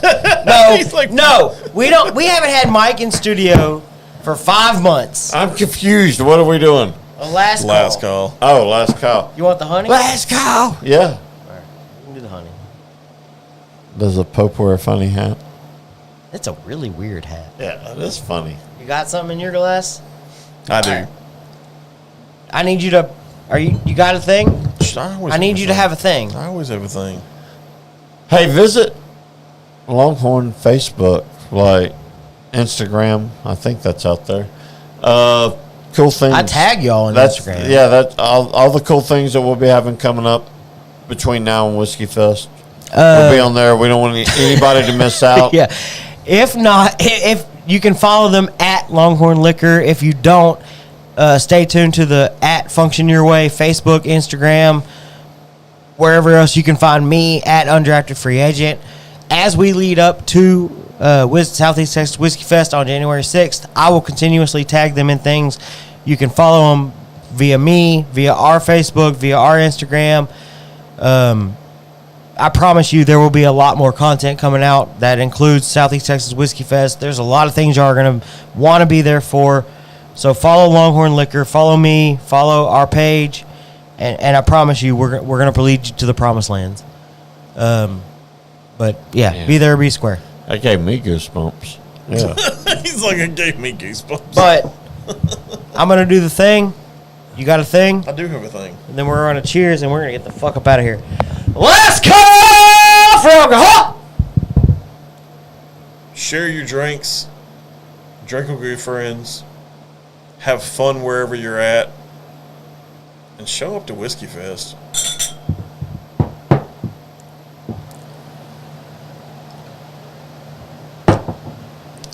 As always, we've been the Functional Gentlemen.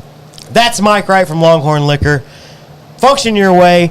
We're getting the fuck up out of here. It's been a 4-hour show. I gotta find the outro. We gone. My tongue get what I deserve. Trendsetter, I got style for you. Ain't seen you at the top, it's been a while for you. Big you up and they look down on you. Take one loss, no one's around for you.